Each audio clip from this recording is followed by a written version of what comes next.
1988. I started as an independent producer. This video is purely for entertainment and does not infringe on copyrights or laws. The rights to the novel and image belong to the original author. We do not claim ownership. Don't like waiting and want to listen to this fanfic in full now?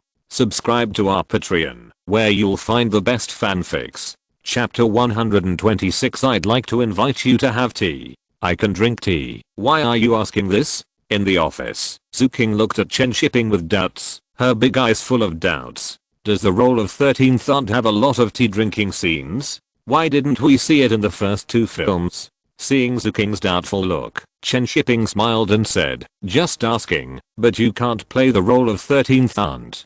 Drinking tea is just a joke. Huang Fihang has such a good reputation now. Even if Guan Zilin doesn't shoot, it won't be Zuking's turn.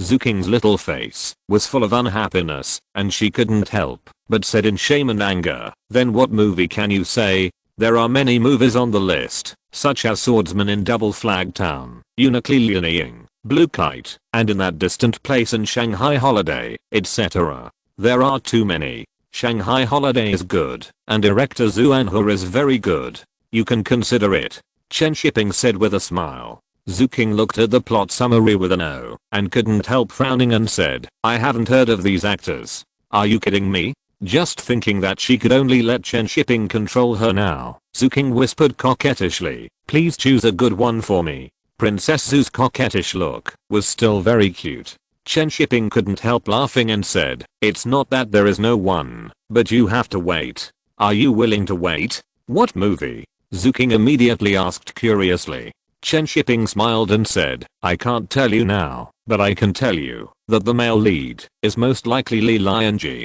Hearing Li Lianji's name, Zuking's eyes lit up and immediately asked, the female lead? Not necessarily, but I will definitely give you a good role. Chen Shiping shook his head and said. Hearing Chen Shiping say this, Zuking was so angry that she was about to die. She had rejected a female lead, and now she was not even willing to give herself a female lead.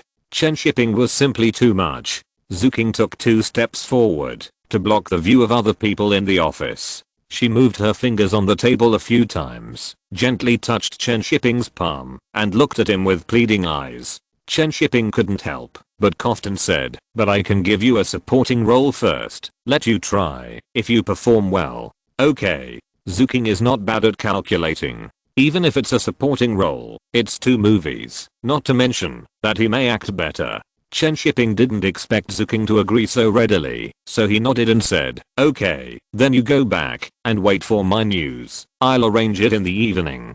You're not lying to me again. Didn't you say you can arrange it? Zuking looked at Chen Shiping suspiciously.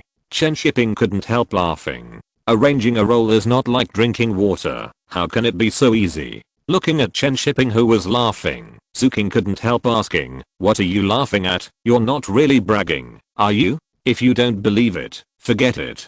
Chen Shiping ignored Zuking's provocation. Seeing Chen Shiping like this, Zuking had to puff her lips and whisper, then I will wait for your news. Don't lie to me, otherwise. What else? Tell the teacher. Chen Shiping rolled his eyes at her and then said, don't worry, I will call you tomorrow to inform you. Zuking said, you don't even know how I will notify you by phone. Isn't it enough to notify your school directly and you don't have to ask for leave? Yes, then I will wait for your news. After getting the reply, Zuking was about to leave and suddenly remembered something. He picked up a pen on Chen Shiping's desk and wrote down his page number and his home landline number. After Zuking left, Chen Shiping took a look at the contact information on it and put it in the notebook without paying attention to it. He went back to call Hong Kong and asked Zuking for a supporting role. Chen Shiping was thinking of the movie Invincible Oriental. Zuke originally asked his teacher Hu Jinshuan to direct, but he couldn't resist his desire to control, so he directly sidelined Hu Jinshuan, and Hu Jinshuan quit in anger. Zuke and several other directors finished filming Swordsman by themselves. It has been 2 months since it was released, and the box office response is average, so they reconsidered the second part of Invincible East. This time, perhaps to ensure a minimum, Zuke chose to co-produce, and he was the producer, and asked Li Wenhua to shoot it, and asked Li Lianji to play the male lead. Zuke felt that the new Dragon Inn and Huang Fihang shot by Li Wenhe were exactly the same as his own film concepts, and Li Lianji and Lin Qingsha were both filming in the mainland, so he thought of co-producing. Chen Shiping was the director of New Dragon Inn, and no one outside knew it except the crew. Zuke could only think that Chen Shiping was the screenwriter and producer, and the real soul of these two movies was still Li Wenhe. First, the martial arts films co-produced in the mainland during this period were better than all the martial arts films on the market, and second, he also wanted to try out the mainland market. He was not very optimistic about the Taiwan market. The co-production application for Invincible East was still in Chen Shiping's hands. Zuke was also waiting for a reply from the Beijing film studio. It was said that the procedures had been going through for more than 10 days and there was no movement, and he couldn't help but feel anxious. When he received the call from Chen Shiping, he was so happy. When he heard that Chen Shiping was going to arrange a role for him, he hesitated and agreed. Anyway, it was just a supporting role, so there was nothing he couldn't agree to. However, he asked to see the photos of the actors. The female characters in this movie are all top beauties in Hong Kong. Dan Fangbubei is played by Lin Qingsha, Ren Yingying is played by Guan Zilin, and Yu Lingshan is a funny character, but she also needs to be a beauty. After hearing Zuke's request to see the photos, Chen Shiping smiled and said, "Don't worry, the actors are very beautiful." Zuke hesitated and said, "I was going to find the Miss Hong Kong of the previous session. Are you sure that actress is okay?" "Of course, the one you are talking about is Li Jiaxin. She is indeed very beautiful, but she is not suitable for this kind of funny girl." Chen Shiping really felt that Li Jiaxin was not suitable for a funny girl, and Zuking, who had some baby fat, was more suitable. She looked good and looked festive. After thinking about what the funny girl meant, Zuke thought it was quite appropriate. He hesitated and said, "Okay, then it's settled. When can the co-production be settled? I'll send you a fax later." Chen Shiping thought for a while and asked, "When are you going to start filming? If you go to Guangxi to shoot, you have to hurry up, otherwise you can't shoot when the weather gets cold." Zuke said helplessly, "I'm waiting for you. There are also schedules for Jet Li and Lin Qingsha. That will be soon. It should be next month. I wish you success in advance. Good luck." After Chen Shiping hung up the phone, he called the creative center to find Li Wenhe to direct this movie. He had to let him know before he could do it. The old senior was really hard working. He first served as a tool for himself, and now he has to serve as a tool for Zuke. After finishing all this, Chen Shiping completed the procedures for the co-production and prepared to report to Zhang tomorrow. He was busy until after get off work, and Chen Shiping didn't have time to check the progress of the filming of Fist of Fury. "Are you not off work yet?" Tao Human suddenly appeared in the office of the co-production department, looked at Chen Shiping, and said with a smile, "If you are still busy, I will go home to cook first. It's a good thing that we can go together. I'm off work too." Chen Shiping packed up his things and went out with Tao Human. The two went to Taping's Hong to buy vegetables together. When they came back, they happened to meet Jiang Shan, who was about to go out. The three of them met at the door of the family area, and the atmosphere was a little awkward. Tao Human hugged Chen Shiping's arm, holding the vegetables in her hand, and looked up at Jiang Shan with her chin up, as if declaring sovereignty. Jiang Shan glanced at her, and her eyes fell on the hands held together by the two, and the vegetables they bought. Seeing that they looked like a sweet couple, Jiang Shan felt very uncomfortable. She bit her lip, turned her head away, and walked around them. Chen Shiping looked at Jiang Shan's back, and couldn't help saying, "You are so soulless. Do you want to continue your relationship?" Tao Human couldn't help pinching him. Chen Shiping immediately turned around, and explained with a smile, "No, don't slander me. Go home and cook. I'll show you my skills today. Forget it, just help me."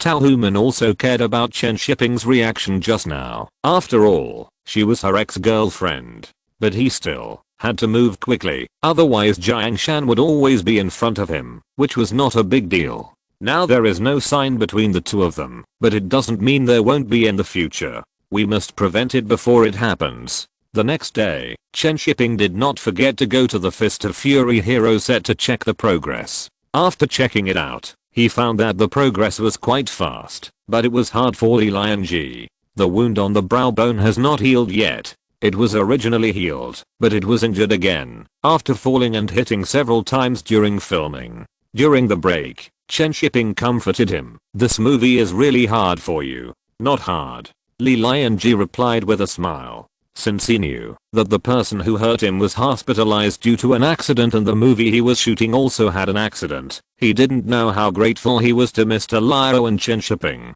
It's so nice to have someone to help him out. He was almost wronged to death in Hong Kong in the first 2 years. Now he finally has a real backer. In the end, it was the mainland that backed him up. Li Lianji really felt that his current status was too good. His pay had increased, he was more famous, and he had someone to back him up. After comforting Li Lianji and asking about the progress, Chen Shiping left. He first called Beijing Film Academy to inform them of the secondment of Zuking, and then went to a meeting. Zuking, who was taking classes at the Film Academy, was anxious like an ant crawling and kept looking at the door of the classroom, waiting for the teacher to call him to the office. It was not until the end of the get out of class that Zuking's class teacher appeared at the door of the classroom. "Zuking, come with me to the office." As soon as the class teacher finished speaking, Zuking jumped up happily and asked excitedly, "Teacher, is it Chen Shiping who asked me to film a movie?" The class teacher looked at the happy Zuking and couldn't help but smile and said, "Yes, I'll tell you in the office." "Okay." Zuking jumped and followed the class teacher. The classmates in the classroom quickly spread the gossip. Who is Chen Shiping? Why did he ask Zuking to film a movie? The key is, when did Chen Shiping come to the school to select people? Why didn't they know? For a moment, everyone couldn't help but start to wonder how Zuking got this play. This is too strange. Zuking is really happy now. She can't help but think that Chen Shiping really keeps his word and is not bragging. Invite him to have tea later. On the other side, Chen Shiping went to the airport to pick someone up after the meeting at China Film. Zhu Feng came to Beijing from Changchun. The filming of Red Dust went smoothly. She began to worry about Farewell My Concubine again. In the afternoon, Chen Shiping went to pick up Zhu Feng after the meeting. Zhu Feng also brought gifts to Chen Shiping, ginseng and deer antlers from Changbei Mountain. Chen Shiping took the gift with a smile and said, "Thank you." Zhu Feng smiled and said, "Don't thank me, this is what Aksha asked me to bring to you." "Then thank you for helping to deliver it," Chen Shiping said with a smile. "Let's go, I'll take you to the factory to see the preparations." Speaking of Farewell My Concubine, Zhu Feng lost the mood to joke and began to ask about the specific progress. Chen Shiping did not plan to change the script, just follow the original script, and now he is preparing how to build those scenes. It is very difficult to restore the 1:1 ratio to the characteristics of that era. The old masters in the art workshop of the factory have been busy for a long time. Several versions of the drawings have been produced, and now they are waiting to confirm the final plan and then start the formal construction. In the art workshop, Chen Shiping pointed to the drawings on the table and said, "The novel is too thin. If you want to really shoot the heavy culture and the entanglement of people in suffering, you must shoot the historical style completely. This is a very heavy story, and it can't be shown by just shooting casually." "I understand." Zhu Feng looked at the drawings and said with a smile, "I believe you too." Chen Shiping smiled and asked, "Is it true? Don't you really want to find director Xiao Qing now?" Zhu Feng shook his head and said, "I can't force it, and I feel that he is a bit frivolous and ruthless now." Hearing Zhu Feng's evaluation, Chen Shiping was very surprised. She summarized it very well. However, Chen Shiping did not think Zhu Feng believed in him, so he suggested, "My last movie has been filmed. I will take you to see it." A group of wives and concubines? Zhu Feng became interested and immediately said, "I'm really curious about how you filmed it." Chen Shiping smiled and said, "Go and see it, and you will know." The two of them came to the editing workshop and found a small screening room to start watching the semi-finished product that had not yet been completely finished. More than an hour later, the lights in the screening room came on. Zhu Feng could not help but applaud softly, turned his head, and looked at Chen Shiping and said, "This movie is very different from Zhu Sangun. You have become more mature." Chen Shiping smiled and said, "Everyone has to grow up. I plan to participate in Venice and hope to win a Golden Lion." Zhu Feng is quite knowledgeable about film festivals. He shook his head and said, "It may be a bit difficult. Venice prefers experimental films. Give it a try." Chen Shiping smiled and said he was still quite confident about this matter. The movie itself is not bad, and his style is different from most movies. As long as he does a good job of public relations, there is a chance. Seeing Chen Shiping so confident, Zhu Feng smiled and said, "Then congratulations in advance. Let's go. I'll treat you to a meal. My wife's cooking is delicious," Chen Shiping said with a smile. Zhu Feng paused, shook his head and said, "Forget it. Aksha and I are friends. I think it's a bit weird to go to your house for dinner."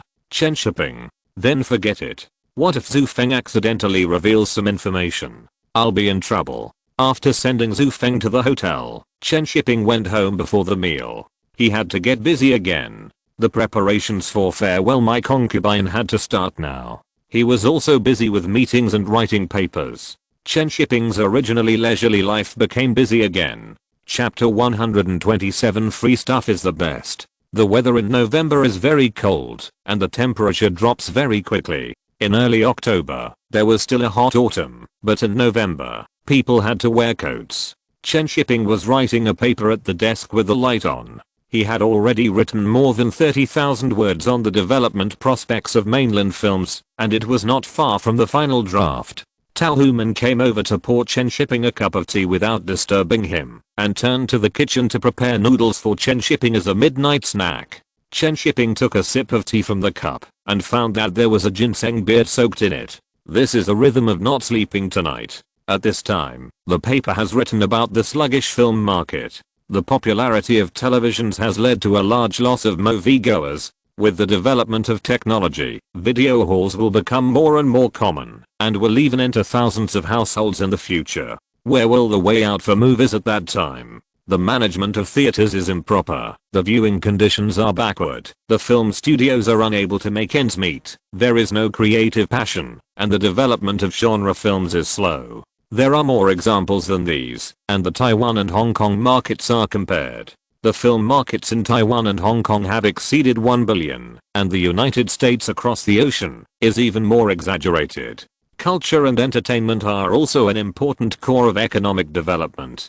Chen Shiping cited a large number of cases and data, analyzing from all aspects, trying to make sure that every point has a source, and every point can withstand scrutiny. Only by making the paper solid and detailed can it be taken seriously by the higher-ups. Film reform is imminent, and the higher-ups are not unaware of it, but they have not yet made up their minds. At this time, Tao Human had already made the noodles, and whispered, "I made the noodles, come and eat some," before continuing to write. Chen Shiping hummed, put down his pen and slowly breathed a sigh of relief. Now that he has almost finished writing, he will go back to the reference room to check the information and check it in detail. After sitting at the table and looking at the hot noodles, Chen Shiping couldn't help rubbing his nose and couldn't help asking, "Did you use chicken soup?" "Yeah, it tastes good, right?" Tao Human said with a smile. Chen Shiping picked up the whiskers in the noodle soup and asked, "Is ginseng also put in the chicken soup?" "Yes, you've been working so hard recently, so you should make up for it." Okay.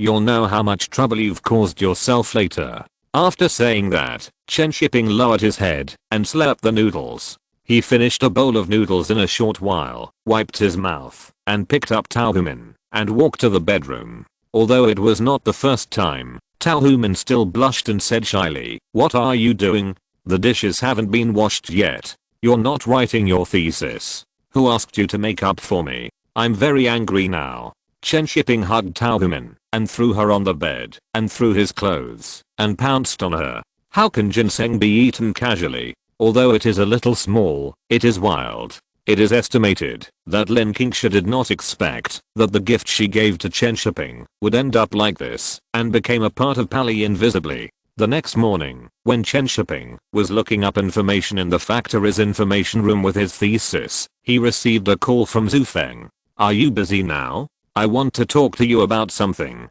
Are you in the hotel? I'll find you later." Chen Shiping hung up the phone, put his thesis in his bag, and went to the Jingcheng Hotel. After meeting Zhu Feng, the two talked about the construction of the scenery of Farewell My Concubine. I looked at these drawings again yesterday. The design is very good. I wonder how much it costs exactly? Chen Shiping had never calculated this question carefully. He looked at Zhu Feng and said, wait a moment, I'll call the designer. The design of the scenery was designed by Yang Zhenjie, a master in the art workshop of the factory. This old man has participated in the design of many movie scenes, and he also designed the Red Mansion. After Chen Shiping called the factory to inquire carefully, he hung up the phone and said to Zhu Feng, it's probably between 1.5 million and 2 million. Zhu Feng silently calculated that this price was still within the acceptable range. However, with an investment of more than 30 million, after deducting this money, the actors' salaries, the cost of long-term filming, costumes, props, and actor training, and other miscellaneous expenses must be taken into account. Seeing Zhu Feng like this, Chen Shiping did not say anything. This time Zhu Feng was the producer and the director. He would not participate in the production, mainly because he did not have the time to toss around these things and be distracted. Zhu Feng looked at Chen Shiping and asked, are you sure you will choose Zhang Guorong as the actor? Yes, his salary is about 5 million, right? Chen Shiping had inquired about Zhang Guorong's salary before, and it was actually less than 5 million, more than 4 million. Yes, but don't you want him to learn opera and learn the Beijing dialect? Zhu Feng calculated silently and said, in this case, at least 6 million will be needed. Chen Shiping nodded and said nothing. This price was about what he thought. Without calculating other things, just building a theater and hiring an actor would cost 8 million. After thinking for a while, Zhu Feng said, that requires more investment. Chen Long's salary is more than 20 million. Chen Shiping couldn't help but twitch his lips and said, I don't want Chen Long. Zhu Feng was stunned for a moment and looked at Chen Shiping and said, why? He is too short and has bow legs.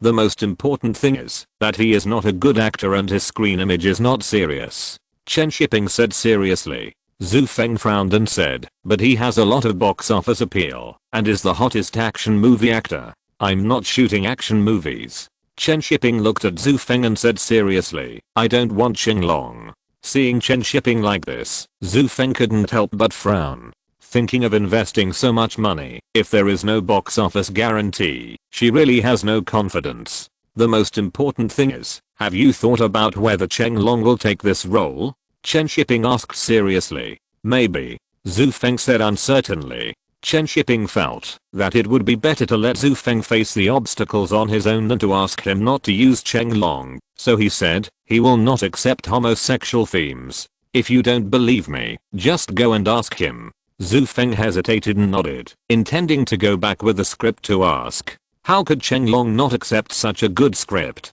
Chen Shiping smiled and asked, why don't you ask who my candidate is? Zhu Feng finally reacted and asked curiously, who did you choose? You are not satisfied with Chen Long. Chen Shiping did not say it directly, but smiled and asked, what do you think of Jiang Wen? Jiang Wen. Not bad. However, Zhu Feng always felt that Chen Shiping's real candidate was not Jiang Wen, and looked at him and said, tell me, who did you choose? Chen Shiping laughed and said, Zhang Fenggai. Have you seen My Little Pony? Zhu Feng recalled and nodded and said, that thief. He is not suitable. In Zhu Feng's heart, even if he did not choose Chen Long, he could not choose Zhang Fenggai. Jiang Wen was much more suitable than him. Chen Shiping didn't explain so much. Zhu Feng was still thinking about Chen Long, so she let him go and talk about it first. What about the other roles? Who do you plan to find to play them? I'll go and invite them for you. Zhu Feng asked again. Chen Shiping smiled and said, we can hold auditions later, but I want to use Gong Li for Juxin, and we'll see about the others later. Are you planning to use people from the mainland? Zhu Feng couldn't help but say, let's find some people from Hong Kong, and we can also find Lin Qingsha for Juxin. Chen Shiping said directly, no, she can't play it well. Then what about Anita Mui? Zhu Feng asked again. No. Zhu Feng.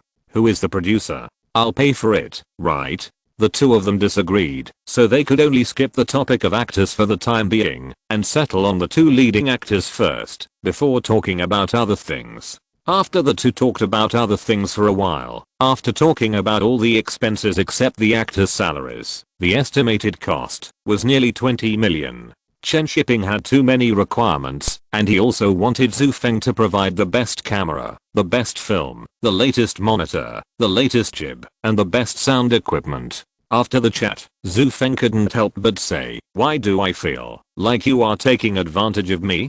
Haha, I'm not."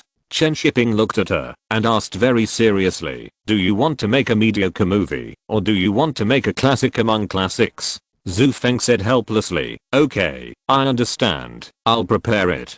If you think you have a lot of money, I can also invest part of it, 5 million. Chen Shiping looked at her and said, "After thinking about it," Zhu Feng said, "Cash?" Chen Shiping laughed dumbly, nodded and said, "Of course, I'm not taking advantage of the opportunity to get a share." "Do you have so much money?" Zhu Feng asked a little unbelievingly. Chen Shiping smiled and said, "You don't have to worry about that." Seeing that Chen Shiping really wanted to invest, Zhu Feng was a little hesitant. After thinking for a while, he said, "Let me think about it. If we don't ask Cheng Long, I have enough money prepared." Chen Shiping said indifferently, "Okay, whatever you want. Investing so much money in Farewell My Concubine will not make much money back. There may be a lot of box office in the overseas market, but overseas film companies will only buy out the copyright. The investment ratio is not very good. 5 million is enough for Chen Shiping to make a normal commercial movie, and the money earned is not small." In order to rush, Zhu Feng went to Hong Kong that day, first, to discuss actors, and second, to prepare funds and buy equipment for Chen Shiping. Some equipment is not available in the mainland and Hong Kong, so it can only be bought from abroad. For example, Jim's jib must be purchased from the United States. There are also the latest monitors, cameras, and the best films. All these things must be bought abroad.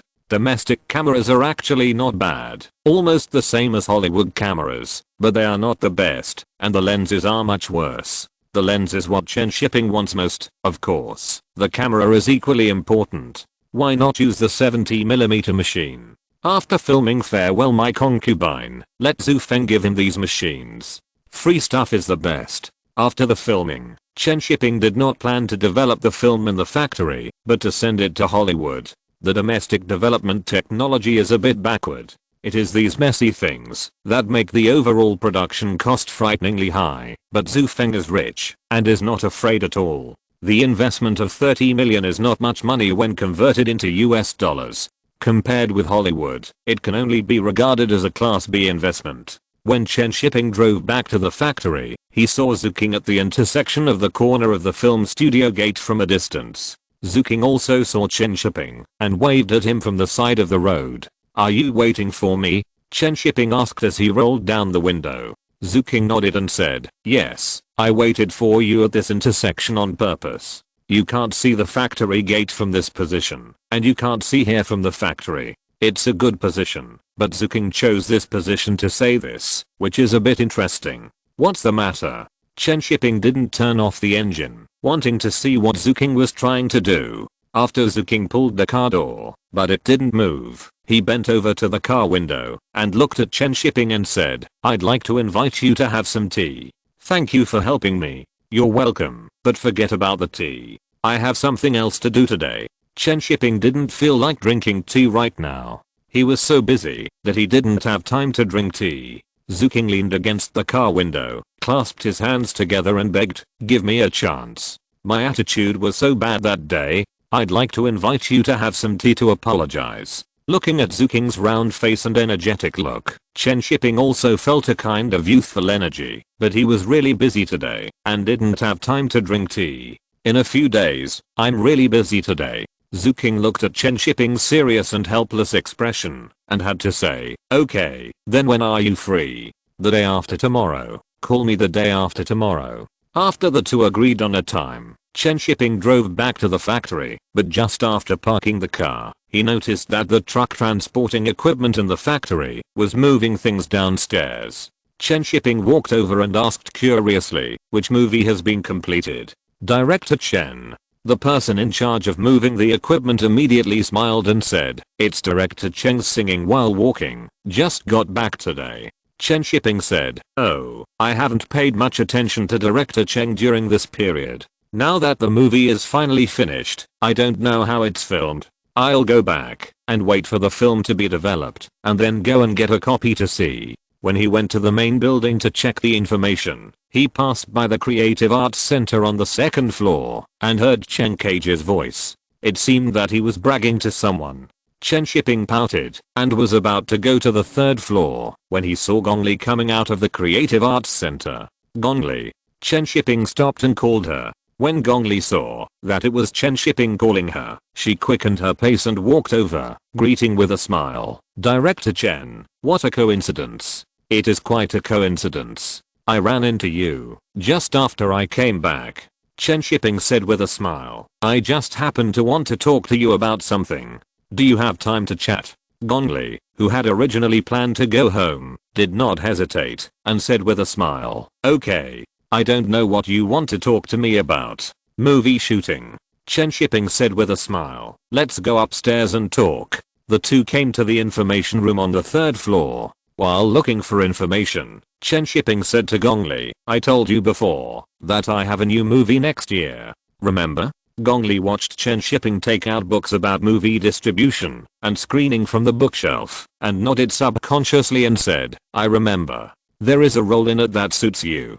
Do you have time? Chen Shiping asked with a smile. Gong Li came back to her senses and immediately said, yes, Director Chen has spoken, so we must have time. Chen Shiping turned his head and looked at her and asked with a smile, do you have time, even if you are not the protagonist? Yes. Last time when I was in Qi County, I wanted to work with you. I feel that you are very good at training actors. As for training actors, you do have some experience. I wish us a happy cooperation. Happy cooperation. Chapter 128 Everything goes wrong. In the bright and messy data room, Chen Shiping sat at the desk and carefully proofread the data. Gong Li had already left and went home. The two did not talk much about the role of Farewell My Concubine. Zhu Feng would come to sign the contract later. At this time, Zhu Feng had already landed in Hong Kong. After asking the company's people to purchase the equipment required by Chen Shiping, he contacted Cheng Long directly. Farewell My Concubine is different from other movies. There are too many Peking opera contents in it. The actors must practice in advance, and they also have to practice their accents. You can't speak Hong Kong Cantonese to play a Beijinger. If you want to participate in a larger film festival, there are requirements for the film. There is a hard rule, that is, you must not use dubbing, you must use the actor's original voice. There was actually dubbing in the original version of Farewell My Concubine, but it was so good that no one could hear it. Zhang Guoran's lines were not spoken well, and they were all dubbed later. The dubbing was done by Yang Lixin from I Love My Family. He took a lot of effort to learn Zhang Guoran's voice, and finally presented a seamless disguise. If it weren't for his dubbing, the original movie's rating would have dropped by at least 1 point. At this time, Zhu Feng also contacted Cheng Long, and they agreed to meet at a place and went there with the script. After meeting Cheng Long, Zhu Feng secretly looked at him and couldn't help but think of Chen Shiping's evaluation of him. He was too short, had bow legs, and didn't really look like a king. Cheng Long was very polite to Zhu Feng. Not only was she a wealthy wife, but she was also a strong woman, so he naturally wouldn't treat her lightly. Hello, Mr. Zhu, please take a seat, Cheng Long said with a smile. Zhu Feng also smiled and said, long time no see, do you have any schedule recently? Yes, I just finished filming a movie. Cheng Long smiled and said, I don't have any work arrangements at the moment. Zhu Feng's eyes lit up, and he smiled and said, that's great, I want to find you to make a movie. Then he pushed the script of Farewell My Concubine over, and introduced it in detail. This is a film co-produced with the mainland. The director is Chen Shiping, and he also wrote the script. The script is very good, and we plan to compete in Cannes and the Oscars. Zhu Feng introduced it with a little exaggeration, hoping to impress Cheng Long. Cannes will be participated in, and Oscar has not been decided yet, but he can brag about it first. Cheng Long heard what Zhu Feng said, and couldn't help but said in surprise, so ambitious. When he saw that the name of the script was Farewell My Concubine, he couldn't help but said, historical film, you want me to play Xiang Yu? Cheng Long's tone was not very confident. How could he play the king with his height? It's not a historical film. You'll know after watching it. It's really an excellent script. It's the best script I've seen in all these years. Zhu Feng praised the script generously. She really liked the script. If the original novel was 80 points in her heart, then the script was 120 points. Seeing Zhu Feng so serious, Chen Long also had great expectations in his heart. He picked up the script and started to read it. After Chen Long spent more than 20 minutes to read it quickly, he felt strange in his heart. This is indeed not a historical drama. This is an art film and a homosexual theme. He is not playing the overlord, but a fake overlord. However, the story is really attractive to him. He looked at Zhu Feng and said, "The script is really good. I'll read it carefully again." "Sorry. Don't worry," Zhu Feng said with a smile. "I can give you a salary of 30 million. I hope you can consider it carefully." Hearing the salary of 30 million, Chen Long was a little moved. His current salary has not yet broken the 30 million mark. If you want to break the 30 million mark, at least you need a movie with a super high box office. Otherwise you can only wait slowly. Now Zhu Feng offered him a salary of 30 million, which could directly raise his own value. Chen Long was a little hesitant, but when he thought about this being an art film and a homosexual theme, his enthusiasm subsided. "Can I take the script away and discuss it with the team?" Chen Long couldn't help asking. Zhu Feng hesitated and said, "No, the script cannot be taken away. If you want to discuss it with the team, we can make another appointment." Hearing Zhu Feng's words, Chen Long smiled and said, "Okay, then I'll treat you to dinner tonight, and then we'll talk about this issue." Zhu Feng was a little unsure now. She could see Chen Long's hesitation, which was similar to what Chen Shiping predicted. Not to mention Chen Long's hesitation, even she herself began to hesitate, especially when she went to dinner. Walking behind Chen Long and looking at his walking posture, she felt even more unsure. He has no bearing at all. How can he be a famous Peking opera actor? But she still wanted to find someone with box office appeal to guarantee the box office of the movie. Chen Long's box office appeal in Southeast Asia is unique, and no one else can compare. After taking into account Chen Long's salary, the cost of the film increased sharply. She was a little unsure. The original investment of more than 30 million yuan would now increase to more than 50 million yuan. During dinner in the evening, Chen Long also invited his team and godfather to come, asking them to help him make a decision. He was 50-50 about taking on this play, mainly because he was tempted by the salary, 30 million. How many movies can't reach this number at the box office? At this time in Beijing, Chen Shiping was also discussing the preparations for the film with his team. The first thing to do is to build a theater overpass. The second is to select young actors from drama schools across the country. The third is to prepare costumes and props. And the fourth is to prepare actor training. This is just the first step. After all these are ready, Chen Shiping will discuss the storyboard design with a photographer, lighting and art.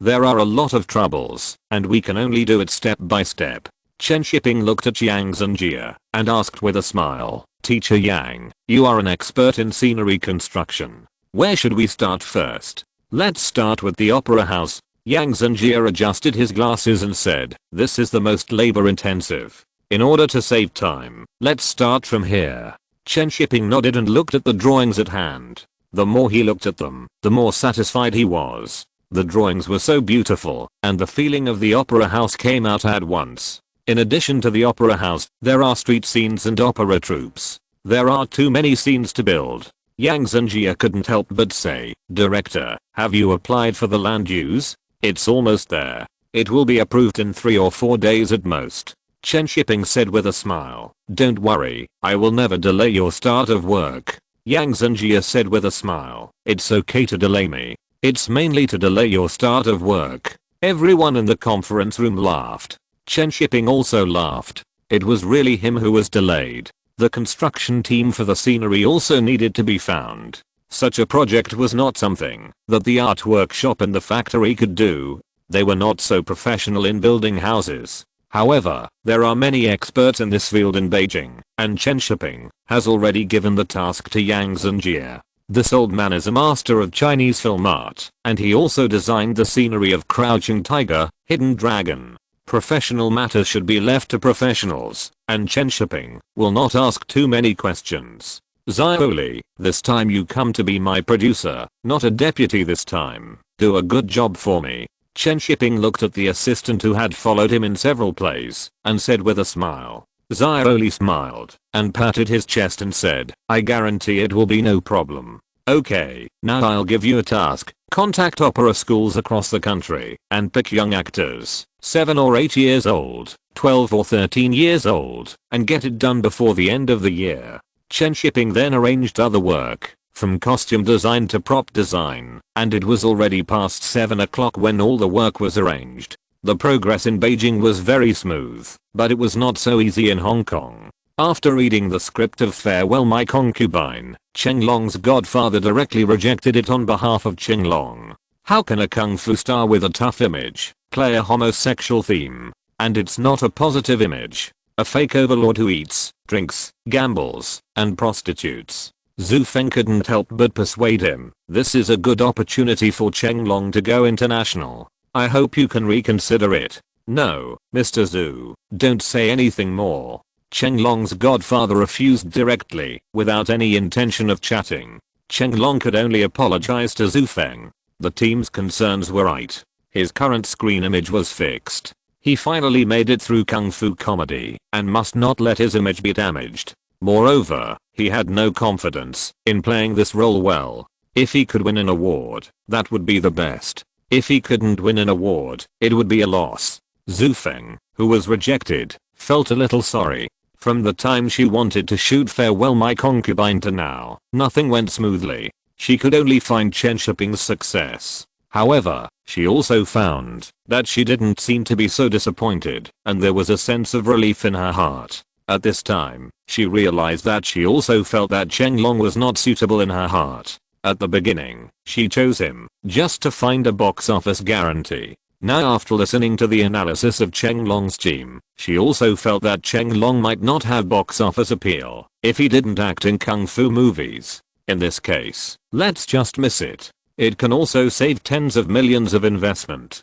Even if the box office is not good in the end, it will be easier to recover the cost. After failing to get Chen Long, Zhu Feng went to find Zhang Guoran the next day, praying in his heart that Zhang Guoran would not reject him, otherwise he would lose face as a producer. Leslie Chung was filming across the world at this time, and Zhu Feng went directly to the set to find him. After arriving at the set, Zhu Feng looked at Zhao Runfa who was laughing with Zhang Guoran, and suddenly felt that Zhao Runfa was very suitable for the role of Overlord. Moreover, Zhao Runfa and Zhang Guoran's screen partnership is very marketable, perhaps more suitable than Chen Long. Zhu Feng, who was tempted, called Chen Shiping without hesitation to ask if Zhao Runfa was suitable. Chen Shiping, who was busy with the review at the film bureau, immediately refused after receiving Zhu Feng's call. How could he find Zhao Runfa? It's not suitable at all. Zhao Runfa has too strong Hong Kong flavor, and he can't speak Mandarin, let alone Beijing dialect. After being rejected again, Zhu Feng felt that he was not a producer at all. He had no face at all. He couldn't help but hold the phone and said, Shiping, you have to consider the box office. Chen Shiping frowned and said, first of all, you have to understand one thing. We are participating in the art film festival. His Mandarin is not up to standard and his acting skills are not good. What should I do? Why do I shoot Farewell My Concubine just to pursue the box office? Zhu Feng was unable to refute what Chen Shiping said. Finally, he said, I'll go and see if it's okay. Maybe his Mandarin is not bad. Okay, you go and ask, but I reserve my opinion. Chen Shiping said and hung up the phone. Zhu Feng was so angry that his teeth itched. After being hung up, he felt that the movie Farewell My Concubine was against him. At the beginning, Chen Cage didn't give him face. Chen Shiping's attitude towards him was good at first, but he went against him when it came to filming. He was rejected by Chen Long yesterday. Until now, nothing has been smooth.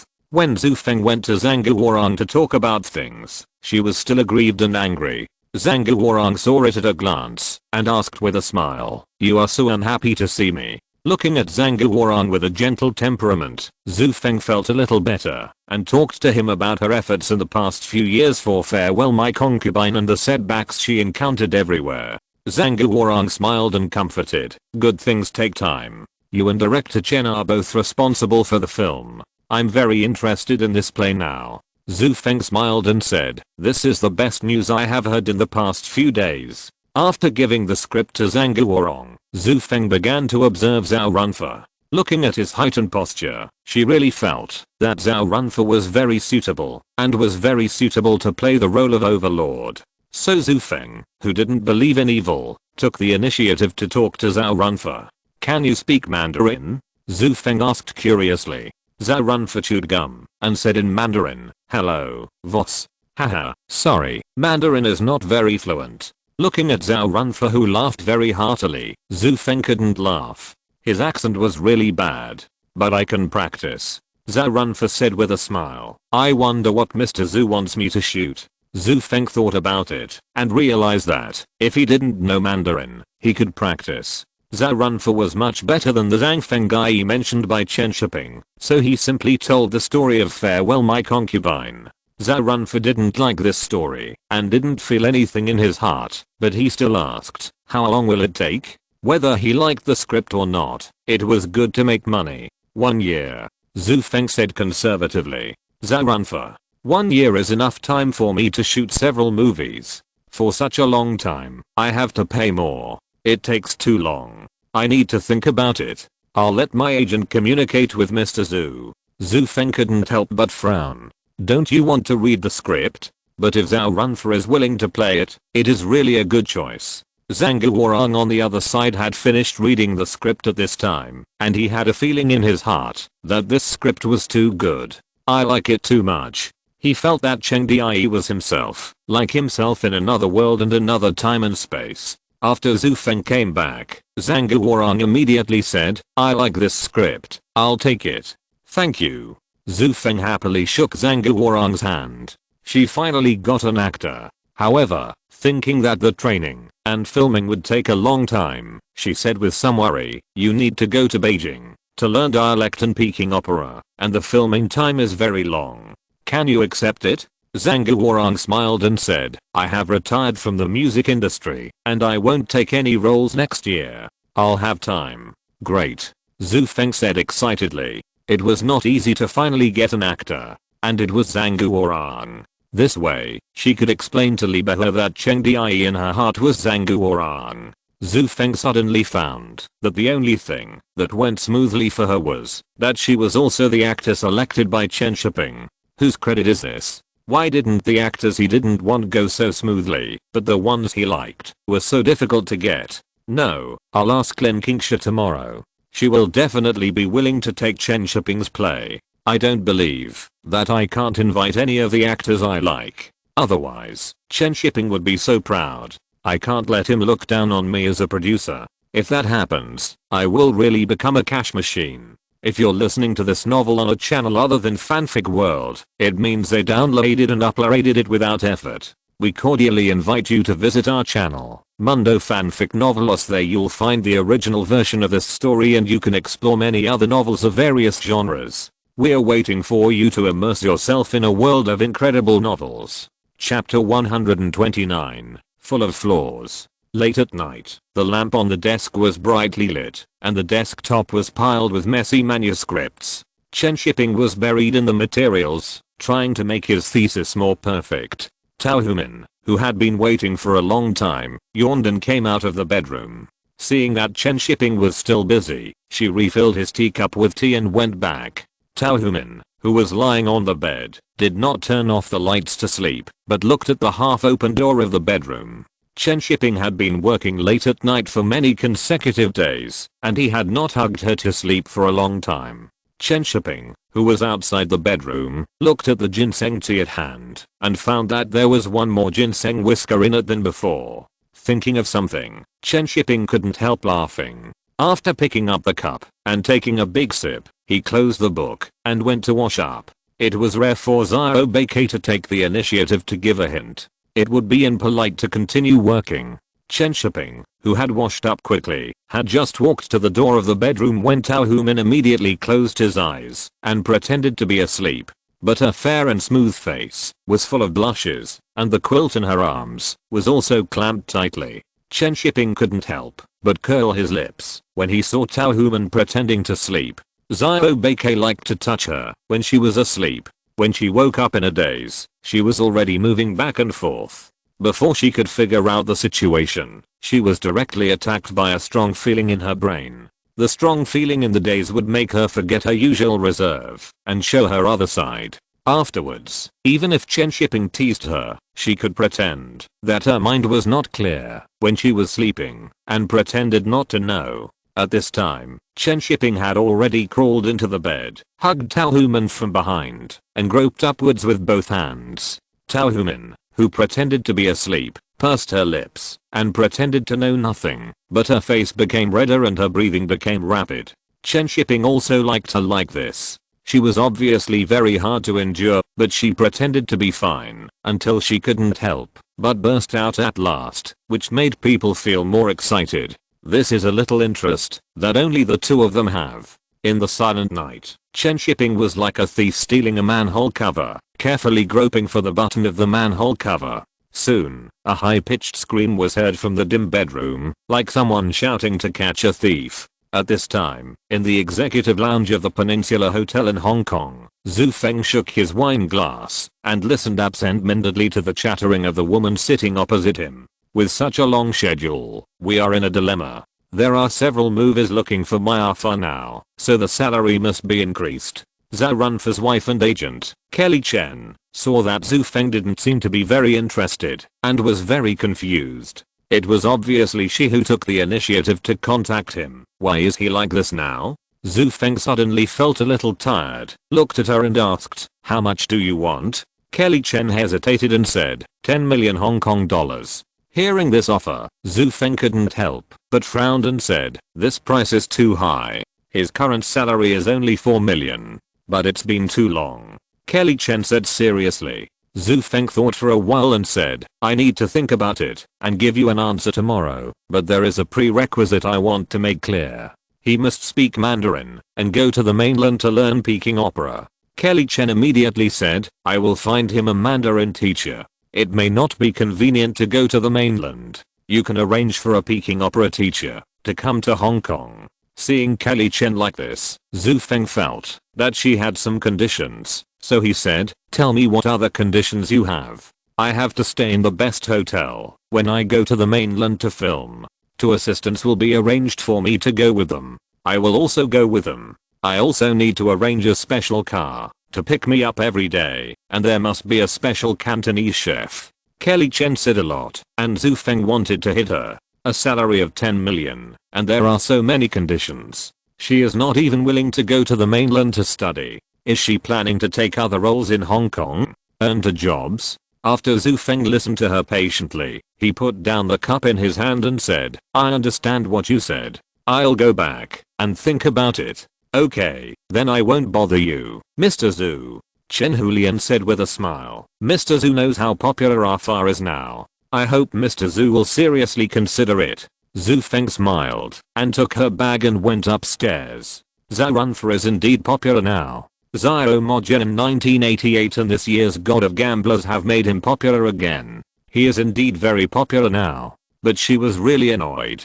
Chen Hulian came to see her so late that she didn't sleep well. She also made so many demands, which was simply too much. But after returning to the room and thinking carefully, she felt that, although Zhao Runfa's conditions were more, they were not unacceptable. After thinking for a while, Zhu Feng called Chen Shiping. She could have called tomorrow, but she was so busy that she didn't sleep until now, and she had to let Chen Shiping know. Otherwise, as a director, he would think that the producer was really an ATM. Calling so late might be a revenge on Chen Shiping, who rejected her proposals one after another and woke her up even when she was asleep. On the other side, Chen Shiping, who had reached the critical moment, listened to the ringing tone of the mobile phone. He had no intention of answering the call, but instead increased the frequency, which unexpectedly matched the rhythm of the ringing tone. Tao Human tried to tilt her neck, and the sweat on her forehead stuck her hair together, and her pretty face was full of blush. Her half-grown lips made a sound louder than the ringing tone of the mobile phone. At this time, Zhu Feng listened to the beeping sound on the other end of the phone, and fell into confusion. Did you go to bed so early? It was only a little after 10 o'clock. Forget it, I'll look for him tomorrow. Zhu Feng put down the phone helplessly, packed up simply, and went to bed. But just after she fell asleep, the phone suddenly rang. Zhu Feng, who had just fallen asleep, lifted the quilt, shouted madly, and then got up to answer the phone. Hello? Who is this? Chen Shiping panted and asked in confusion. Didn't you call? What do you want from me? Zhu Feng was speechless and gave a helpless bitter smile before telling Zhao Run for the conditions he proposed. Tell him to get out. Absolutely not. Although Chen Shiping had just calmed down, he still couldn't control his temper. He really thinks he is a big shot, making so many demands and asking for such a high salary. Zhu Feng could hear Chen Shiping's anger and couldn't help but say, but his appearance is suitable and he is really popular now. He doesn't need to be popular. He has too much Hong Kong accent and his Mandarin is too poor. He didn't even practice Mandarin well when he was filming Crouching Tiger, Hidden Dragon in 2000. If you rely on his Mandarin, this movie is not worth watching. Chen Shiping was worried that Zhu Feng was too persistent, so he softened his tone and said, how about this, you give him 2 pages of lines and ask him to practice them within a week. If he can meet the standard, I will agree. Hearing Chen Shiping's words, Zhu Feng nodded slightly and said, okay, let's do it. By the way, Zhang Guorang, it's getting late. You should go to bed early. I have something else to do, so I'll hang up first. Zhu Feng was interrupted by Chen Shiping before she finished speaking. Hearing the busy tone on the phone, she really didn't know whether to laugh or cry. What are you busy with in the middle of the night? Busy stealing manhole covers. But Chen Shiping's suggestion was indeed good. Let Zhao Run for try. If he really wants to take this role, he can practice well. If he just wants the money, then bye. The next day, Zhu Feng found Chen Hulian and gave her 2 pages of the script and then asked Zhao Runfa to practice it within a week. After Chen Hulian took the script home, she talked about this with Zhao Runfa. After he took a look at the script, he wanted to give up. He also had to learn Mandarin, which was too troublesome. He could make the money back by shooting 2 more movies in Hong Kong with this time.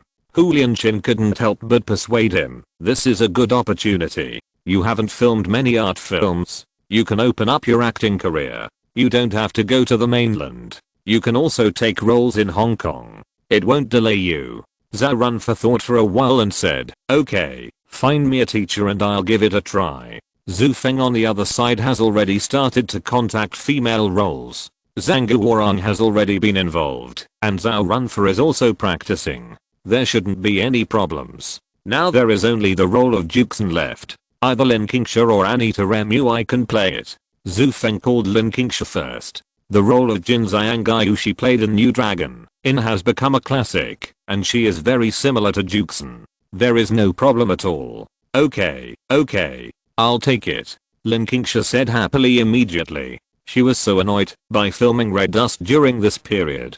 The sticky plot and characters. She hates this kind of role now. Love but can't get it. Entangled with a man for decades. This kind of play is really boring. So when she heard that the role of Juxin was very similar to Jin Xiangayu, she immediately agreed. Then is your schedule okay? Zhu Feng asked cheerfully. Lin Qingsha did not answer directly, but asked, when will it start filming? Zhu Feng felt something was wrong when he heard it and asked quickly, you are not taking another role, are you? Lin Qingsha hummed and said, Zuke asked me to film Dong Fang Bubei. I have agreed, and it will start filming soon. Zhu Feng couldn't help but hold his forehead. Why is it so unsuccessful? But Zuka shoots movies very quickly. It can be finished in 2 months at most. Lin Qingsha said immediately. Zhu Feng thought for a while and said, I'll ask Chen Shiping. He may not agree. Lin Qingsha immediately said, I'll ask. Leave it to me. I can handle him. Zhu Feng couldn't help laughing and teasing. How are you going to handle it? It's a beauty trap. Then don't worry about it. Lin Qingsha smiled and chatted with Zhu Feng for a few more words before hanging up the phone. Lin Qingsha is very confident that she can handle Chen Shiping. If he dares not to agree, she will go to Beijing to block the door. Scare him to death. But she didn't have the guts to block the door, and she couldn't lower herself, so she just used it to scare Chen Shiping. Chen Shiping didn't know that Zhu Feng had contacted Lin Qingsha behind his back. He made it clear that day that he wanted Gong Li for this role. Chen Shiping didn't plan to change the actors. He would use the original actors so that the risk would be the smallest. This is a movie that can't be done without madness. Not only Cheng Dai is crazy, but every actor in the movie is crazy.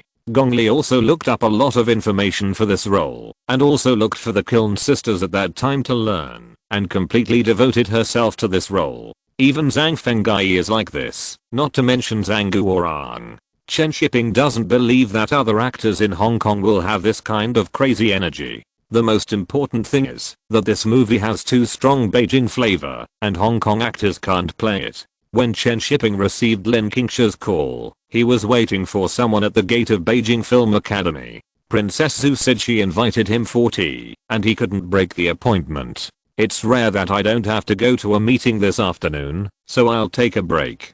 Chen Shiping sat in the car, listening to Lin Qingsha's sweet words, feeling very troubled. If this precedent is set this time, and Lin Qingsha continues to blackmail him in this way in the future, then it will be over in the future. Lin Qingsha's call also reminded Chen Shiping that he should be more careful in the future, and it would be best if he could quit masturbation, otherwise his whole body would be full of flaws. But quitting masturbation is just a thought. Not greedy for money and not lustful, this guy is a saint. At this time, Zhu King had already come out of Beijing Film Academy. She saw Chen Shiping's car at a glance. After tidying up her clothes, she trotted over and took the initiative to open the door and get in the car. Chen Shiping, who was listening to the phone, turned his head to look at her and made a gesture to keep quiet. Zhu King nodded, thinking that Chen Shiping was on a work call. Let's talk about this later. I have something to do here, so it's not very convenient. Chen Shiping found an excuse to hang up the phone. Lin Qingsha asked curiously, is there anyone next to you? Don't hang up, I'll tell you what I'm saying. In the car, Chen Shiping glanced at Zhu King, hesitated and said, okay, then you cut to the chase. Give me this role, I will definitely play it well. I can speak northeastern dialect now, and I will learn Beijing dialect very quickly, please. Lin Qingsha's greasy voice sounded in Chen Shiping's ears. He coughed lightly and said, I'll think about it and give you an answer in the evening. Really? Then you decide quickly. I'll wait for your call in the evening. Lin Qingsha said happily. Then I won't disturb you from work. Bye. Zhu King, who was sitting in the passenger seat, turned her eyes several times. She didn't want to eavesdrop just now, but she still heard some of it because it was too quiet in the car. She was very curious about who called Chen Shiping. First of all, it was certain that the person on the other end of the phone was definitely not Tao Humin. Secondly, that woman had a special relationship with Chen Shiping. I found a big melon. Zhu King was both excited and scared, and the look in his eyes when he looked at Chen Shiping changed. Seeing your thick eyebrows and big eyes and honest appearance, it turns out that you are not a good person. After hanging up the phone, Chen Shiping turned his head to look at Zhu King and found that her expression was a little strange. He guessed that she might have heard something just now. Did you hear it just now? Chen Shiping suddenly asked. Zhu King was startled and shook her head and smiled and said, no, I didn't hear anything. I won't go out and say nonsense. If you don't add the last sentence, I will believe it. Chen Shiping said indifferently, it's okay to go out and talk nonsense. It's nothing. Seeing Chen Shiping like this, Zhu King was a little confused. The woman on the phone just now had such an intimate tone. How could it be nothing? Chen Shiping started the car and said, it's like we are going to have tea now. What's strange? That's right. Zhu King muttered softly and quickly changed the subject and asked, you are going to shoot a movie again? Can you arrange a role for me? No, your acting is too bad. Chen Shiping paused and said, and I don't like people who talk a lot.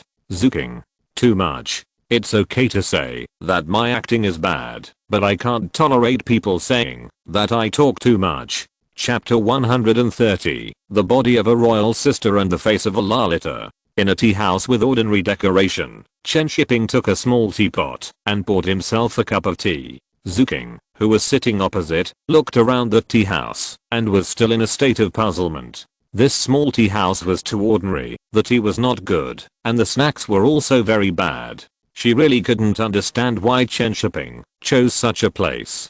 Zuking looked at Chen Shiping with some depression as he picked up a piece of pea yellow and put it in his mouth. She couldn't help but ask aloud, why come to such a place? There is a good coffee shop in Xinjiao. I'm not used to drinking coffee. Chen Shiping smiled and said, this is not to save you money. Thank you. Zuking said depressedly. This was too different from what she thought. However, the pea yellow in this shop is really delicious. Zuking couldn't help but pinch a piece and put it in her mouth. The chubby little face was bulging and looked very cute. But it was too different from the impression of Zuking in Chen Shiping. How could cuteness be compared with sexiness? Seeing that Chen Shiping had been looking at her, Zuking felt a little proud in her heart. She raised her hand to put the hair by her ears behind her head and looked at him with some coquettishness. Chen Shiping didn't care, just trying to find the trace of sexiness from the round face in front of him. How did such a cute baby fat face become so sexy and charming later? Have you seen enough? Aren't you afraid that I will tell your girlfriend? Zuking said angrily, but in her heart she was actually testing what kind of person Chen Shiping was. Whether he was a playboy or a law-abiding man, it all depended on how he answered. Hearing her say that, Chen Shiping retracted his gaze and didn't bother to answer her at all. Why don't you say anything? Zuking said a little depressed. Chen Shiping took a sip of tea and said, we are not familiar with each other. What can we talk about? Zuking was choked by Chen Shiping's answer, and her temper came up, and she couldn't help but say, then why can't you take the initiative? If you take the initiative, won't you be familiar with each other? It's not me who asked you out, shouldn't you take the initiative? Chen Shiping said indifferently. Zuking. I was actually unable to refute. After thinking for a moment, she took the initiative to bring up the topic and asked, then tell me about the new movie you are preparing. Is there really no role suitable for me? Chen Shiping nodded and said, you are too young. I'm looking for a charming woman. Who is not charming? You are not charming. Zuking snorted and said, you don't know me. How do you know that I'm not charming? Then give me your charming one. Before Chen Shiping finished speaking, he saw Zuking raised her hand and stretched lightly. The tight white sweater immediately showed her beautiful figure. The graceful lines in the sun were particularly sexy. Now Zuking has a queen body and a Lalita face. Chen Shiping suddenly discovered the charm of her age. Seeing that Chen Shiping was looking at her with burning eyes, and his eyes were still moving down, Zuking immediately put down her hands and hugged her chest and lay on the table. Chen Shiping seemed to see the snacks on the table bounce twice, and a flash of surprise flashed in his eyes. Today's snacks are really chewy and the portion is also sufficient. How is it? Is it charming?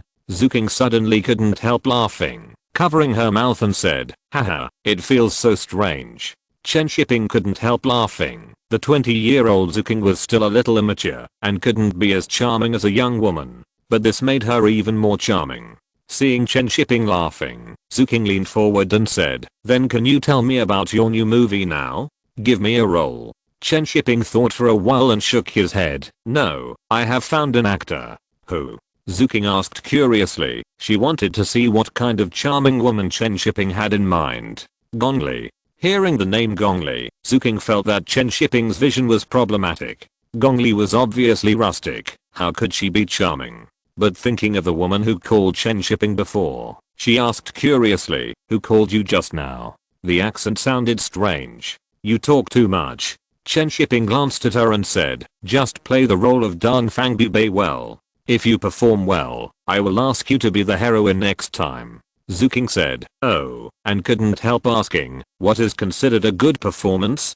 Dan Fangbubei was played by Lin Qingsha, and Ren Yingying was played by Guan Zilin. If you cannot be overshadowed by them and be remembered by the audience, it will be considered a good performance. Hearing Chen Shiping's standards, Zuking was a little discouraged. How can they be compared? They are not on the same level at all. Instead of competing with them in the movie, it would be easier to deal with Chen Shiping directly. No matter whether the cat is black or white, it is a good cat if it catches a mouse. Anyway, it is Chen Shiping who makes the decision. Wouldn't it be better to deal with him directly? Do you have time in the evening? How about I invite you to dance? Zuking suddenly changed the subject and asked. Chen Shiping shook his head and said, not suitable. Zuking thought of Chen Shiping's identity and knew what he meant by not suitable, but this sentence was more interesting. He didn't refuse, but just said it was not suitable. It was interesting to think about it. Zuking picked up a piece of pea yellow, put it to her mouth and gently bit off a small piece, stretched out her tongue, and licked the corner of her mouth and said, "How about just the two of us?" Chen Shiping looked at her, and after a long while, he suddenly said, "Next time, I'm not in the mood today." He was just threatened by Lin Qingsha, and he was still a little alert at this time. Zuking said disappointedly, "Next time again. It's hard to make an appointment with you every time. It's better to wait until next time, because it's not worth getting it too easily." 10 minutes later, Chen Shiping drove Zuking back to Beijing Film Academy, and he went back to work in the factory. Although Zuking is good, work is more important. It's better to keep the girl's appetite. It's not without reason that Zuking is called Princess Zu. There is a kind of arrogant atmosphere on her body. It's better to grind her temper more. When Chen Shiping returned to the factory, he went to the editing room. The soundtrack and color grading of Wives and Concubines and the subtitles were all completed, and the final product has been edited. After checking it, it can be prepared for promotion and release, but I don't know if it can pass the review. If it can't be released in the mainland, Chen Shiping can only temporarily hold it in his hands and wait until after participating in Venice before arranging it to be released in Hong Kong and other regions. There is also a hard requirement for the films participating in the film festival.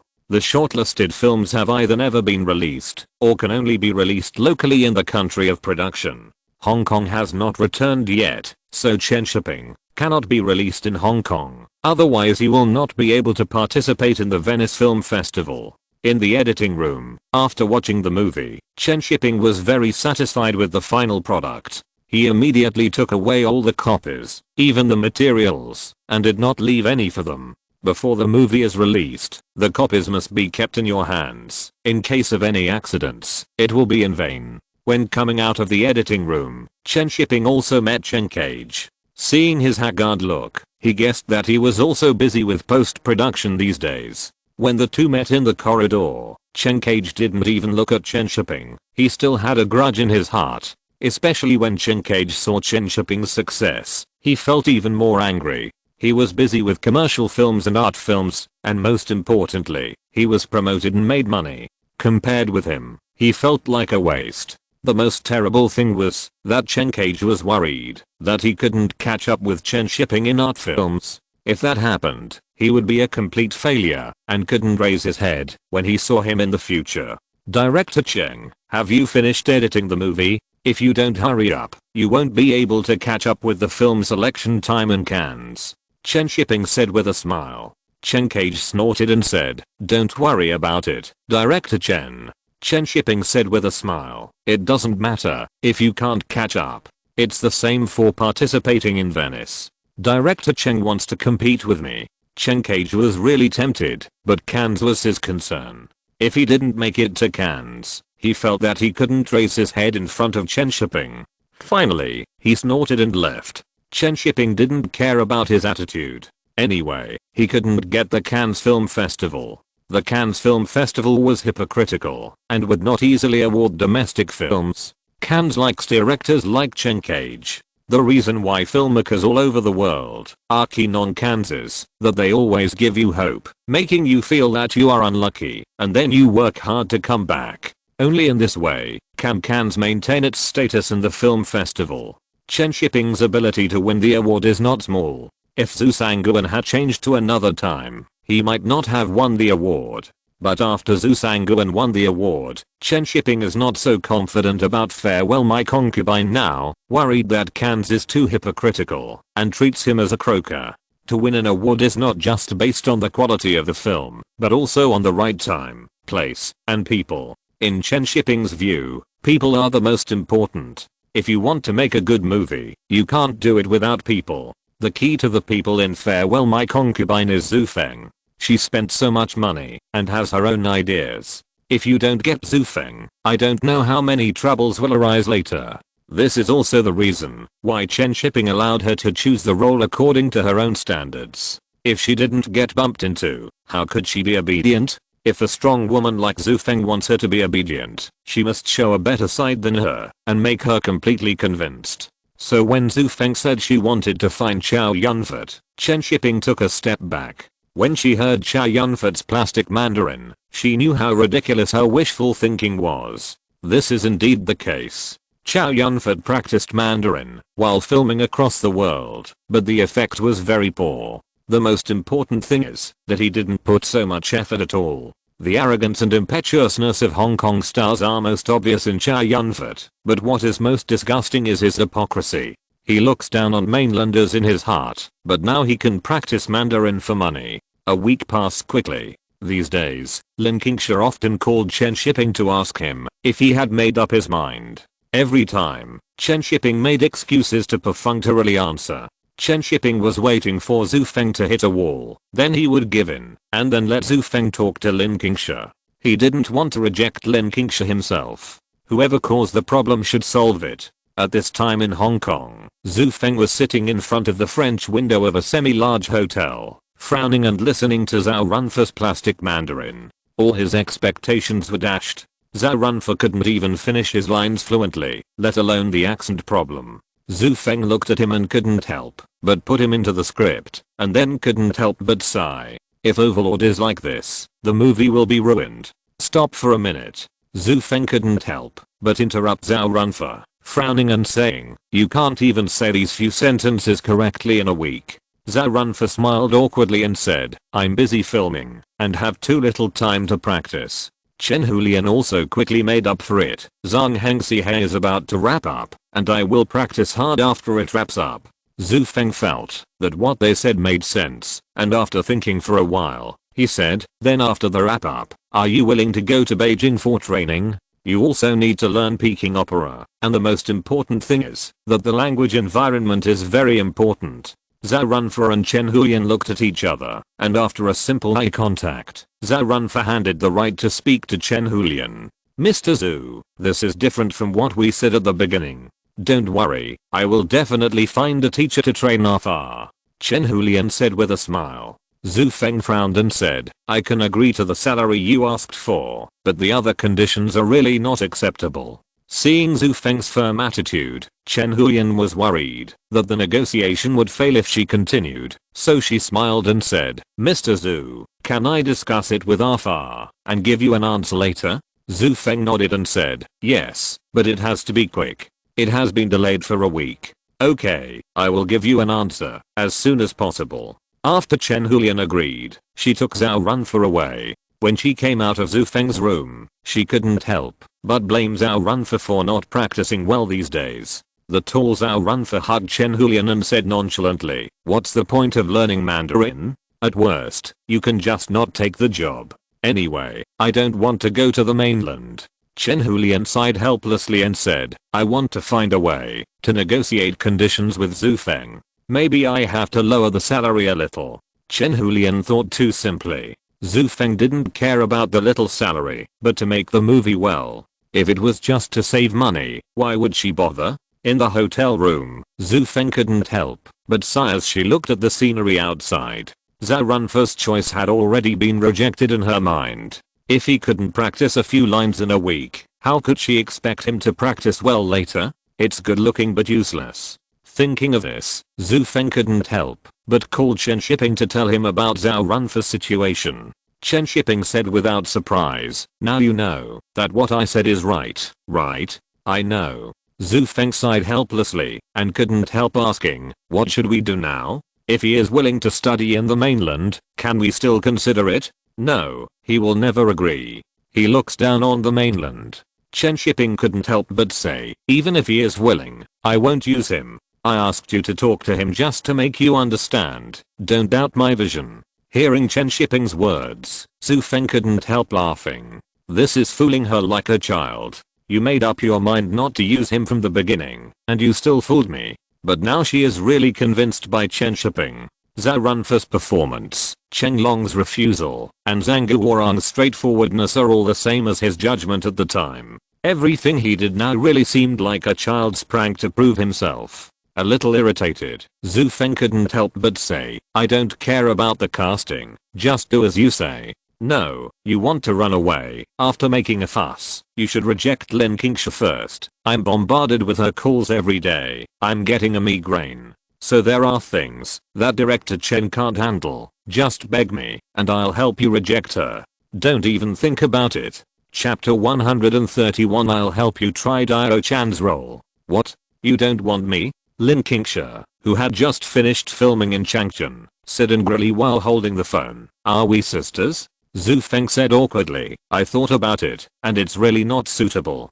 Don't be angry. Let's work together next time. What did Chen Shiping say? Lin Kingsha asked angrily. Zhu Feng thought of the conditions he agreed to Chen Shiping, so he had to say, he wants to use you, but I don't have enough budget now, and the male actor doesn't match you very well. Hearing what Zhu Feng said, Lin Kingsha felt better and asked helplessly, am I really not suitable? Well, you have filmed so many dramas recently, so you should take a good rest. Let's work together next time.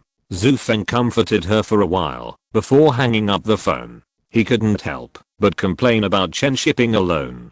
But what Chen Shiping said was right. He was a producer, and his duty was to deal with these difficult things for the director, so that he could concentrate on creation. Zhu Feng really didn't want to cause himself so much trouble now. He originally planned to ask Annie to MUI, but now he gave up.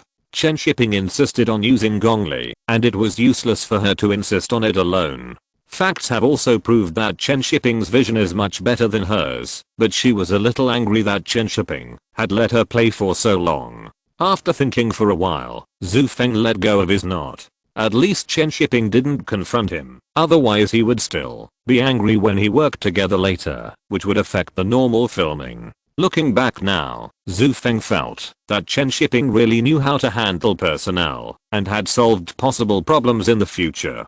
Since he decided to cooperate with Chen Shiping, Zhu Feng was too lazy to wait for Zhao Runfa's reply. He had no sincerity and more demands, and he treated himself as a superstar. Zhu Feng calculated that Chen Shiping already had his own candidates for actors, so he didn't have to spend so much thought. This is much simpler and saves a lot of costs. Mainland stars don't ask for so much pay, even 10,000 or 20,000 for the leading male role is considered a high price. Before going to the mainland, he had to get the equipment that Chen Shiping wanted ready. After the casting problem was solved, Chen Shiping also had his own troubles. The film bureau called and informed him that the film had failed the review, and it was twice. The review of Wives and Concubines was rejected, and the review of Farewell My Concubine was also rejected.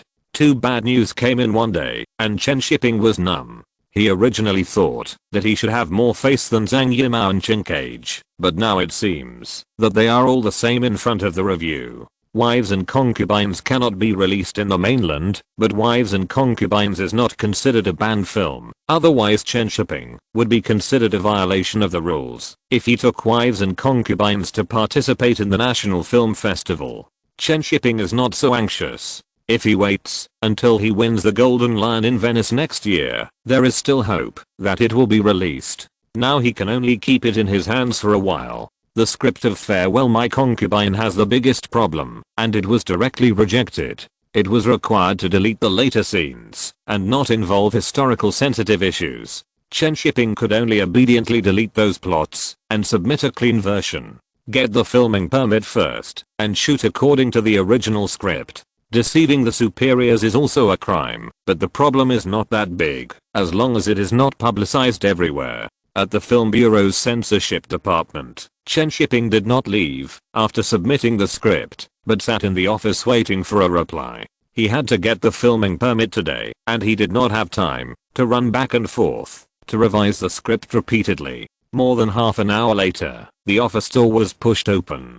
Director Chen, you deleted a lot of this script, and there are problems with the structure. The director of the censorship department said with a smile. Are you kidding me? Chen Shiping immediately smiled and said, how could that be? If I fool you, I will not be able to release it later, and I will be asking for trouble. That's good. I said Director Chen would not do such a thing. This script has been approved. Thank you. I will treat you to dinner later.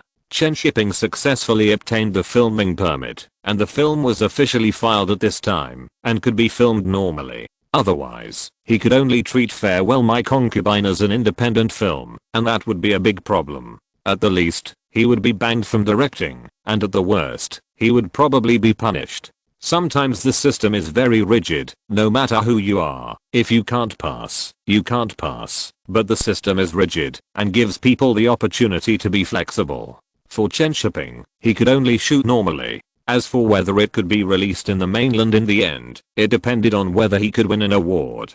Only if he won an award would he have the confidence to ask for it to be released. When Chen Shiping returned home in the evening, he saw Tao Human reading the script. He walked over and asked curiously, "Did the factory arrange for you to shoot a movie?" "No." Tao Human closed the script and said, "It's a co-production with Yindu. They want me to act in it." Chen Shiping suddenly felt strange. He had never heard of Mr. Liao talking about this. Why did they ask Tao Human to shoot a movie for no reason? What movie, and which factory did you co-produce it with? Tao Human explained, "The Married Woman, a movie of the Pearl River Factory, funded by Yindu. This movie, I have some impression." Chen Shiping remembered that he had seen this movie on the list of Zhang, but he didn't know much about the content of the movie. So he looked at Tao Human and asked, "Do you want to shoot it?" "Yes, you said you would quit your job after getting married. Take a few more movies now." Tao Human's tone was slightly disappointed. She still liked acting in her heart. Resigning is not retirement. Chen Shiping said helplessly, "It's not like I'm not letting you film. Did you misunderstand?" "Oh. Can I still film?" Tao Human said belatedly, "I thought you didn't want me to continue being an actor." Chen Shiping smiled and hugged her in his arms and said, "Am I such a rigid person?" Tao Human smiled and looked up at him and said, "Then I'll take this play." "Take it, when?" Chen Shiping asked curiously. Tao Human immediately said, "I'll go this month and try to finish filming before the new year. If I can't finish filming before the new year, I'll continue filming after the new year. That will take a long time, and I'll have no food to eat again. Let's go out to eat." "You can't do it yourself." Chen Shiping suddenly remembered the cold noodles made by Chen Hong and couldn't help but nodded and said, "Then let's go out to eat, but I want to eat my fill first." After that, he picked up Tao Human and walked towards the bedroom. Tao Human rarely didn't pull shyly, but just blushed and whispered to Chen Shiping to go slower. The next day, Tao Human packed up and left for the south, leaving Chen Shiping alone at home. But Chen Shiping was also busy, and when he was busy, he didn't feel uncomfortable with someone missing around him. The filming of Fist of Fury had been finished for 2 or 3 days, and it was now in post-production. This year's Lunar New Year file had also begun to be promoted. Newspapers and magazines had also begun to warm up.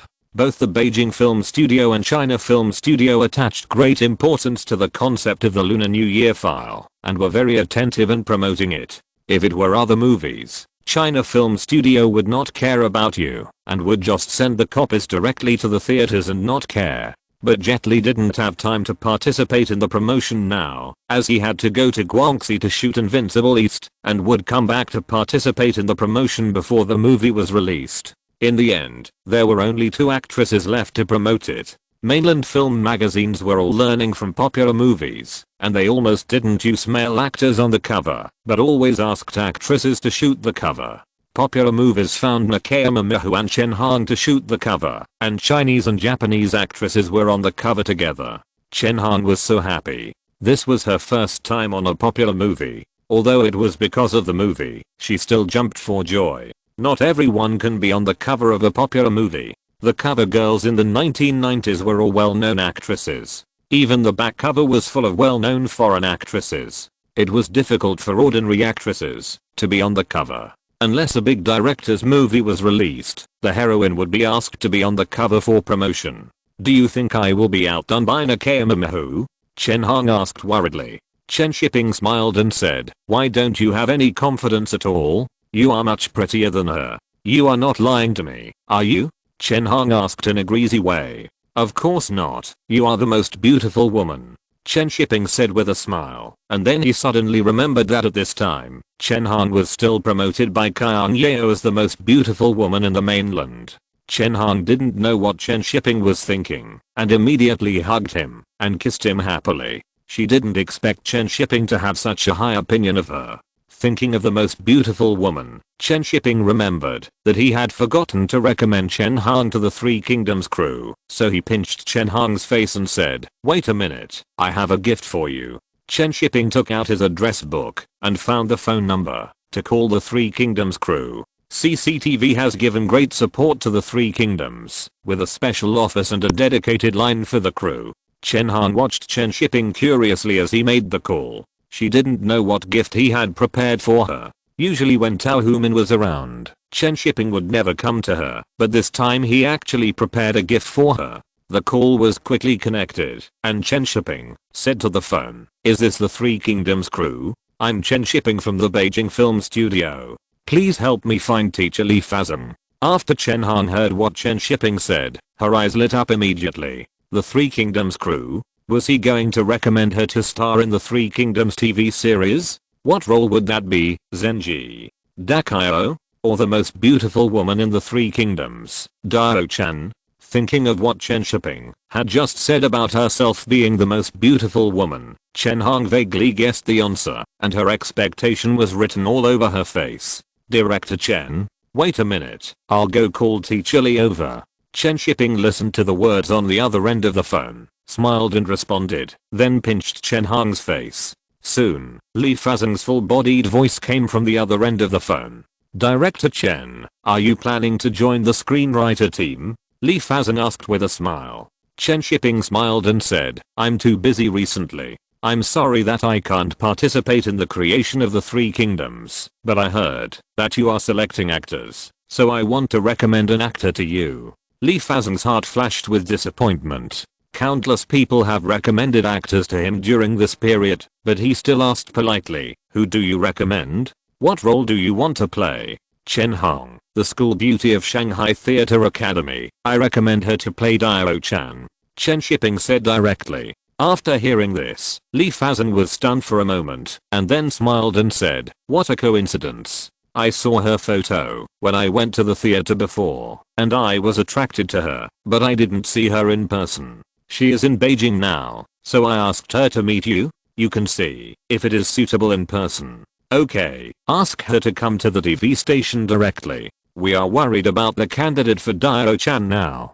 Chen Shiping and Li Fazan chatted for a few more words before hanging up the phone. Then he looked at the excited Chen Hong and said, "Go to CCTV to report tomorrow." "Oh, really?" Chen Hong happily hugged Chen Shiping and said, "Thank you. You can't just join the Three Kingdoms crew if you want to. Wang Fuan's casting requirements are very high. You can't just find connections to join, and this is a key project of CCTV. The four great classics, the popularity of Red Mansions and Journey to the West, made many actors famous overnight. The Three Kingdoms is a man's play, and there are only a few outstanding female characters in it. Dao-chan can be said to be the most popular female character in it. I don't know how many actors are eyeing this role." Chen Hong was happy for a while, then suddenly she grabbed Chen Shiping's hand nervously and said, "What if I don't get the role?" "Don't worry, this role is definitely yours," Chen Shiping said confidently. Chen Hong looked at the confident Chen Shiping and couldn't help asking, "Did you help me smooth out the relationship? You'll know when you go there, this role belongs to you." Chen Shiping didn't say it so clearly, so let her misunderstand. Chen Hong naturally thought that Chen Shiping helped her smooth out the relationship, so she stood on tiptoe and kissed him, and said emotionally, "Thank you. Don't be in a hurry to thank me. I'll see how your plays first, and play Dao-chan," Chen Shiping said with a smile, while hugging her waist. Chen Hong blushed, clasped her hands together, squatted down slowly, bowed, then raised her head, and looked at him with seductive eyes and said, "My slave Dao-chan greets the general." After the salute, Chen Hong stood up and walked softly to Chen Shiping and said, "It's getting late. I'll help the general undress." Soon the floor of the room was scattered with clothes. Suddenly, a white little hand appeared on the armrest of the chair by the window, tightly grasping the armrest. The white arm was pink and covered with beads of sweat. "General, please have mercy on me. I have been weak since I was a child and cannot bear being whipped." The chair by the window, which Chen Hong was holding tightly, was constantly being pushed forward between movement and stillness. The friction between the chair legs and the ground made a sharp sound, like crying and complaining. Seeing that she was a little unstable, Chen Shiping simply grabbed her legs to help her stabilize her body. After her feet left the ground, she could only hold the chair with both hands to stabilize her balance, but she could not move. She could only look back with a flushed face at the brave and invincible general who was constantly charging. After an unknown amount of time, the two sat on the chair, panting. Chen Shiping wiped the sweat off Chen Hong's forehead and said, "Your acting is really good." Chen Hong couldn't help but spit and said, "I'd rather watch your acting, my great general, my thigh is cramping." Chen Shiping stretched out his hand to help her press a few times and said, "Then try another way later. Come on, general, let me go." Chen Hong immediately begged for mercy, and while Chen Shiping wasn't paying attention, she stood up from his arms and ran away. When she stood up, there was a popping sound in the room, like the sound of uncorking a cork when opening red wine. Chapter 132. Director Cheng is pissed off. The weather in Beijing is getting colder and colder. It is very cold when the north wind blows. However, the film and television industry is very hot now. The Three Kingdoms crew is actively selecting actors, and the publicity for the Lunar New Year is also very loud. The promotion of Jingwu Heroes is very strong under the promotion of China film. There are publicity about Jingwumen in all kinds of film magazines and newspapers. Chen Hong and Nakayama Miho have taken cover photos for 4 magazines, and the two have become the most popular actresses at the moment. Japanese female stars are very popular in China. From the early 1980s to the present, many Japanese female stars are very popular in the mainland. Now Nakayama Miho is here to take over the class of her predecessors. But the happiest person is Chen Hong. She has gone from being a small transparent person to being recognized when she goes out. This huge increase in fame makes her very happy.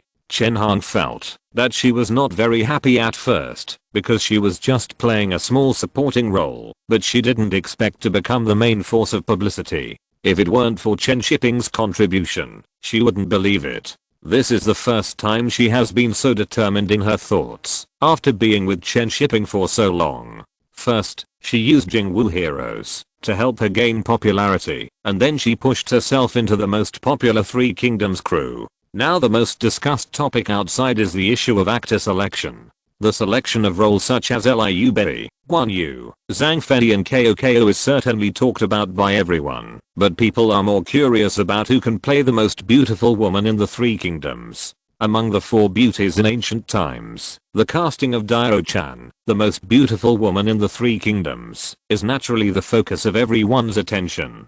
Chen Hong deliberately leaked this news when she was interviewed while promoting Jingwu Heroes, and her popularity rose to a higher level for a while. She has become the most discussed actress at the end of the year. That is to say, there is no hot search, otherwise Chen Hong would have dominated the headlines for several days. While the audience was hotly discussing the Three Kingdoms and Jingwu Heroes, people in the circle were discussing Chen Shiping's new movie. Making a movie directly covers an entire street with an investment of tens of millions. Who would not tremble after hearing this? There is no movie with such a large investment in China, and many people are trying their best to join in. Not only the actors are excited, but also those behind the scenes want to participate. Chen Shiping has not been at home these days, so there should not be too many people knocking on his door to give gifts at night. Jiang Huayan, who lives downstairs from Chen Shiping, was also tempted, but he suppressed his desire when he thought of the relationship between Jiang Shan and Chen Shiping. Chen Cage has been very busy recently, and he is thinking about finishing the post-production of Walking and Singing as soon as possible, and sending the movie to Cannes for a view as soon as possible. However, in the past few days, wherever he goes in the factory, he can hear people talking about Chen Shiping's new movie, and he feels mixed emotions. Originally, these heat and discussions should belong to him, but he rejected them. Chen Cage now regrets rejecting Zhu Feng. Halfway through the filming of Walking and Singing, the investors were dissatisfied with various things, and it would not be so easy to find investment in the future. In the editing room of the factory, Chen Cage, who finally finished the post-production, breathed a sigh of relief, and the haze in his heart was swept away. He was very satisfied with the finished film of Walking and Singing. He felt that this was his best movie, which brought together the advantages of the Children's King of the Yellow Earth Parade, There is no reason for such a movie not to win an award. He is determined to win Cannes. Chen Cage, who was full of pride, had already begun to imagine that after he won the Palme d'Or, everyone's praise for him would also steal Chen Shiping's limelight. After coming out of the editing room, he was about to go to the main building to call people to come over, but he saw several trucks in the courtyard. There were still many people around, and Chen Cage, who was curious, walked over to see what was going on. As people approached, they heard exaggerated exclamations from inside. 2 monitors? This is the latest model. Is this a jib? It looks like a crane. Can this be used for aerial photography? Look at this film. It's all American, and I can't understand the English on it. Special film for 70mm cameras. The pictures taken must be amazing. Chen Cage smiled when he heard these words. The factory bought new equipment, so he could use it in the future. It's a pity that it was bought a little late, so he couldn't use it while singing while walking. Otherwise the pictures taken would be more beautiful. Chen Cage was about to squeeze in to see the new equipment and suddenly heard Chen Shiping's voice in the crowd. Be careful. I don't have money to pay for it if it breaks. The person next to Chen Shiping said with a smile. Director Chen, Mr. Zhu is really rich. How much does so many equipment cost? I haven't used this kind of machine yet. Is Farewell My Concubine still in need of camera assistance? Yes, Director Chen, let us join the crew and learn a little. Chen Shiping listened to them and said with a smile, don't look for me, go find the group leaders. Chen Shiping had already selected the group leaders of each crew and let them choose the camera assistants, lighting assistants, art assistants and so on. It would save them from coming to me all at once, which would be annoying enough. Chen Cage, who was outside the crowd, quietly withdrew at this time, thinking that the factory was buying equipment, but after all this time, it turned out that Zhu Feng prepared it for Farewell My Concubine. Damn, jealous. Little Director Cheng, you are here too. Come and take a look at my machines. All of them are the latest models. Chen Cage, who was about to sneak away and pray that Chen Shiping didn't notice him, suddenly heard Chen Shiping calling him, paused for a moment, pretended not to hear and continued walking. Chen Shiping looked at his back as he was leaving faster and shouted again, Director Cheng, don't go. Come and see. You studied in the United States. Please guide us on how to use it. Director. Chen Cage couldn't help but swear in his heart and walked away faster. Chen Shiping looked at his back as if he could hear the sound of him gritting his teeth. It's not his fault. He had asked him, and Zhu Feng had asked him twice. Now he couldn't blame anyone else. Chen Shiping couldn't say how he felt about Chen Cage, but every time he saw him, he couldn't help but want to tease him a few words. He couldn't think of this kind of person at all in normal times. It's strange to say that he couldn't help it as soon as he met him. Chen Shiping suspected that it was because he was guilty, but he didn't feel guilty when he met Yuhua. Maybe he just didn't like Director Cheng's pretentiousness. At about 4 o'clock in the afternoon of that day, Chen Shiping, who had just put the equipment into the warehouse, was called away by Song Yu to watch a movie. What kind of movie was it? Naturally, it was Chen Cage's walking and singing. But when Chen Shiping arrived, he was a little unsure about the smile on Song Heng's face. After Chen Shiping greeted several seniors in the factory, he sat next to Song Heng and asked, Director, do you want to talk to me about something? Let's watch the movie first. I heard that Xiao Cheng said that the filming was good this time.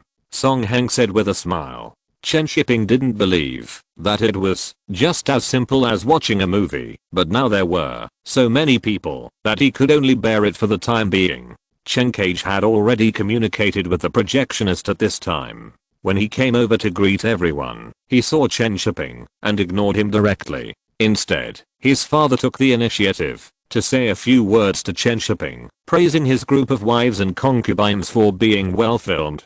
Chen Shiping smiled and chatted with the old man for a few words and praised Chen Cage a few words. Soon the movie started playing. The beginning of the movie was a ghostly picture. The visual effect was still very good. The only bad thing was that it made people feel confused. When the main film started, the scenery of the Loess Plateau was magnificent, but there was nothing new. Huang Lei's performance was not good, childish and a little artificial. A young man stamped his feet, turned around, looked up to the sky, and shouted some artistic lines, but the artistic feeling was still good. After watching the whole movie, Chen Shiping felt that Gong Li's performance was good, but it was a little disconnected from the whole movie, as if she did not fit into the atmosphere created by Chen Cage. Chen Shiping could see that Gong Li tried hard to fit in, but there was always a little feeling missing. The lights in the screening room came on, and everyone applauded very politely, and then no one spoke. Mr. Cheng is here, let him start the tone first, and follow his words without offending anyone. Mr. Cheng pondered for a moment, smiled and said, "It's well shot. It's much more mature than before, and it's improved a lot." Everyone in the screening room caught two key words, mature and improved. Then it will be much easier to evaluate it later. He only said that it was improved, not how good it was, which means that everyone should praise it, but don't hide it. If you find any problems, you should also speak them out. Encouragement is the main thing.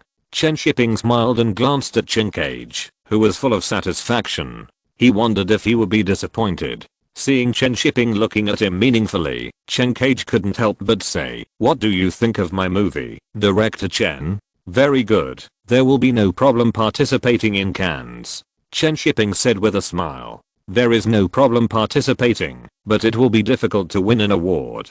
Chen Cage couldn't help but ask again, "Do you think there is hope of winning an award, Director Chen?" "Yes," Chen Shiping said with a smile. "As long as you can be shortlisted, there will be hope." At this time, Mr. Cheng took the initiative to say, "Xiao Chen, if you have any opinions, please tell me." Chen Shiping pondered for a moment and said, "The beauty of the shots is good, but the lines and the actors' performances are not very good. Gong Li is a little out of touch, and Huang Lei is a little too hard." Hearing Chen Shiping's words, Chen Cage felt a little uncomfortable, but he felt that he didn't deliberately find fault with him. He was talking about the actor's problems, so he couldn't say anything. But he still habitually retorted, "I think Gong Li and Huang Lei are very good, and they performed the feeling I wanted. Since it meets your requirements, that's good. I have nothing to say." Chen Shiping smiled and shut up. Seeing this, the others were a little speechless.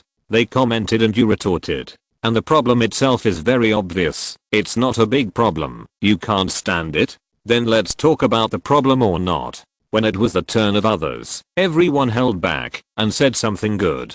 People don't like to hear nitpicking. Chen Shiping watched this scene with a smile. After Chen Cage did this, who would tell him the truth? It was a waste of Mr. Cheng's good intentions. After watching the film, Song Yu first chatted with Mr. Cheng for a few words, and then called Chen Cage and Chen Shiping together. Song Hang smiled and said, "You two have finished your films. Although you are participating in different film festivals, you can still work together. Shiping has some experience in public relations. Do you have any suggestions?" Chen Shiping finally understood after hearing Song Hang say this. It turned out that he wanted to find him for public relations after all this time. And he also wanted to ask Chen Cage for public relations. Although Chen Cage was not convinced, he also knew that what Song Hang said was right, so he sat there without saying a word. He didn't know how to do public relations, and the investors didn't prepare a public relations team for him. He could only rely on the help of the factory. Chen Shiping was the only one in the factory who knew about this. Even if he felt uncomfortable, he could only acquiesce now and hope that Chen Shiping could help him. Chen Shiping smiled and said, "I don't have any ideas. The movie is good enough and doesn't need public relations. Besides, Director Chen has participated in Cannes more times than me, so he should have more experience in this area than me." Chen Cage. The experience of failure. So angry. Damn it, I won't look for him anymore. Song Chen couldn't help but sigh in his heart, turned his head to look at Chen Cage and asked, "Cage, do you have any ideas?" "I don't have any ideas. There have been upsets before. Cannes is a very fair film festival. I believe that, as long as the quality of the film is up to standard, it will be fine." Chen Cage didn't want to ask Chen Shiping for help, he just wanted to step on him. Song Chen hoped that Chen Cage would be a little submissive at this time, so that he could ask Chen Shiping to help with public relations. But his answer made Song Chen helpless. What a joke. If you can win an award, I will ask Chen Shiping to do public relations for you. You have no idea at all. Yellow Earth was filmed so well, but didn't win an award. Walking and singing is not as good as Yellow Earth. Song Heng felt helpless, so he simply waved his hand and said, okay, then you go back first. Director Chen and I have some work to discuss. After Chen Cage left, Song Heng couldn't help but sighed. He is several years older than you, but he is not as mature as you. Chen Shiping couldn't help laughing, and said after a breath, he is not immature, but he has his own pride in his heart. Pride is also based on strength. Song Heng couldn't help, but snorted and said, do you know what his father said? He said that singing, while walking is a mess. Chen Shiping suppressed his smile and nodded. The old man has a sharp eye. Song Heng didn't bother to care about Chen Cage. If he could win the award this time, he would win it. Anyway, Chen Shiping is still there to back up the studio. The studio has organized a review of the film with many wives and concubines, and the evaluation is very high. I think there is a great hope of winning the award. Moreover, Chen Shiping has won the Cannes, so it will be much easier for him to participate in Venice this time. How's the situation with Farewell My Concubine? Song Heng said with a smile. What do you think of those equipment today? Chen Shiping immediately said vigilantly, these are not mine. They will take them away after the filming. They are worth millions. Song Heng laughed and scolded, don't pretend in front of me. I don't believe that you can let Zhu Feng take away the things in your hands. Chen Shiping laughed and said, it hasn't been filmed yet. We'll talk about it later. You are really dishonest. Song Heng said with a smile, and suddenly asked, you are about to graduate from the literature research class, right? Now that your academic qualifications have improved, and you can make some achievements later, your road will be easier. Chen Shiping heard the implication of Song Heng, nodded and said, I will submit a paper to the meeting next week, and ask you to correct it tomorrow. Song Heng smiled and said, don't try that on me. I can't go up. This position is good enough now. Chen Shiping nodded and said, then I will trouble you to give me a push when the time comes. Don't worry. Chapter 133, Do It or Not? At the busy construction site, Chen Shiping was wearing a safety helmet and checking the progress of the construction. The foreman next to him smiled and said, Director Chen, welcome to inspect. The progress is very fast now. We guarantee that it will be completed on time and in full. Chen Shiping always felt strange when he heard others call him Director Chen at the construction site. He touched his pocket and found that there was no red envelope in it. The key is to get the quality right.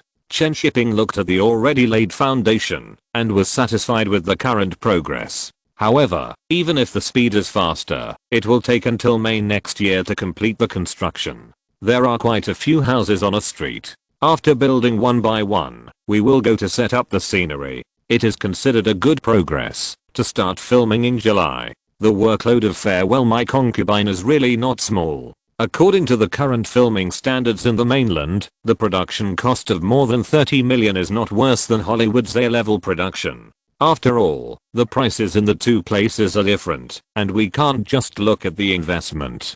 Chen Shiping left after strolling around the construction site.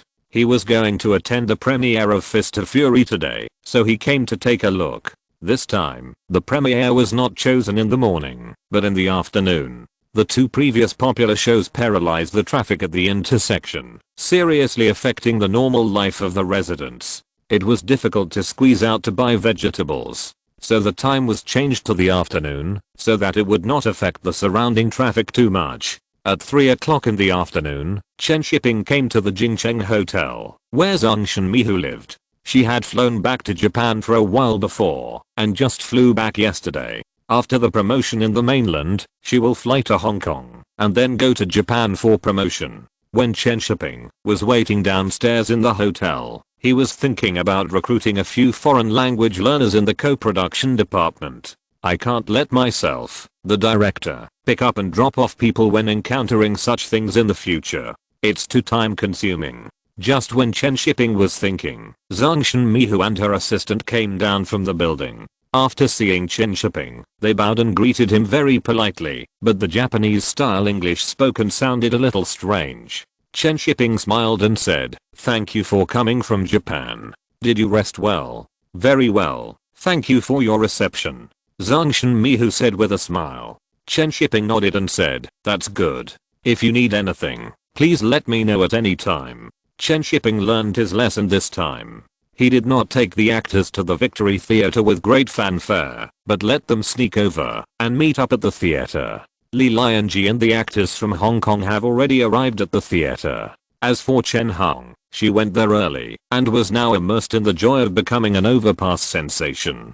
She wanted to enjoy the feeling of being admired by fans. When Chen Shiping was driving to the cinema, Nakayama Mahu, who was sitting in the back row, suddenly took the initiative to find a topic to talk about. I heard that you are responsible for co-production of movies at the Beijing Film Studio, right? Chen Shiping glanced at the rearview mirror and hummed, not understanding what she wanted to say. Nakayama Mahu immediately said, then I wonder if you are willing to cooperate with Japanese companies? Sino-Japanese cooperation? Chen Shiping was not very willing to cooperate with Japan. In recent years, Japanese factories and Japanese products have been very popular in China. Although it brought capital and technology, it also squeezed many state-owned enterprises out of their living space. Industrial and commercial cooperation is indispensable, but cultural exchanges are enough, and cooperation is not necessary. Even if there is cooperation, it must be initiated by the mainland, just like this time's Jingwu heroes. Otherwise, if the Japanese side takes the initiative, we don't know what kind of movie it will be. Chen Shiping looked into Zangshan Mihu's eyes through the rearview mirror and asked, does your firm have the idea of cooperation? Yes, I wonder if you are interested? Zangshan Mihu said directly. Chen Shiping shook his head and said, I'm interested, but this year's quota has been used up. There may be no way for the time being. Let's talk about it later when there is a chance. Hearing Chen Shiping's words, Zangshan Mihu didn't hear the meaning of rejection, but became happy. It seems that this task can be successfully completed. It doesn't matter, next year is also fine. I didn't expect you to be interested in cooperation. Chen Shiping. Didn't this girl hear what I meant? Don't I know that this year is almost over? Exclamation mark. Guess why I said this to you when I knew there would be quotas soon. Faced with Zangshan Mihu's naive way of talking, Chen Shiping's hints were useless. He had no choice but to bite the bullet and say, then let's talk about it next year. Chen Shiping suddenly had a sense of deja vu of the post-zeros rectifying the workplace.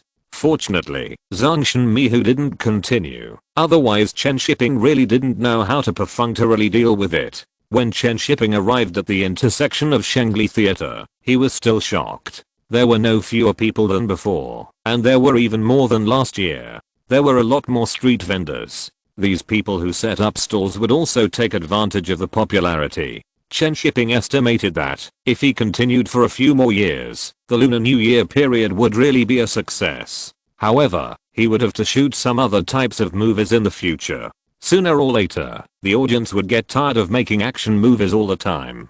Maybe next year, he could make a comedy movie. Chen Shiping felt that he could release Xiao Gang in advance. What was Xiao Gang doing?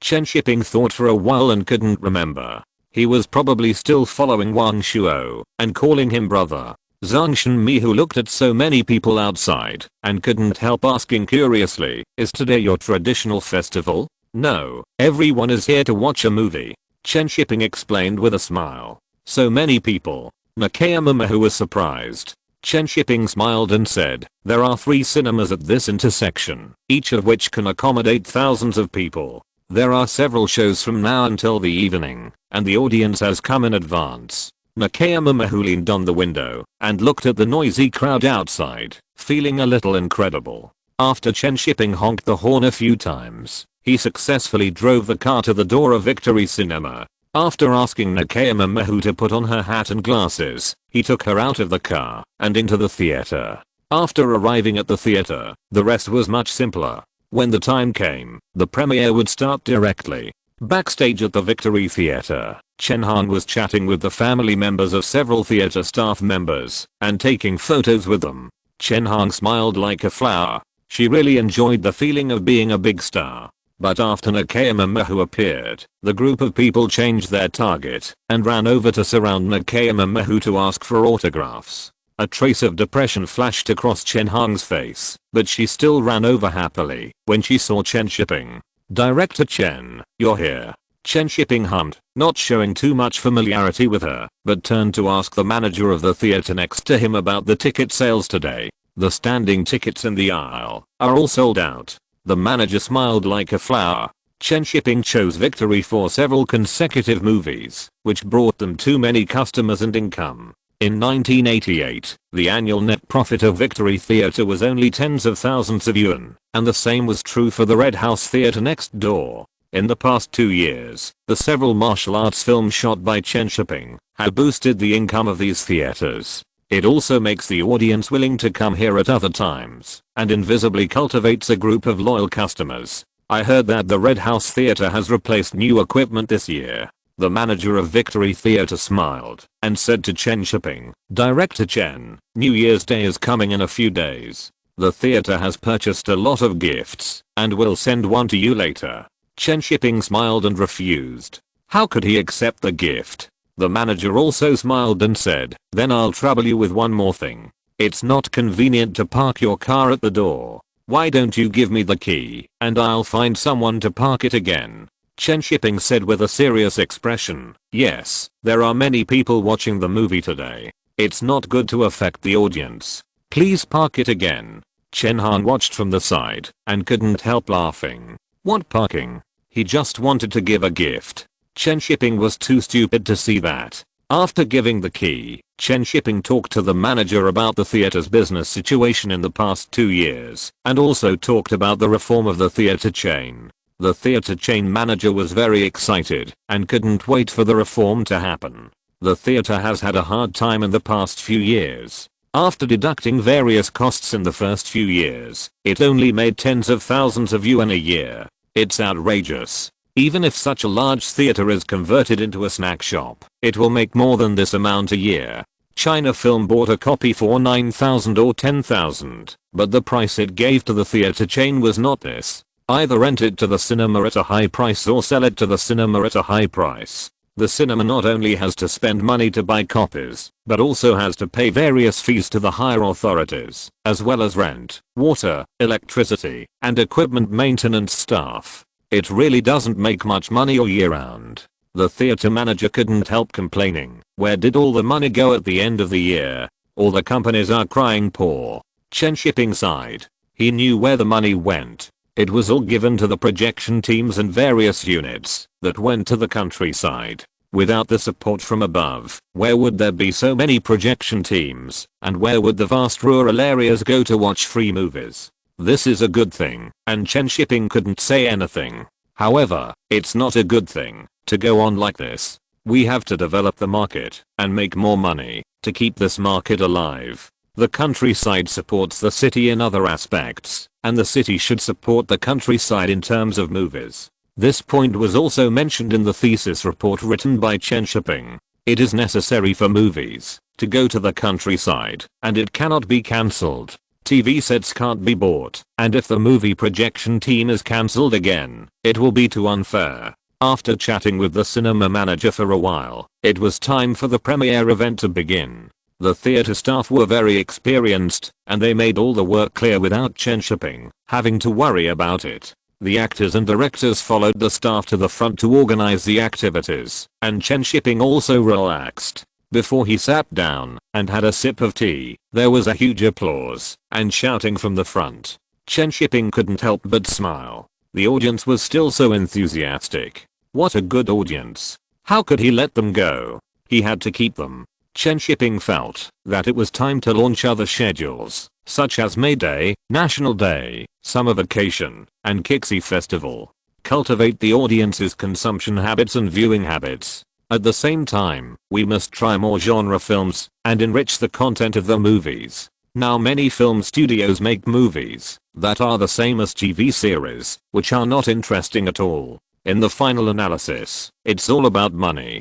Crime movies can't afford big scenes, let alone car chases, and there are not many fighting scenes. The audience kept booing in the front screening room, and it seemed that the event was going quite smoothly. More than 20 minutes later, Li Lianji and his friends came back, and they all had smiles on their faces. Jet Li likes the feeling of movies being shown in the mainland more and more. The feeling of being loved by the audience is something he can't experience in Hong Kong. After all, it's better to be at home. After Jet Li finished sharing happily, Chen Shiping smiled and patted his shoulder and said, "The next part of Invincible East won't have this treatment. Jet Li, it seems that I still have to cling to director Chen's thigh. Chen Shiping will not be so concerned about the movies controlled by Hong Kong, and China Film will not promote them hard, let alone take so many copies like Fist of Fury. Considering that the leading actors are Jet Li, Lin Qingsha and Guan Zilin, it is estimated that they can get 300 or 400 copies, and it is impossible to get more. However, 300 or 400 copies is 3 or 4 million, which is not a small amount for a co-production. At least the cost of the actors' pay has been basically recovered." Chen Shiping took the crew upstairs to watch the movie and see the audience's response. At this time, the movie had been on for a few minutes, and the audience was watching the movie intently. When Shenzhen and Huo Tinjin started fighting, cheers were heard from the field. The action design this time is different from that of Huang Fihang and New Dragon Inn. It is more like a combination of hardcore kung fu and martial arts. There is real kung fu, and the fighting is beautiful, which makes the audience feel refreshed. There were constant cheers in the screening room. When the audience saw Shenzhen being excluded because of his Japanese girlfriend, their emotions were more complicated. On the one hand, they hated the daily life, and on the other hand, they felt that the girl in the movie was not wrong.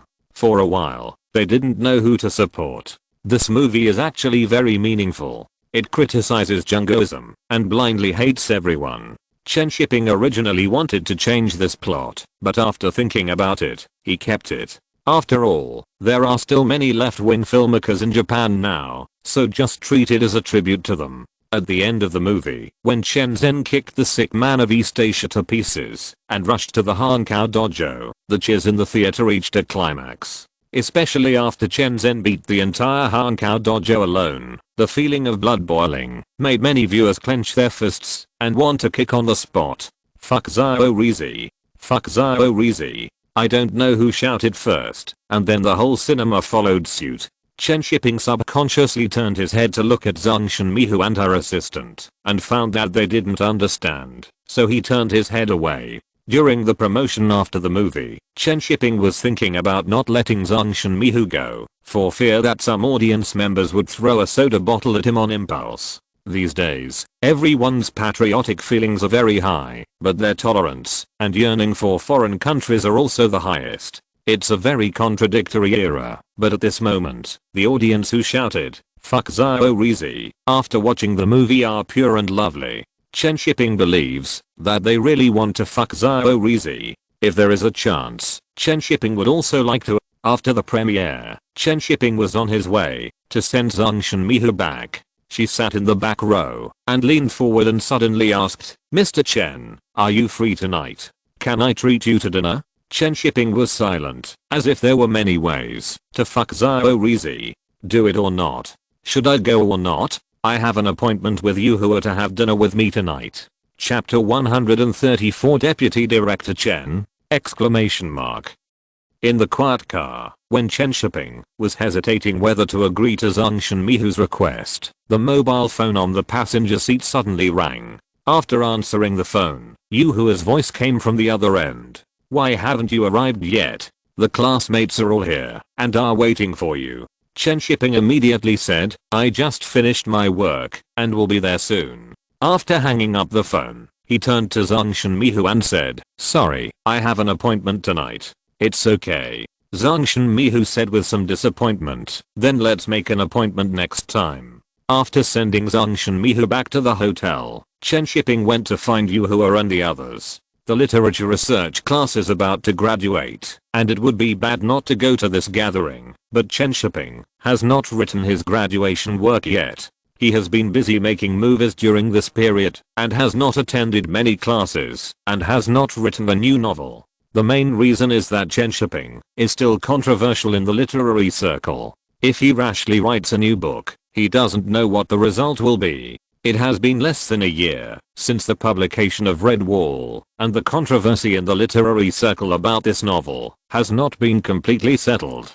A novel of several 100,000 words has already received tens of millions of words of comments. It seems that everyone is attacking it. Chen Shiping sometimes feels that these people in the literary world are really idle and increasingly narrow-minded. It is no wonder that literature completely declined after the millennium and online literature became popular.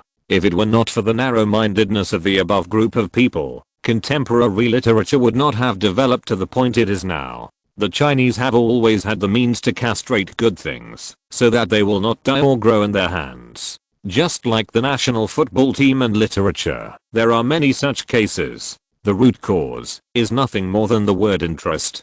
Just like now, a group of people are sucking blood from Dream of the Red Chamber and making themselves fat. A book of Dream of the Red Chamber with only more than 700,000 words can make so many literati study for decades and all become rhodologists. Literature seems to be developing into literary research, and it is enough to study predecessors. Chen Shiping sometimes wonders why the Red Wall he wrote has attracted so many people's criticism and research. Is it because he touched the sensitive area of rhodologists? Is it because he is tired of studying the Red Chamber, so he wants to criticize the Red Wall and the celebrity Chen Shiping to give his title of rhodologist a shiny stamp?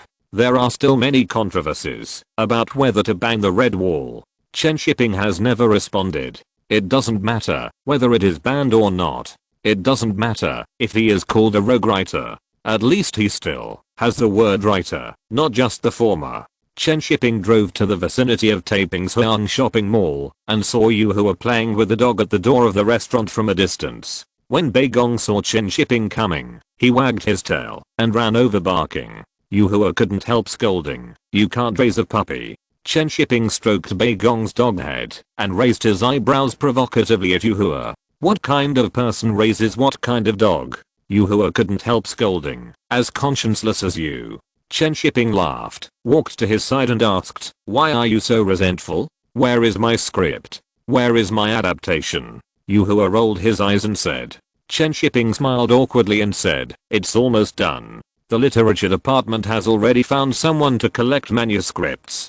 Didn't you say you would write it? I don't have time now. They write first, and I'll revise it." "You're not kidding me, are you? We're all brothers. Why are you telling the truth? Get lost." There are many people in the literature class who are on good terms with Chen Shiping, and many of them are having dinner together tonight. In 2 days, they will be on vacation and go their separate ways. Everyone is a little reluctant. Although they are all adults, and many of them are middle-aged, they still miss the time they spent studying in school. The group drank a lot of wine, and when they came out of the restaurant, they were basically drunk.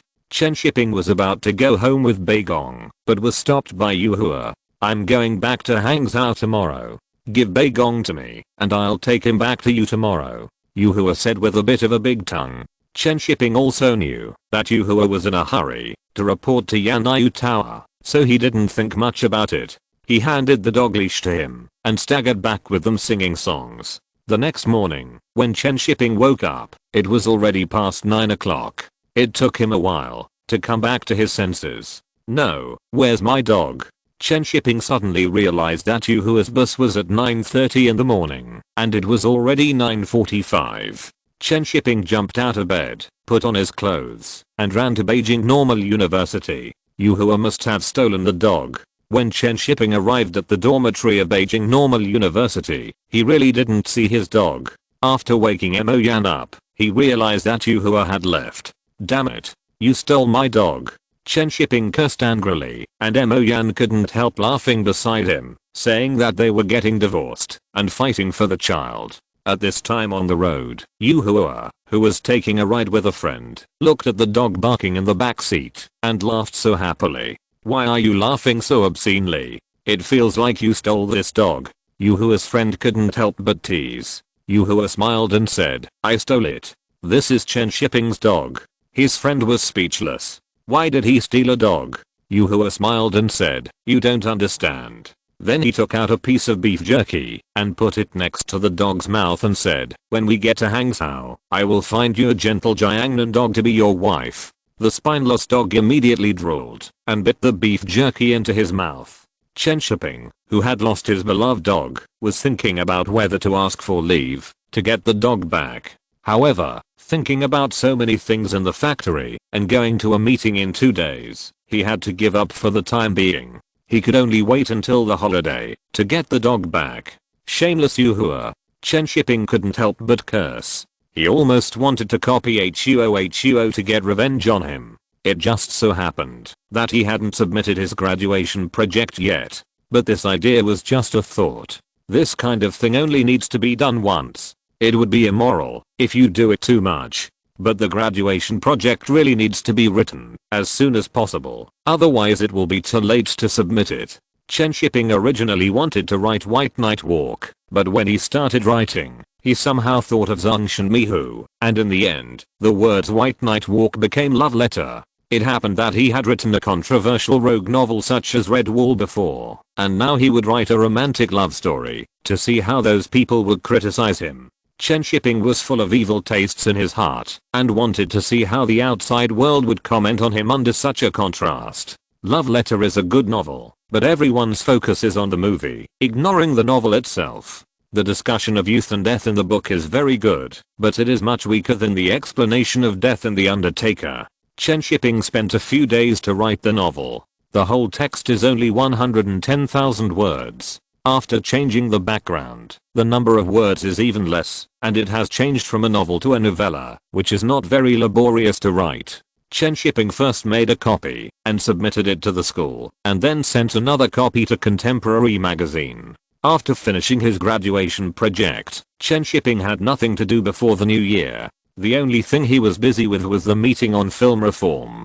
Chen Shiping had submitted his paper at the meeting, and on the third day after submitting it, he was called to a meeting for discussion. The data in Chen Shiping's research paper was very detailed, and his judgment on the future of the film market was well founded. The leaders above were very inspired, and felt that Chen Shiping's suggestions were very feasible. The first was about abolishing the unified purchase and sale and actively transforming into a market economy. The second was about the reform of theater chains, establishing professional theater chains, and forming a set of market standards. The last was the suggestion on the reform of co-productions, which should be standardized, and in the process of learning, a type of film with its own characteristics, that conforms to the values of the mainland should be formed. In the conference room filled with leaders and experts, Chen Shiping suppressed his nervousness and said, both Hollywood and Hong Kong movies are market driven. They shoot movies that the public likes and actively adapt to the market. Of course, the most important thing is to actively guide the market.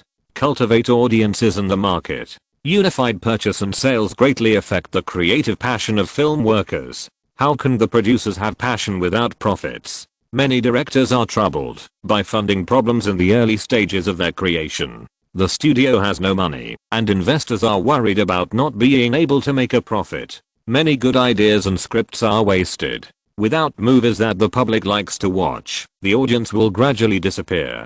The popularity of televisions has made a considerable number of audiences unwilling to spend money to go to the cinema, because movies are not as good as TV series. Movies will be drowned by TV series. The market is sluggish step by step. The economy is developing better and better, but the film market is getting smaller and smaller. It will be too late if we don't reform it.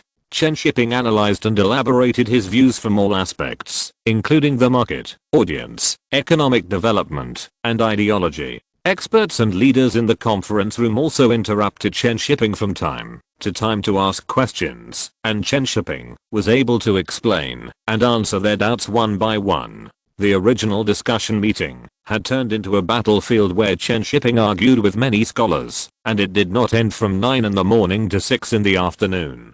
Today's discussion ends here. A leader of the Ministry of Culture took the initiative to end today's meeting, and then concluded, Shipping's suggestions are very good, well organized and highly feasible. Everyone should think about it carefully when they go back and continue the discussion tomorrow. Chen Shiping breathed a sigh of relief. It seems that today's efforts are still effective. The suggestions in his paper are not much different from the original film reform. It's just that they were put forward in advance and are in line with the current film market in the mainland. In the next 10 days, a total of 8 meetings on film reform were held. At the 9th meeting, everyone knew that the results would be announced today. The moment Chen Shiping arrived at the meeting room, He was surrounded by many people with smiles on their faces. They had responded to the reform suggestions many times before, but it was the first time that Chen Shiping was fully prepared and determined to lead the reform. Now there is finally a result. The model of unified purchase and sale is finally going to be broken. Chen Shiping looked at them laughing so happily, but he was not so optimistic in his heart. The cancellation of unified purchase and sale would make many film studios unable to survive. Talent is scarce, funds are insufficient, and it is not known whether they can survive in the market competition. Chen Shiping knows very well how the 8 major film studios disappeared. It is estimated that many film studios are thinking about co-production to learn something and make money at the same time. But what they don't know is that co-production will also be restricted. Since the market is open, the first thing to ensure is the development of mainland films, rather than giving the market to others. The previous operation of directly selling the studio logo will be restricted. The conditions for co-production will become more. The indicators for co-production will be reduced year by year, and the selection of imported films will be more cautious, and more marketable films will be selected to stimulate the mainland film market. Mainland audiences have seen too many old-fashioned films produced by film studios, and foreign commercial blockbusters will become the first choice for audiences. If the film studios can't keep up, they will soon lose their living space. Chen Shiping didn't feel sorry for these people. Supporting mainland films, restricting co-production, and cancelling unified purchase and sales are all good things, but whether they can seize such opportunities depends on themselves. The meeting started soon. After the leader came in, he directly handed down the final document. This is the final reform document and standard. The market price of movies in the future will be based on this standard. All aspects are involved, from film studios to China Film Group to cinemas to China co-production. People in the office read through the documents one by one. They were surprised at first, but finally fell silent. The challenges in the future will be even greater. Which company can stand the test of the market and survive? After the cancellation of unified purchase and sale, major film studios will also have to set up their own distribution departments, either looking for China Film Group to distribute, or running distribution themselves, or cooperating with China Film Group to distribute. This is a test for film studios and China Film Group. China Film Group used to directly distribute to cinemas, but now cinemas have autonomy. If they want to be professional cinemas, they must form a complete and mature set of distribution standards. The document will officially take effect in April next year, and there is not much time left for everyone to react. As soon as the meeting ended, Chen Shiping saw people from Xianshan Film Studio running out. Their studio was so poor. Now that restrictions were imposed on co-production, they could not get co-production films at a low price with high quality services. They must make more money before the document takes effect. Chen Shiping was not worried about this problem. The co-production department of Beijing Film Studio was in his hands, so he would never worry about these problems. Just when Chen Shiping was about to leave, someone from China Film suddenly came over. "Shiping, come and talk." "Director Chen, I was looking for you. Mr. Lee wants to talk to you." People from Zhang Production also ran over to find Chen Shiping. When they met the people from China Film, they clearly knew that their goals were the same. So the atmosphere became subtle, and Chen Shiping was also quite embarrassed. Where should he go now? Chen Shiping turned his head to look at Song Yu, who was still chatting with others, and silently shouted in his heart, "Director, if you don't come, I will run away with someone else." Song Yu seemed to hear Chen Shiping's voice, and came over after chatting with others for a few words. He ignored the people from China Film Group and Sino Industrial Cooperation, walked up to Chen Shiping, and said with a straight face, "What are you still doing here? Go back to the factory and set up a distribution and publicity department." Chen Shiping immediately smiled and said, "Okay, I'll be there right away." After Chen Shiping left, Song Yu turned his head and looked at the people from China Film Group and Sino Industrial Cooperation and said, "What do you two want to talk to our deputy director Chen about?" The people from China Film Group and Sino Industrial Cooperation twitched their lips. How could Chen Shiping be promoted? Did you decide in a meeting? It meets the cadre appointment standards. Chapter 135. Why is the dog gone? Where's the dog bowl? Tao Human, who returned to Beijing after filming, saw that the doghouse and the dog bowl were gone, and suddenly thought of something bad. Chen Shiping said helplessly, "It was stolen." Tao Human immediately yelled angrily, "It was stolen. Who gave birth to a son?" No, no, no, it was stolen by Yu Hua, not the dog dealer." Chen Shiping quickly covered Tao Human's mouth. He didn't expect Tao Human to value the dog so much. After hearing Chen Shiping's words, Tao Human breathed a sigh of relief, patted his hand that was covering his own, and then complained, "Why did Yu Hua steal the dog? Maybe he couldn't bear to part with his brother." Chen Shiping said with a wry smile, "Tao Human, you can't steal the dog. How can a great writer steal chickens and dogs?" Chen Shiping promised Tao Human that he would go and get the dog back when he was on vacation, which made Tao Human temporarily quiet down. Galzi is a member of the family, and Tao Human has raised him for so long that she has feelings for him. In addition, Tao Human also knows that Galzi has accompanied Chen Shiping through a difficult period, which has a different meaning. After comforting Tao Human, Chen Shiping asked with concern, "How do you feel about filming this time?"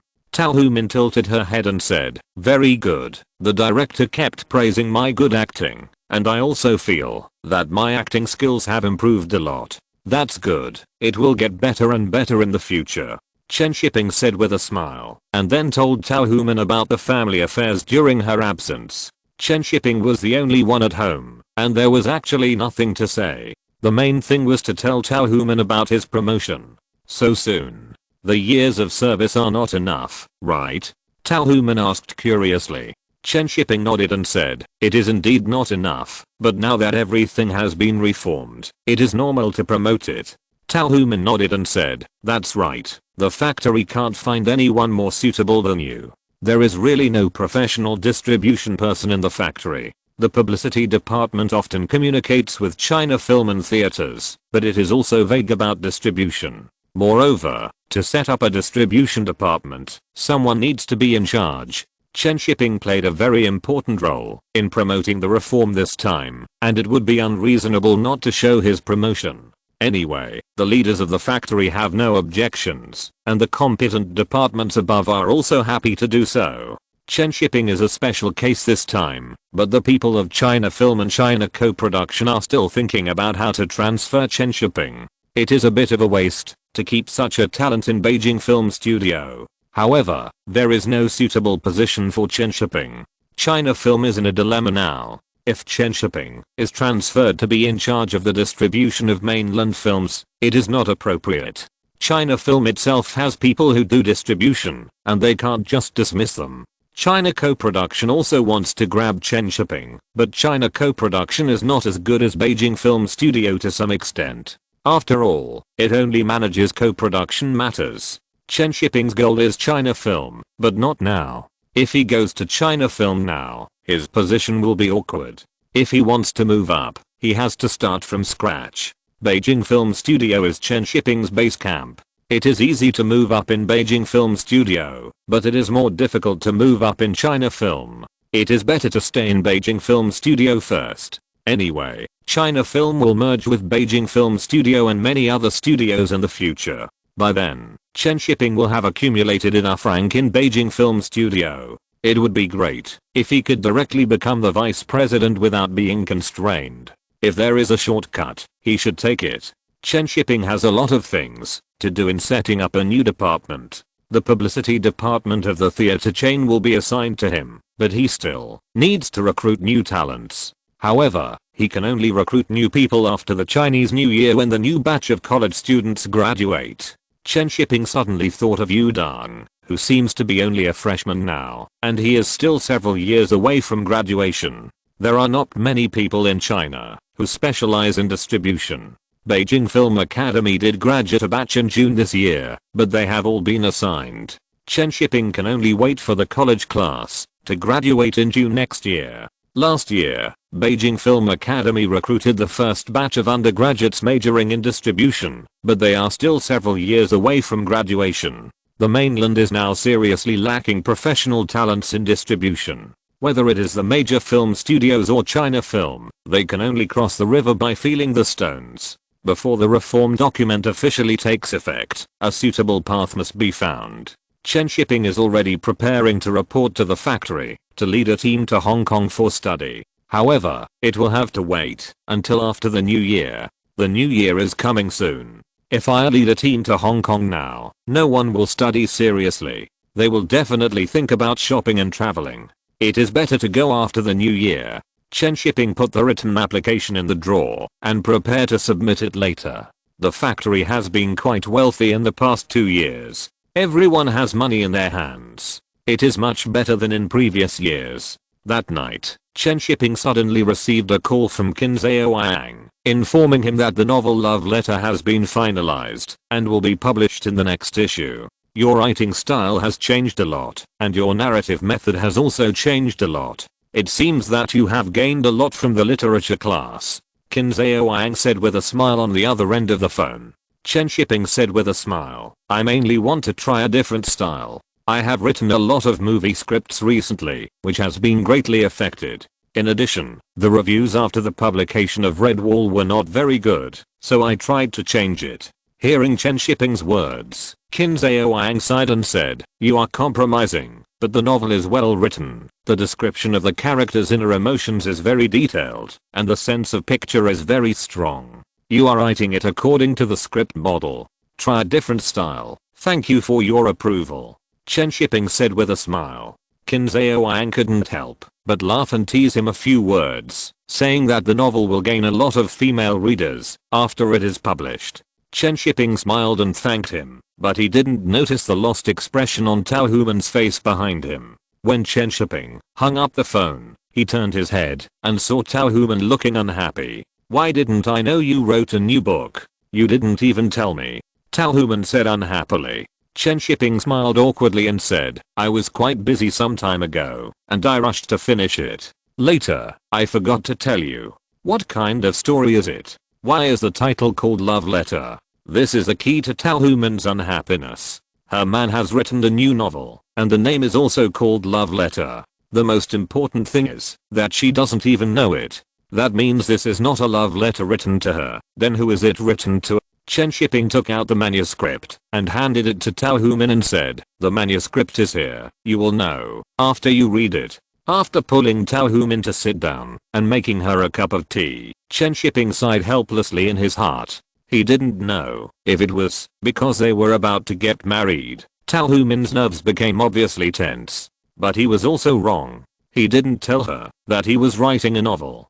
Tao Human looked at Chen Shiping's sharp handwriting on the manuscript paper and felt a little relieved. The handwriting is like the person. The sharp handwriting means that he was really in a hurry when he wrote it. After drinking a sip of tea, Tao Human began to read the novel, but she felt strange after reading it for a while. The style of this novel has changed a lot. The description of female psychology is very delicate. The most important thing is that it is like watching a movie. The delicate emotions and pictures in the novel allow her to immerse herself in the characters' hearts. Tao Human likes this delicate emotion and thinks that this novel is much better than Chen Shiping's Red Wall. There are no dark and decadent things and no explicit sexual descriptions. It is very suitable for female readers. Tao Human spent more than an hour to finish the novel. Turning her head and looking at Chen Shiping, who was leaning over the desk to write a work plan, she suddenly felt distressed. His style is not like this. Now he suddenly writes like this. It must be because Red Wall has suffered too much criticism. Thinking that she was angry just now, Tao Human felt a little sorry. She should support him. Why would she be angry about such a small thing? Tao Human walked behind Chen Shiping and looked at the books and various workbooks piled high on the desk. She felt that she did not pay enough attention to Chen Shiping during the time she went out to film. Thinking that Chen Shiping was busy preparing for the movie during this period and holding meetings every day to promote the reform of the film market, he must have been so busy that he didn't even have time to eat. Feeling bad, Tao Human stretched out her hand and pressed on Chen Shiping's temple, gently massaging him, and whispered, "Are you hungry? I'll give you something to eat." Something to eat? Chen Shiping immediately put down his pen and said, "Okay, okay." Tao Human blushed with shame and couldn't help pinching his chest and said, "I'm talking about noodles." Ah. I won't talk to you anymore. Hooligan. On the first day of February, the latest issue of Contemporary magazine was released. Many readers saw Contemporary magazine at bookstores and newsstands, flipped through the catalog, and saw Chen Shiping's name, and bought it immediately. Chen Shiping has now become a master of erotic literature in the hearts of many readers. This time he published a new novel, and I must buy it and read it. I just bought it home, hid in the bedroom, prepared tissues, and opened the magazine to savor it slowly. Hey, this time the protagonist is a young widow? Exciting. But after continuing to read, the hand on the tissue suddenly clenched and threw the paper on the ground. I took off my pants, and you showed me this. Aren't you the most daring writer? Don't you write pornographic books? What are you writing about, love and death? Pa. You rubbish writer. You wasted my 7.45 yuan. Many young people who came to see Chen Shiping for his reputation as a rogue writer scolded him to death. But many female readers who hated Chen Shiping at first fell in love with this novel. The beautiful and delicate emotions, interesting story settings, the depression of youth and the detachment from the shadow of death all made these female readers fall in love with this novel. At this time, many readers realized that Chen Shiping could actually write such a novel. So why did he write Redwall so explicit? Why would a writer who can write such delicate emotions and a tenacious story like Zusanguan write a rogue novel like Redwall? Am I too superficial to understand Redwall? Many readers had this question in their minds and went back to take out Redwall to read it again. Of course, a large part of the readers who reread Redwall felt that they had taken off their pants and prepared tissues, and they were determined not to waste them, so they went back to read Redwall again. In addition to the polarized reputation of the reader group, the evaluation of love letters in the novel circle is also different. Some say it is well written, while others say that Chen Shiping finally reveals that he has no talent or knowledge. When everyone is pursuing suffering, the emotions of the characters in Chen Shiping's love letters are too small. There is no grandeur of the times, no twists and turns of love and hate, and no deep understanding of human nature. Love letters are like a cup of boiled water with sugar. It looks ordinary, a little sweet in the mouth, and after drinking it, you will savor it in your heart, but after careful analysis, you will feel that nothing is written. This kind of delicate personal emotion with a hint of melancholy cannot be recognized by everyone in this era of praising suffering. A considerable number of people think that the novel is not profound enough, but many people think it is well written. In the case of different evaluations, it is inevitable that some people will quarrel about it. The two groups of people quarreled for a long time because of the Redwall written by Chen Shiping, and now the conflict is concentrated on the love letter. Whether it is the novel circle or the reader group, Chen Shiping is a topic figure. This love letter has well received the popularity of the Redwall, and the sales of the magazine have been rising for a while. The group that buys the most books is college students, and the group that likes this novel the most is also college students. People in the film industry feel the strangest when reading this book. Wasn't Chen Shiping busy with meetings every day? Wasn't he preparing for a big production? How could he have time to write a novel? Exclamation mark. This guy's a pervert. He is too energetic. However, people in the film industry have a sense of deja vu when reading this novel. People who are used to reading scripts will automatically imagine the scenes when reading novels. In addition, Chen Shiping's narrative method this time deliberately uses the description method of movie shots, which makes the sense of pictures even stronger. Originally, many people in the film industry bought it back to read because of Chen Shiping's current status. Maybe they can chat with Chen Shiping in the future. However, after reading the novel, many directors have the idea of filming the novel. They even feel that they don't need to write storyboards, just shoot it according to the novel. The pictures are clean and beautiful, the emotions are delicate and the complex is interesting. This is a good script. But thinking that Chen Shiping himself is a director, these people can only suppress the idea. How can a director let others film his novel? The director is out of the game, but many actors have the idea after reading the novel. If Chen Shiping is adapted into a movie, can I give it a try? Literary young women love this kind of novels and movies the most. If they can become the heroine, it is simply a dream come true. Many actresses of the right age have written a love letter in their hearts, fantasizing about having the opportunity to become the heroine of the love letter in the future. If you're listening to this novel on a channel other than Fanfic World, it means they downloaded and uploaded it without effort. We cordially invite you to visit our channel, Mundo Fanfic Novelos. There you'll find the original version of this story and you can explore many other novels of various genres. We're waiting for you to immerse yourself in a world of incredible novels. Chapter 136. Yuhua registered the dog. The sky was clear, and the sun shone on the snow, sparkling. Chen Shiping stepped on the snow and came out of the communication room of the family compound, holding a pile of letters and various packages in his hands. There were letters from readers forwarded by the magazine, and there were also New Year greetings from friends. The large and small packages were specialties sent by Tao's father and mother. At this time, Tao Human had not yet returned home from get off work. After Chen Shiping put down the things, he changed the water on the stove and replaced the coal briquettes. After finishing his work, Chen Shiping sat at the desk, drank tea and began to read the letters. He had to reply to the letters from friends and the letters from readers. The first letter Chen Shiping found was the letter sent by Yuhua. There was only a photo in it, and the photo showed him and the dog on a boat in West Lake. Looking at Yuhua's smirk, Chen Shiping twitched his mouth and thought about going to Tao Human's hometown after the new year and snatching the dog back. But the dog was smiling too happily in the photo, and Chen Shiping felt betrayed. Chen Shiping thought for a moment, then wrote a letter to Yuhua.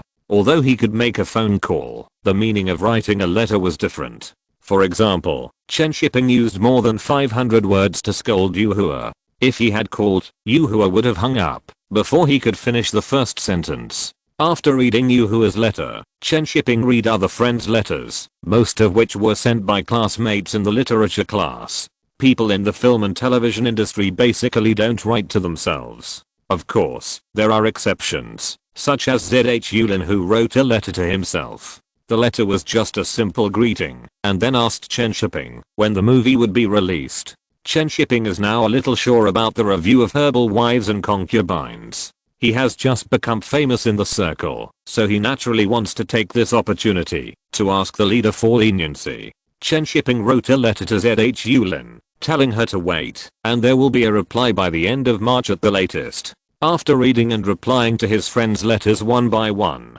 Chen Shiping began to read readers' letters again. Many readers signed their letters with the names of the protagonists of love letters, as if imitating the characters in the novel, hoping that someone would write back to them. These readers not only use the names of characters in the novels when writing to Chen Shiping, but also find a random address to send their letters, hoping to meet someone who also likes novels, and write back to them. This has become the most popular activity for some literary youths, but Chen Shiping feels a sense of deja vu of drifting bottles. After sending the letter, they will wait with trepidation and hope, looking forward to the postman appearing at their doorstep, and imagining what the person who receives their letter will look like, whether it is a man or a woman, and whether they look good. Chen Shiping did not expect that publishing a novel would actually provide a new way for literary youths to make friends. Most of the letters from readers are very interesting, as if they are talking to themselves, writing down their feelings about reading the novel, and also questioning why Chen Shiping wrote so pure and wasted his toilet paper. When seeing this kind of letter, Chen Shiping just smiled, thinking that the reader is quite cute, and regarded him as a writer who writes street literature. However, he did write street literature, and the sales were quite good. Now many bookstores still have his novel. After the new year, we can discuss the publication of Love Letter. The sales volume should not be too low, and of course it will not be as exaggerated as The Red Wall, where the sales of genuine and pirated copies total tens of millions of copies. However, Chen Shiping has a different plan for the novel Love Letter. He intends to hype up the novel and make it a bestseller, then adapt it into a movie, which will boost the box office. The most important thing is that Chen Shiping wants to try to operate the novel-hype adaptation, cultivate novel-hype fans, and convert readers into audiences. Most of the current novels in the mainland do not have this concept. Even if the novel is adapted into a movie, the name of the movie will be changed. Directors seem to be trying their best to get rid of the original author, and do not want others to think that the success of the movie comes from the novel. Even if the movie is not renamed, the original novel will not be widely promoted. Chen Shiping wants to try hype operation, which may bring surprises. If it succeeds, it will also make people in the literary and film and television circles realize the importance of hype operation. The film market needs to blossom more, otherwise how can the market be developed? Chen Shiping looked at the signature in the reader's letter and thought it was a good promotion point. Turn the novel into a new way to make friends, and then fabricate a few successful cases, write them into romantic stories and report them. The sales of the novel will definitely be a big hit. Chen Shiping was flipping through the letters and suddenly found a different letter from a reader. The reader who wrote the letter claimed to be a student of the performance department of Beijing Film Academy and said that she liked this role very much. If Chen Shiping has the idea of adapting a movie in the future, he can give her a chance. There was also a photo in the envelope, which was taken standing on a snowy hillside. Both the background and the clothes she wore were exactly the same as the description in the novel. It seems that she really likes this novel. Looking at Yu Fihang in the photo with her eyes closed to welcome the snowflakes, Chen Shiping thought it was quite interesting, but he put it down after taking a look. He would not choose Yu Fihang to play the role just because of a photo. He would slowly choose the actor when the time comes. Chen Shiping selected a few letters from readers and replied, put down his pen, and stretched his body. He was a little surprised that Tao Human had not returned home yet. It was past 6 o'clock, and she should have been home a long time ago. Tao Human didn't have a cell phone yet. She was reluctant to buy one because she felt sorry for the money. She still used a pager. Chen Shiping had to leave her a message. Beep. Beep. Tao Human took out her pager, looked at it, and put it in her pocket. She looked at the director of the troupe sitting opposite her and said, Director, I've really thought it over.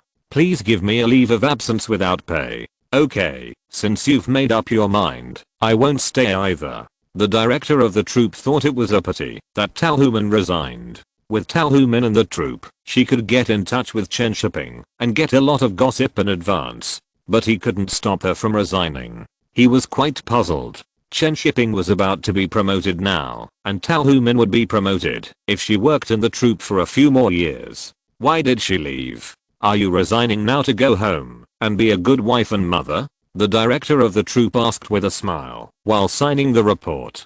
Tao Human nodded and said, I'm going to get married next year, and I'm going to try my luck in the adult entertainment industry. Isn't it popular to do so now? The head of the troupe smiled and congratulated her and handed her the signed report. After Tao Human left, he slowly figured it out. Why would she go into the adult entertainment industry after getting married? It must have been Chen Shiping's idea. Thinking that Chen Shiping was still in charge of co-productions, he felt that there must be something fishy about Tao Human's resignation to go into the adult entertainment industry. But it's nothing. There are many people who do this. Director Chen has both money and power. No wonder he is so actively promoting the abolition of unified purchase and sale. On the other side, Tao Human handed the report to the personnel department before returning home.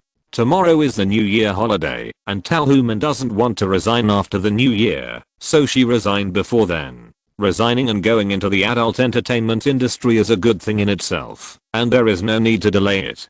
Besides, she doesn't distrust Chen Shiping, and she can't quarrel and break up after she resigns. This year's spring festival is no different from last year, with greetings and greetings. The only difference is that we went to Tao Human's hometown after the New Year. We have decided to get married next year, so we must go to her home for the New Year this year. Tao Human's hometown is in Ruyan, Wenzhou. Chen Shiping was confused when he arrived there. Wenzhou dialect sounds completely different.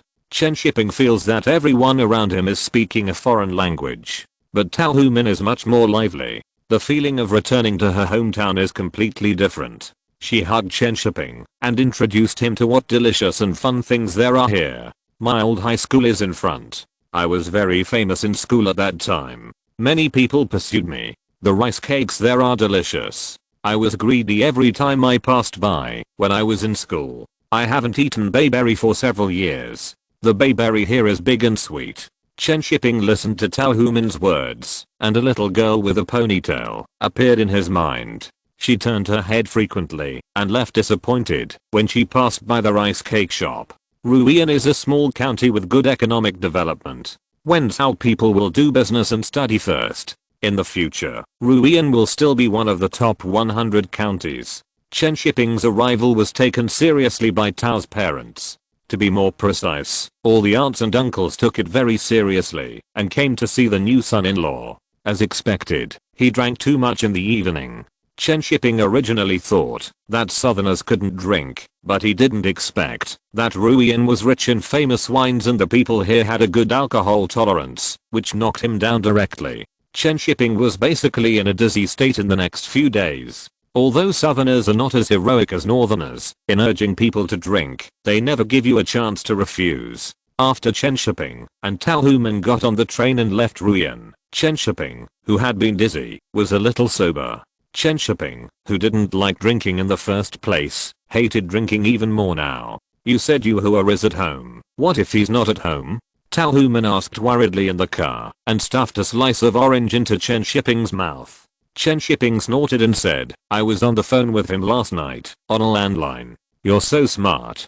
Tao Human couldn't help laughing and felt that the battle of wits between him and Yuhua over a dog was quite interesting. Ruian is not far from Jiaxing. At noon, Chen Shiping and Tao Human arrived in Heian County under Jiaxing.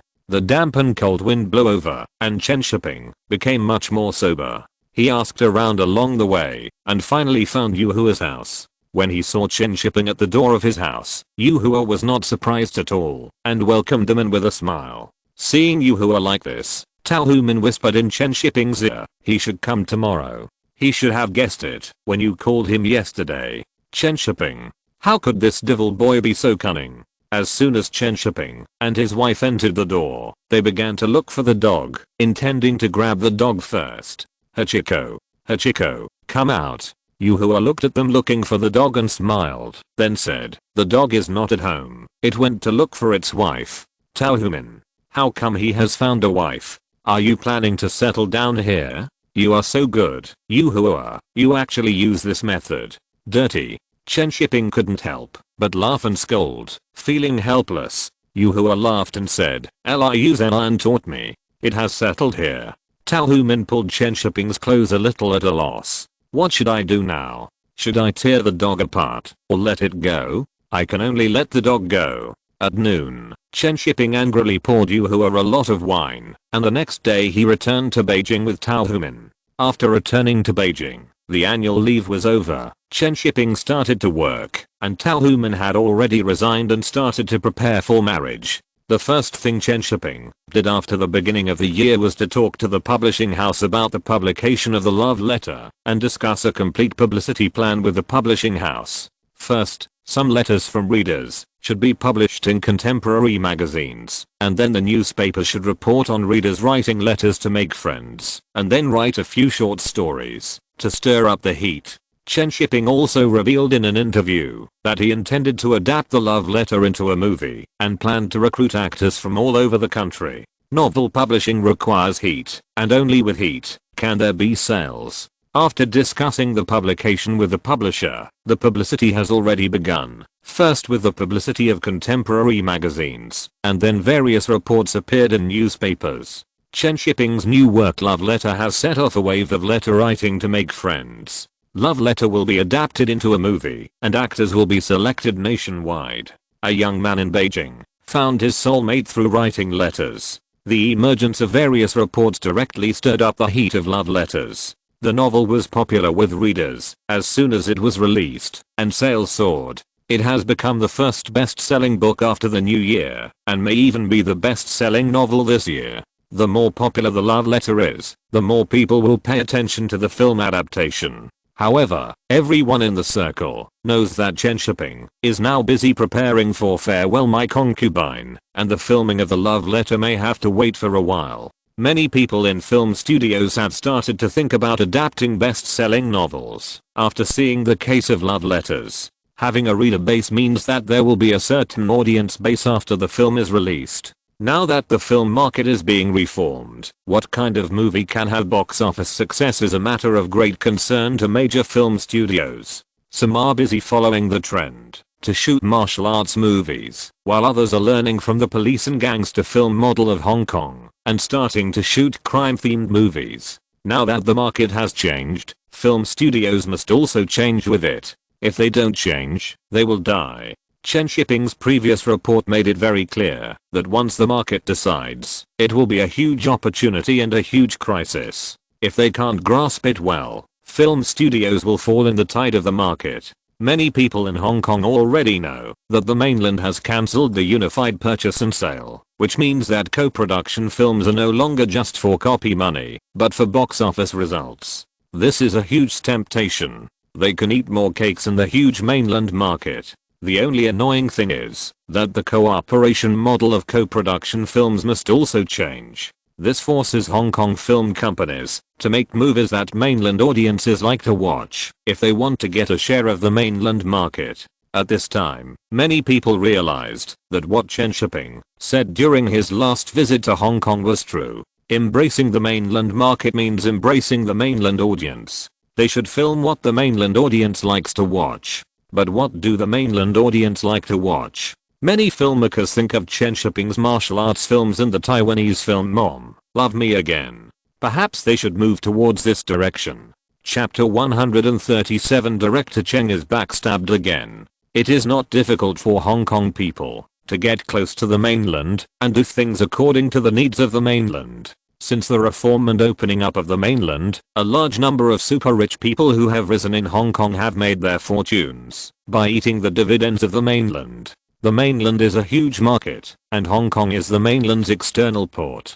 They import or produce whatever the mainland needs. In the past few decades, 80% of the mainland's foreign exchange and demand have come from Hong Kong, which is why Hong Kong was kept and not taken back. If there is a place where people do not want the mainland to have direct contact with the European and American markets, it must be Hong Kong people. The real rich people in Hong Kong know how they made their fortunes, and they also know that they should get close to the mainland, and they can even predict what Hong Kong will look like in the future. When the mainland truly joins the world trade, Hong Kong will lose its advantages and will no longer be the only port in the mainland, and its economic development will plummet. It's a pity that Hong Kong people never admit this. They only say that they have worked hard and look down on the mainland with a condescending attitude. A truck driver in Hong Kong can have mistresses in the mainland, and there are many. Dongguan is even developing real estates to sell to Hong Kong people. The layout of the houses is basically 3 bedrooms and 1 living room, but each room can only fit 1 bed. But Hong Kong people like them, and those real estates were quickly sold out by Hong Kong people after they were launched. No matter how small the room is, it is bigger than the pigeon cage in Hong Kong. The development of the mainland is rapid, and many people are aware of this. Now the reform of the mainland film market has also made Hong Kong filmmakers aware of this. It is an inevitable trend to take the initiative to get close to the mainland market. If they don't take the initiative, it will be too late for them to join in when the mainland film studios develop. What's more, in recent years, many companies in Taiwan have cooperated with the mainland. If Hong Kong filmmakers don't come, others will go. While everyone was busy, Chen Shiping was not idle either. Zhang Guoran came to Beijing at the end of March to learn Peking opera and Beijing dialect. Zhang Fenggai also followed him to study, but Gong Li was delayed by other things and had not yet begun to understand what the lives of the girls in the 8 great Hutongs were like in the past. Because Zhang Yimou failed to make a film about a group of wives and concubines, he set his sights on Liu Zhenlian's novel Amos. Now he is leading a team to Chongqing to think about how to adapt the film. Gong Li was called over by him. Chen Shiping could only express his helplessness about this, because they are boyfriend and girlfriend after all. However, Chen Shiping also set a deadline for Gong Li, and she must come back for training before May, and the film will start shooting in July. In addition to these leading actors, Chen Shiping is also busy selecting young actors and finding teachers to teach them how to act and lines. There is a huge difference between drama performance and film and television performance, so training is necessary. After the young actors are settled, other supporting roles must be selected. Xia Dao's mother is naturally Jiang Wenli, and Chen Shiping is not at ease to find someone else. Jiang Wenli is not a newcomer now. She has acted in TV series and movies in 1989, but the movie has not been broadcast yet, only the TV series has been broadcast. When Jiang Wenli knew that Chen Shiping wanted her to film, she was puzzled and wondered why he would ask her to act. They didn't know each other and had never met, so how could he find her? Confused, Jiang Wenli asked her boyfriend Gu Changlui. Changlui, do you know what's going on? Gu Changlui was also puzzled. He and Chen Cage were in the same group, and they didn't get along with Chen Shiping. They had met a few times, but they didn't have any friendship at all. Maybe they thought your image was suitable. Gu Changlui said puzzledly. Jiang Wenli touched her face and felt that this should not be the reason. Zuking, who was in the same class, Yufi Hang, who was in the next class, and Chen Han from the Shanghai Theatre Academy were not worse than her image. The most important thing was that she was asked to play the mother and a prostitute. She had no experience, and the roles she had played before were not of this type. Why don't you ask director Cage? Maybe he knows. Jiang Wenli looked at Gu Changlui and asked. Gu Changlui thought for a while and said, I guess he doesn't know either. He and Chen Shiping don't get along.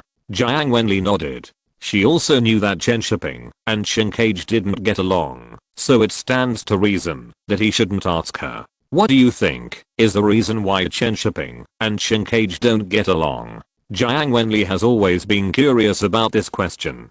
Who knows? Gu Changlui was also puzzled, and Chen Cage hadn't told him the reason. Jiang Wenli thought for a while and suddenly said, you said Chen Shiping asked me to act. Is he deliberately trying to show his favor to you and ask you to do photography? That's impossible. He and Zhao Fei work well together.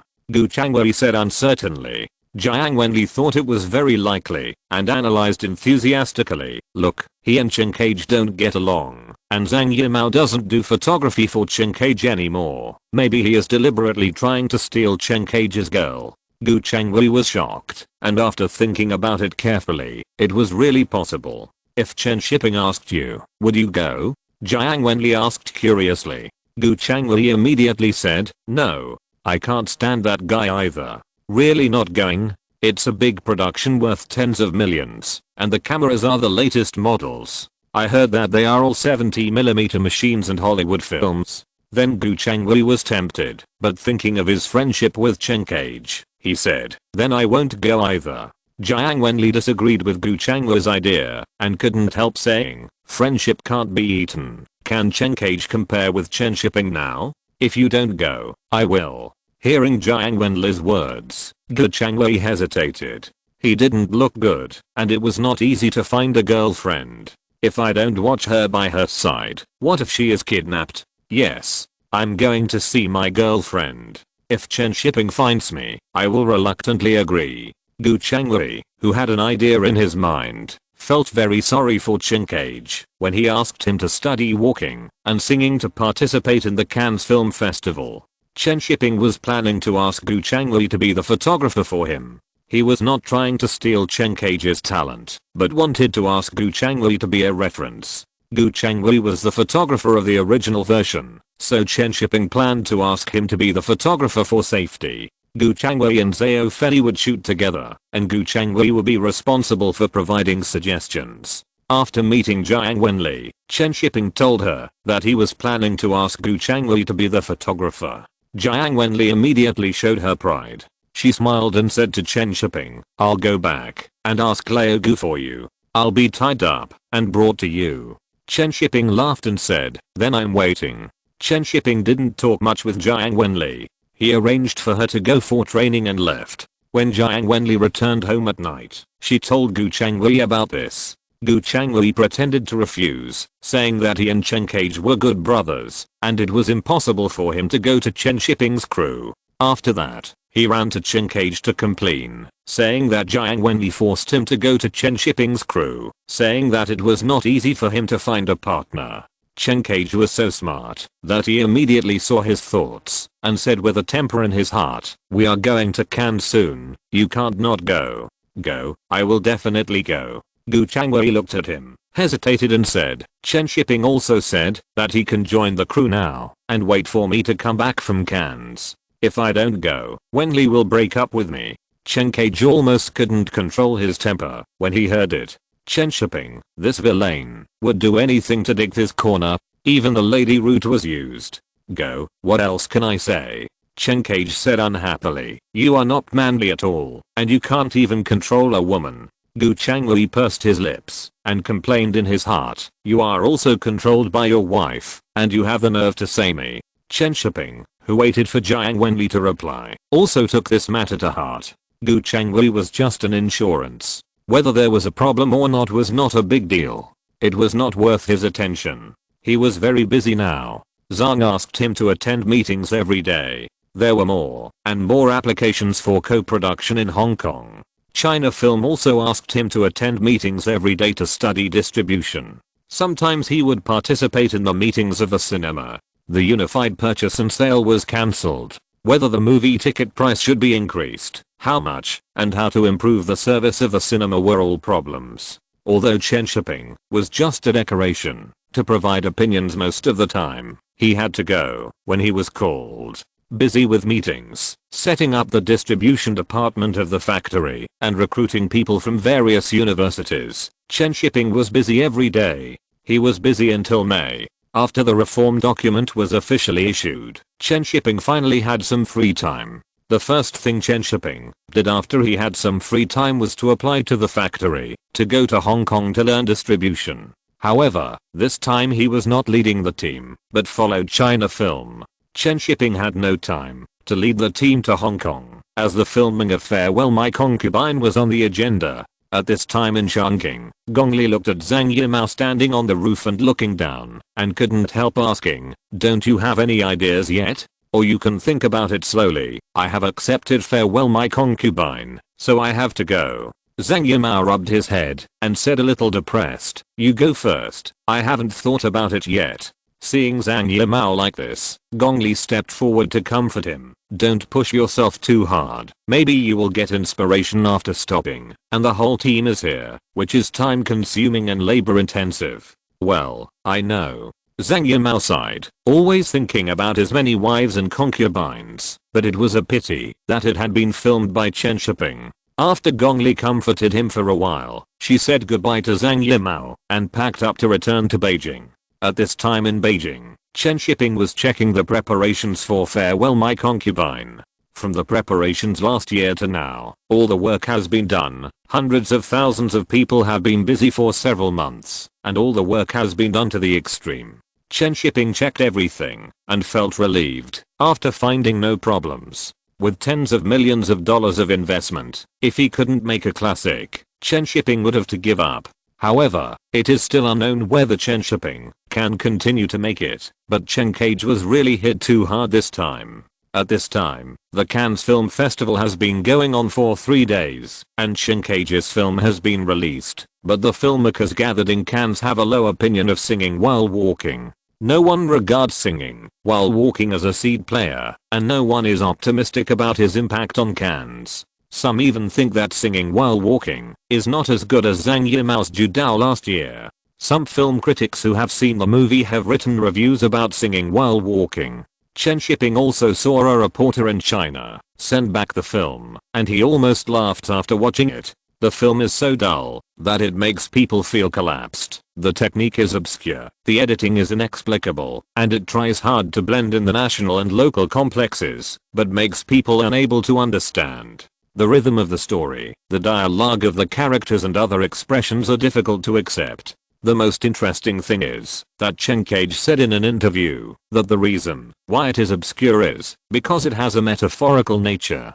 Symbolism, allegory, and folk ritualization are the styles of the film. Such a story itself needs to be read with the soul. This answer is similar to the saying that no one can understand Wuji in 10 years. Chen Shiping thinks that the most interesting evaluation is that many people say that Chen Cage's film is too poor in expression compared with the original work, very rigid, and not at the same level at all. Using the word rigid is to save his face, except that he is doing it for the sake of form. This is the result of blindly changing the original work. Adaptation is normal, but the story itself cannot be ignored. Adaptation is not random editing. Chen Shiping can only say one thing, it's right.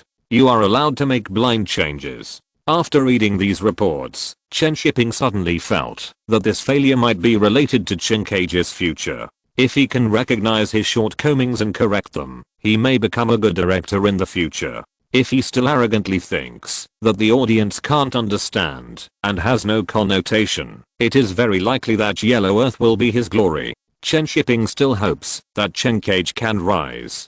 There are not many good directors in China. Even if he is not happy with him, he hopes that more people will support Chinese language films. The failure of Walking and Singing was praised by the media as the final work of the 5th generation of directors, because the 6th generation of directors have already started filming, and the 6th generation of directors will frequently appear on the international stage in the next few years. However, Chen Shiping really wants to shout to these media that he is also a 5th generation. Can't we wait for Venice in August? It would be great if The Concubines and Wives won a Golden Lion as the final work. Unfortunately, it was Walking and Singing that ended. Chen Cage's failure was not unexpected. When the studio organized a film viewing meeting, everyone knew it. When the news came back to the studio, no one was surprised. When talking about Chen Cage, they would naturally say, he has failed so many times, what's so strange about it? However, there are filmmakers in Cannes who know Chen Shiping and are very curious about what Chen Shiping has been doing in the past 2 years. It's okay that he didn't participate in Cannes last year because he didn't have any works, but didn't he say that he would shoot a movie this year? Why didn't he come to Cannes? The organizers of Cannes are also puzzled. Although Zhang Yimou was there last year and Chen Cage is there this year, they hope Chen Shiping will come. The Golden Palm winner does not come. After winning the award, Cannes feels that they have been played for nothing. They should have known not to give him the award. Chen Shiping will not go to Cannes with Wives and Concubines. Cannes does not like this kind of movie. Going there without winning the award becomes a stepping stone to highlight the style of Cannes. Going there is to win the award. If you are not sure of winning the award, you will not go to Cannes. Next year, we will teach director Cheng another lesson and let him see how the big prizes in Cannes are won. Chapter 138, Alone and Wimpy. The sun was shining brightly, with a few white clouds floating in the blue sky. Chen Shiping pushed open the balcony window, letting the sunshine on his body, feeling lazy and not wanting to move. Why haven't you cleaned up yet? Tao Humin stood in the living room and shouted at Chen Shiping. Seeing him sitting there in just a vest and shorts, she couldn't help but walk over and throw clothes on him. Pay attention to your image. It's embarrassing to be seen by others. Chen Shiping grabbed the clothes and covered himself, still not wanting to move. He had been very busy recently, and now he just wanted to relax in the sun. Seeing him like this, Tao Humin was too lazy to say anything. She cleaned up by herself, put on lipstick in front of the mirror and said, "Pay attention to the time yourself. I have to leave first. Don't be late later." Chen Shiping hummed, and then heard the sound of the door closing behind him.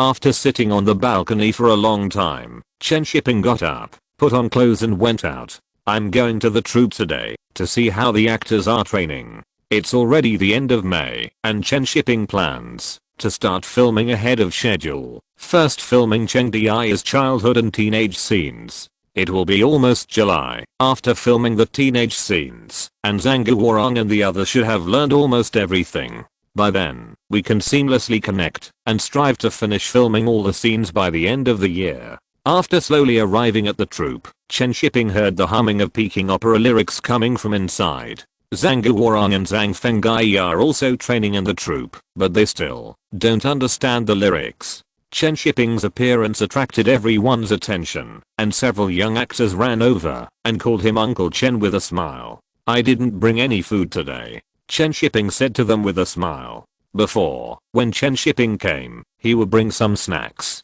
to reward these young actors, but today he was too lazy to go out and buy anything. After chatting with the young actors for a few words, Chen Shiping asked the teacher who trained them, "How are they learning? Are there any problems?" "Very good. They are all good seedlings, and they learn very quickly," the teacher said with a smile. Chen Shiping nodded and said, "That's fine. The filming will start in a few days, and we will focus on the lines in the next 2 days." After asking about the young actors, Chen Shiping came to Zhang Guorong and said with a smile, "Speak a line for me to hear. You are here to listen to the opera. Have you bought the tickets?" Zhang Guorong, wearing a white training suit, sat on the chair with his legs crossed, and a kind of charming look from inside to outside naturally emanated. Chen Shiping laughed and said, I don't need to buy a ticket to come here. That feels right. Jerry also came over and teased, you look more like Master UNC than me, why don't you come to act? Everyone around laughed. Chen Shiping turned his head and looked at him and said, that won't work, my smile is not as cunning as yours. Okay, I know why you came to me. Jerry touched his forehead and said, the actors who were supposed to sing in the play were practicing here at this time, and the atmosphere was pretty good. After chatting for a while, Chen Shiping looked at Zhang Guorong and asked, how is your dialect practice going? If it doesn't work, I'll find a dubbing artist for you. That won't work. I'm practicing very well now. Zhang Guorong looked at Chen Shiping with some displeasure. Chen Shiping raised his eyebrows slightly and said, the first part of the part that doesn't work is a little interesting, but the latter part is not. Chen Shiping paused and looked at him and said, you can ask your assistant to go back to Hong Kong and don't stay in the hotel. I'll find you a big courtyard and change the language environment. Zhang Guorong was very easygoing and serious. He would come to the factory to study for a few hours every day and never be late. He didn't have any special requirements for his food, clothing, housing and transportation in Beijing, but language sense is not something that can be practiced by working. Beijing dialect is relatively contagious. Although it is not as good as northeastern dialect, it is still quite fast to learn under normal circumstances. However, Zhang Guorong can't find that feeling now, and it sounds weird. Hearing what Chen Shiping said, Zhang Fenggai immediately slapped his thigh and said, arrange one for me too. It's too inconvenient for me to live in that guest house. Zhang Guorong did not hesitate, and nodded and said, okay, then move out of the hotel. The hotels he stayed in were all the best in Beijing. The guests were either foreigners or overseas Chinese. The waiters all spoke English or standard Mandarin, and the language environment was not very good. In addition, Zhang Guorong's assistants all spoke Cantonese, so it was really difficult for Zhang Guorong to practice the dialect well. After discussing with Zhang Guorong, Chen Shiping asked the producer to call him over and asked him to find a big courtyard with good food, but not bad conditions. After all, he was a big star in Hong Kong, so it was not good to let Zhang Guorong live in that kind of small courtyard. He also had to find a local assistant to take care of his life. Whether he was useful or not, he had to have such a person around him, and he had to be a chatterbox. He would talk to him every day. Zhang Fenggai was a bit chatterbox, so they could be arranged to live together, so that they could get to know each other better and cultivate feelings. After making the arrangements, Chen Shiping did not delay their continued practice and went to Zufeng to discuss the start of filming in a few days. Zufeng is now taking people to settle the cost of the set. So many sets of construction have to be calculated. Fortunately, her husband is in real estate, and it is easy to find professionals from his own company to calculate. When Chen Shiping met her, the settlement had been settled, and they were preparing to transfer the money. Seeing Chen Shiping coming, Zufeng was very excited, but also had a headache. The preparations for the film were very meticulous. Whether it was the costumes or the preparations of the actors, Zufeng was satisfied, but he was also a headache that so much money had to be spent on all aspects. Don't worry, it will start in 2 days. Chen Shiping smiled and comforted him. Zufeng smiled and said, I thought you would have to wait for a while. Zhang Guorong and the others are a little slow, but the other actors don't have to worry. Chen Shiping was also a little anxious. It took so long for A Farewell My Concubine to start filming, which was indeed a waste of time. He also has to manage the co-production department and the distribution department. If he continues to delay like this, he will not be able to continue his main job. After finishing Farewell My Concubine, Chen Shiping also plans to take a break for a while. It is better to be the main producer in the future. Being a director is really hard work. After the two chatted for a while, Zufeng said, I plan to go to Cannes and try to come back before the start of filming. To select films? Chen Shiping asked curiously. Zufeng nodded and said, yes, to see if there are any good films to buy. She is very keen on literary and artistic films and will not miss Cannes almost every year. This year, because of the preparations for Farewell My Concubine, she has not been there yet.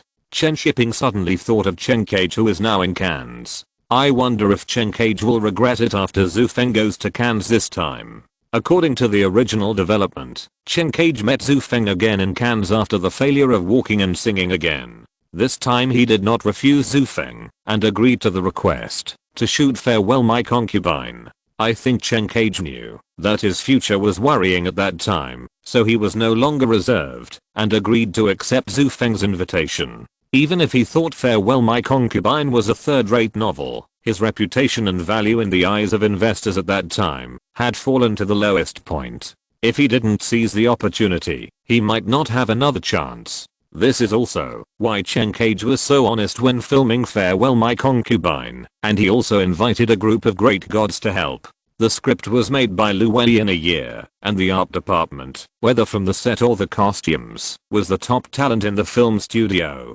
Gu Changwei also took several famous photographers to take the photography, and the art director invited his old man who was in poor health to come out for guidance. Even several assistant directors were found, and the producer was a talent poached from CCTV. Not to mention the actors, all of them were the best actors at the time. It would be weird if such a luxurious Linoop couldn't make a good movie. I just don't know if Chen Cage has a chance to get the favor of other investors and support him to continue making movies. After chatting with Zhu Feng for a few words, Chen Shiping went to do other things. He still had to deal with other work before starting filming. The studio now has several movies that have not been released yet, just waiting for the market economy after May. Of course, there are also several movies that have sold copies to China Film before May. Because the studio has evaluated the movies, they all think that those movies will not achieve good box office results. If they rely on box office results, it is likely that they have not been sold to China Film. These movies include Chen Cage's Walking and Singing. It is not that Chen Shiping deliberately retaliated, but that no one thinks that Walking and Singing has a market. Even China Film did not want a copy of Walking and Singing, so he symbolically bought a copy and gave the studio 10,000 yuan. 10,000 yuan for a movie. It feels like a loss just to think about it. I hope Chen Cage can sell well in Cannes. However, it is highly unlikely, but the Golden Palm nomination is not worth much, not to mention that film critics in Cannes generally do not look favorably on Walking and Singing, so it is impossible to sell it at a high price. This is the disadvantage of not having public relations. If someone does public relations, the reputation will not collapse. Even if you don't win the award, you may make a fortune in the trading market. The proud director Cheng is probably regretting it now. It would be better to let Chen Shiping do public relations for him. The one-sided bad reviews, it can't be released in China yet. There is only one copy in total, and China Film has no intention of releasing it at all. It is impossible to restore the reputation, so Chen Cage can only brag about it in front of the media. At this time, in a hotel in Cannes, Gu Changwei received a long-distance call from Jiang Wenli. After knowing that Chen Shiping was going to start filming in advance, he felt a little anxious. Walking and Singing has failed, and he didn't get anything. If he doesn't go back quickly, he will become very embarrassed in the Farewell My Concubine crew. After all, there is another Zhao Fei in the crew, whose photography ability is not inferior to his, and he is also Chen Shiping's old partner. Jiang Wenli also urged him to come back as soon as possible on the phone. Anyway, there is no chance to go on stage to receive the award, so why stay in Cannes? After Gu Changwei hung up the phone, he didn't know how to talk to Chen Cage. Would it be too unkind to leave him in Cannes at this time? Chen Cage was worried now, and his German producer Carol was even more worried. He regretted not doing public relations in advance. Carol had never expected that the Cannes filmmakers would be so prejudiced against Chen Cage. That year, King of Children was the most boring movie by the judges, and this year's Walking and Singing received the same evaluation. The film producers were hesitant about whether to buy the copyright of Walking and Singing. With such a bad reputation, it would be a loss if they bought it. Gu Changwei was still struggling with how to tell Chen Cage about returning to China early, and Chen Cage called him to a meeting. In Chen Cage's room, Gu Changwei listened to his conversation with Carol and didn't know what they were talking about. He just sat there thinking about how to return to China. Gong Li glanced at him and sat in the corner silently. She didn't know whether she should continue to wait. The hope of the movie winning the award was very slim, and she didn't think she could win the Best Actress award. Chen Cage and Carol were about to quarrel, and each felt that the bad reputation of the movie was the other's fault. Carol, there are too many negative reviews now. You are the producer, you should be responsible for this. If you didn't shoot it badly, how could there be negative reviews? Why didn't Chen Shiping and Zhang Yimou encounter such reviews in Cannes? That's because Chen Shiping is good at public relations. You are also a producer, why didn't you do public relations in advance? What about Zhang Yimou? Did he also get his award through public relations? You should reflect on your own problems. I will not participate in the future. Carol left angrily after saying that. He had the nerve to blame him as a producer for the bad film. The producer led such a movie, and he didn't know whether there would be investors looking for him in the future. He had no place to vent his anger. Chen Cage, who was angry, turned his head and saw Gu Changwei sitting in the corner without saying a word. He held back his temper and said, "Changwei, what are you thinking? Do you have any ideas?" Gu Changwei came back to his senses and subconsciously said the lines he had just prepared in his mind. "Cage, I want to go back to China tomorrow. Wenli and I had a fight, and she wants to break up with me." Chen Cage, you are going to run away too, right? Seeing that he had said it all, Gu Changwei had to bite the bullet and finish his words, and then left in a huff under Chen Cage's gloomy face. Gong Li also stood up and said, "Director Cage, you are leaving too?" Chen Cage looked at Gong Li and said, "You are the heroine, you can't leave." Gong Li, I should have waited until the closing ceremony. After Gong Li left, Chen Cage couldn't control his temper and sulked in the room alone. Chen Shiping and Zhang Yimou both succeeded in Cannes. He became the worst one. Chen Shiping was just a small editor before. Zhang Yimou was just his own photographer before. Why can they all succeed? So angry. At this time, Gu Changwei was completely rotten. He finally saw that Chen Cage was a little bit obsessed now, and he didn't know what would happen if he followed him. He simply packed up and prepared to rush back to China the next morning. In Beijing, Chen Shiping also notified the main creative team of the film one by one, from photography to art, and everyone had to come to the meeting. The start of the filming was a top priority, and everyone put down their work and came to the meeting after receiving the notice. When Jiang Wenli knew that Gu Changwei had returned, she immediately ran over to explain to Chen Shiping that he would not be in Beijing until the evening. Chen Shiping thought about it and decided to wait for Gu Changwei to come back. After all, he flew back before Cannes was over, and he couldn't ignore his sincerity. Director Xiao Cheng was miserable. The photography had come back early, and fortunately Gong Li and Huan Lei were there, otherwise he would really be alone. Chapter 139. Let's see who dares to show his teeth. It was drizzling in Cannes, and the weather in the hotel became humid. Chen Cage's room was full of alcohol, and there were several empty bottles of wine on the floor. In the quiet corridor, footsteps were heard soon, and a woman with a bloated figure came out of the room. If there were filmmakers here, they would recognize that she was a famous film critic in Europe.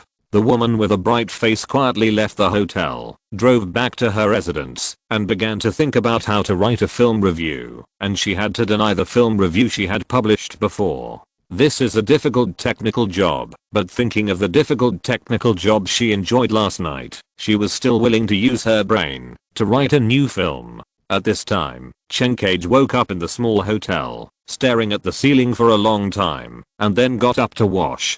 Half an hour later, the decadent look was swept away, his hair was meticulously combed, and his beard was shaved clean. It was just that there were a lot of white hair on his temples, which looked a little old. When Chen Cage was about to go out to the film festival's trading market, he saw Zhu Feng in the coffee shop at the entrance of the hotel. Zhu Feng was a little surprised to see Chen Cage still looking elegant. She had just read a lot of negative comments about singing while walking in the newspaper. Unexpectedly, Chen Cage was not depressed at all, which surprised Zhu Feng. But it was just a little surprising. They were already strangers, and there was nothing worth paying attention to. Out of courtesy, Zhu Feng raised the coffee cup in her hand to Chen Cage, but unexpectedly, Chen Cage walked straight over. "We are very predestined. I didn't expect to meet you here," Chen Cage said with a smile. "Can I sit down?" Zhu Feng didn't know what Chen Cage's sudden enthusiasm was, but nodded and said, "Of course." After Chen Cage sat down with a smile, he first talked to Zhu Feng about the movies in this year's Cannes, and then discussed philosophy and homosexuality.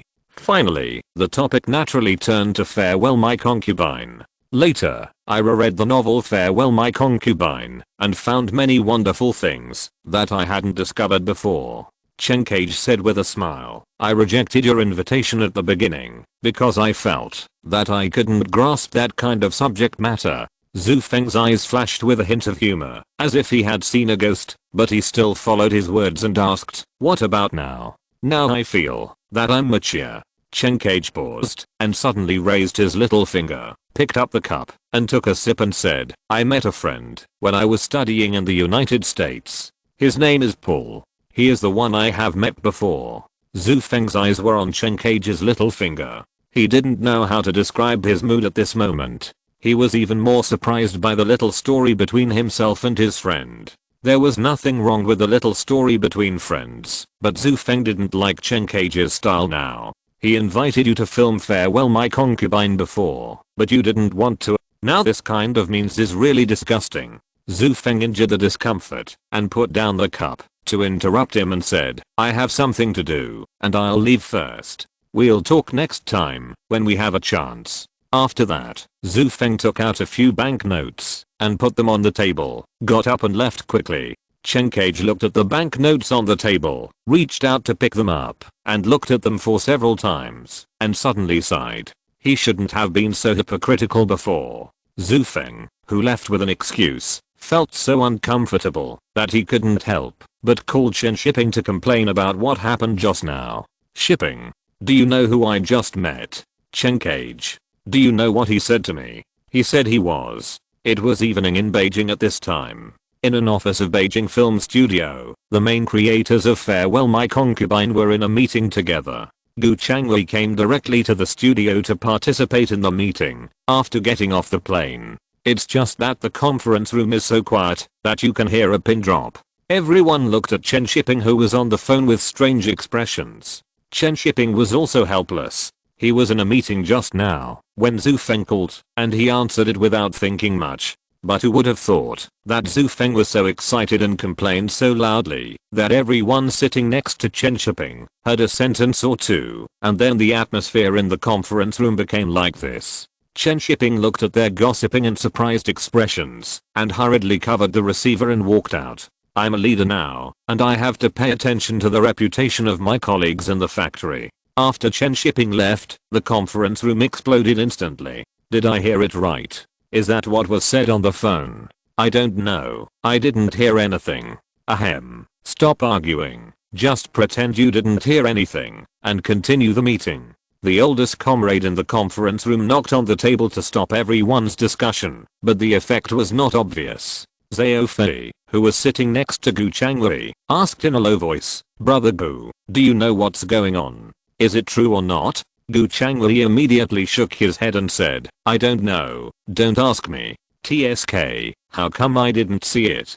Zhao Fei smacked his lips, feeling quite magical. On the other side, after Chen Shiping left the conference room, he laughed so hard that he couldn't straighten his waist. He was embarrassed to laugh in the conference room just now, but now he finally didn't have to hold it back. It was so funny, he really couldn't help it. He didn't expect Chen Cage to suddenly want to steal his girlfriend at this time. If it was a few months earlier, it would be possible, but now there is no hope at all. Even if Chen Shiping said that he would not shoot Farewell My Concubine now, Zhu Feng would not agree. The film has been prepared for this time, how could he change the director? However, it was beyond Chen Shiping's expectation that Chen Cage would do this. He did not expect that he was so bold. Without the burden of being a poet, Chen Cage, who was bold, might be more likely to succeed. Chen Shiping always thought that Chen Cage was very talented, but sometimes he thought too much.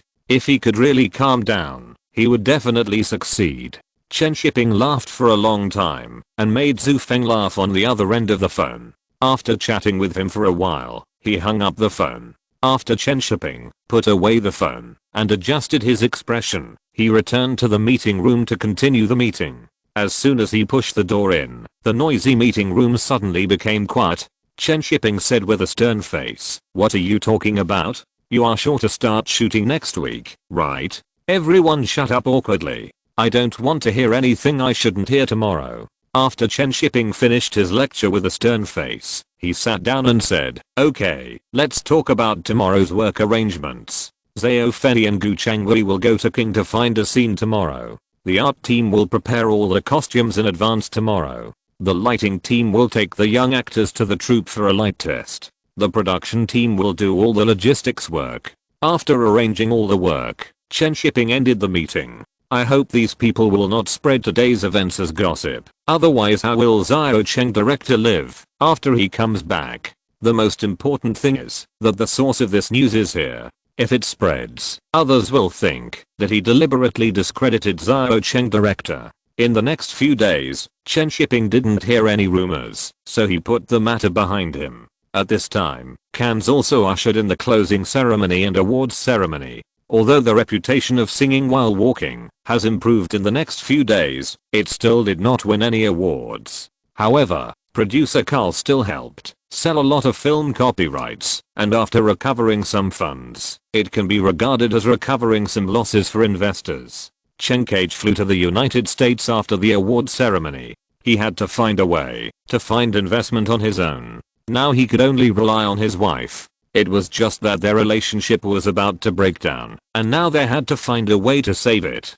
Gong Li also flew back to China immediately after the film festival. Although the current filming has nothing to do with her, she has to go back in advance to prepare and study the role. Prostitutes in the old society are basically nowhere to be found now. Gong Li needs to look up information if she wants to understand that special group of people. There are also many scenes in the script about the experiences of prostitutes in the old society under the background of a special era. These need to be understood and learned. The big actors on the crew side are busy studying, and the young actors are now pulled into the troupe by Chen Shiping and officially started filming. Zhao Fei and Gu Changwei are in the yard of the troupe, tinkering with the latest camera. Zhu Feng, who came back from Cannes, is also strolling around the yard, as if he really returned to China in the 1920s and came to the Liyuan opera troupe. Looking at the set of the opera troupe, Zhu Feng felt Chen Shiping's seriousness and the difference between mainland filmmakers and Hong Kong and Taiwan filmmakers.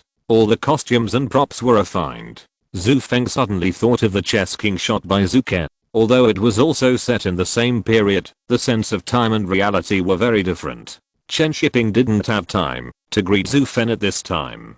He was thinking about how to arrange the scene better. "Where's the art team? Come here." When the art team came over, Chen Shiping pointed to the ropes hanging in the practice room and said, "There are too many ropes, right? What did the old predecessors of the opera say? Are there really so many ropes?" "About the same. There are 20 to 30 apprentices in a normal opera troupe," the art team explained. After watching for a while, Chen Shiping said, "Remove a few, so that they can be arranged more closely, otherwise it will destroy the composition." "Okay." The art team immediately ran to rearrange it. Zhao Fei and Gu Changwei also observed from the perspective of the camera and gave the art team a thumbs up to indicate that it was okay. At this time, Chen Shiping was busy communicating with Mr. Liu, who played the troupe's owner, about the roles to be played later. However, the old man had performed dramas for his entire life, so his acting skills were naturally impeccable. He understood what Chen Shiping said immediately. The troupe owner was a strict teacher, and he respected and loved Peking opera from the bottom of his heart. Otherwise, he would not have said, "If you are a human, you must watch the opera. If you don't watch the opera, you are not a human." And there has always been a saying in the People's Art Theatre that the opera is heaven. It is perfect for Mr. Liu to play the role of a strict teacher. Soon, all preparations were ready, and the young actors who played the young boys put on coarse cloth short jackets and stood in the yard. Chen Shiping looked at the young actors and said with a smile, "Act well later, or I will let Mr. Liu spank you." All the young actors couldn't help laughing, patting their chests and promising to act well, and said that acting was the simplest. Chen Shiping just smiled, but young actors of this age are indeed the most spiritual, and they don't have as many mental shackles in their hearts as adults. As long as they have good understanding, they will perform well. Okay, all departments, get ready. Chen Shiping walked behind the monitor and looked at the new monitor, feeling extremely satisfied. Finally, they didn't have to rush to print and check the materials right after filming. The presence of the monitor can greatly improve the efficiency of filming. It can reduce the waste rate and know whether the filming is good or not on the spot, which can increase the efficiency several times at once. Soon, the stage staff arranged the positions of the young actors, and all the actors who were hanging their legs and doing somersaults and performing fancy moves were in place. The master was also holding a teaching stick and waiting for the director to call for the start. Chen Shiping looked at the screen on the monitor, picked up the loudspeaker and shouted, "The first scene of Farewell My Concubine, the first shot, begins." Hearing Chen Shiping's words, the troupe instantly became lively, and all the young actors began to practice basic skills on their own. The old and serious master in a black jacket walked up to the little traitor, who was hanging his legs, and said, "Your night escape."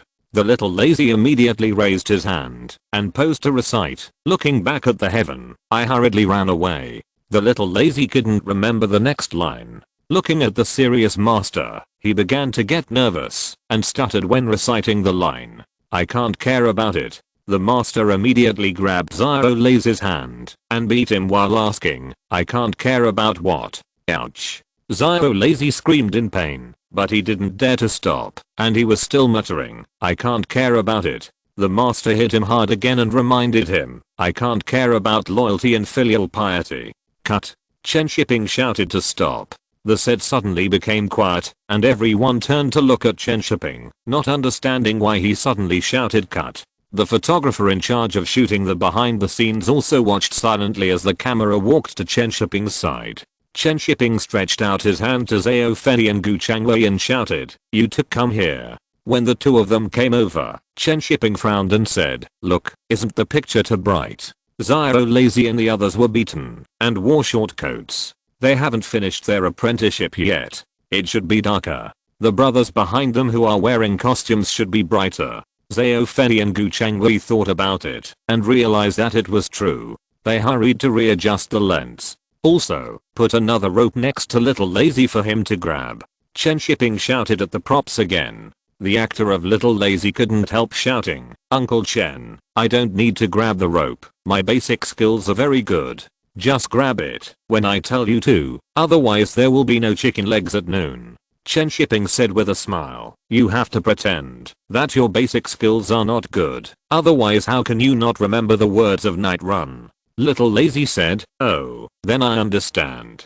Chen Shiping smiled and shook his head. "What do you know? The rope is a metaphor. It is the dependence and comfort of Little Lazy's nervousness at this time, and it is also the rope for his life later. Little Stone and Little Bean next to Little Lazy will not have this rope. One is well trained, and the other is grabbing the rope that hangs his legs. Different characters will be different through a rope. The audience may not notice these details, but when there are enough hints, the audience will be guided by the director." Zhu Feng came over and said, "Why did you say stop just now? The first take shouldn't be stopped. It's unlucky." Chen Shiping. "Is there such a rule?" Exclamation mark. "I don't believe that." Chen Shiping immediately waved his hand and said, "I know everything about the filming. I won't stop, even if I don't say cut. Don't worry about it." After the official filming, Chen Shiping was already a pure director, and he would not let anyone interfere with his creation. Of course, if he was the producer himself, he would replace the director if he didn't listen. Anyway, there is only one principle: no one in the crew can show teeth to him. Chapter 140 Stupid Woman. "I'm a man, not a woman."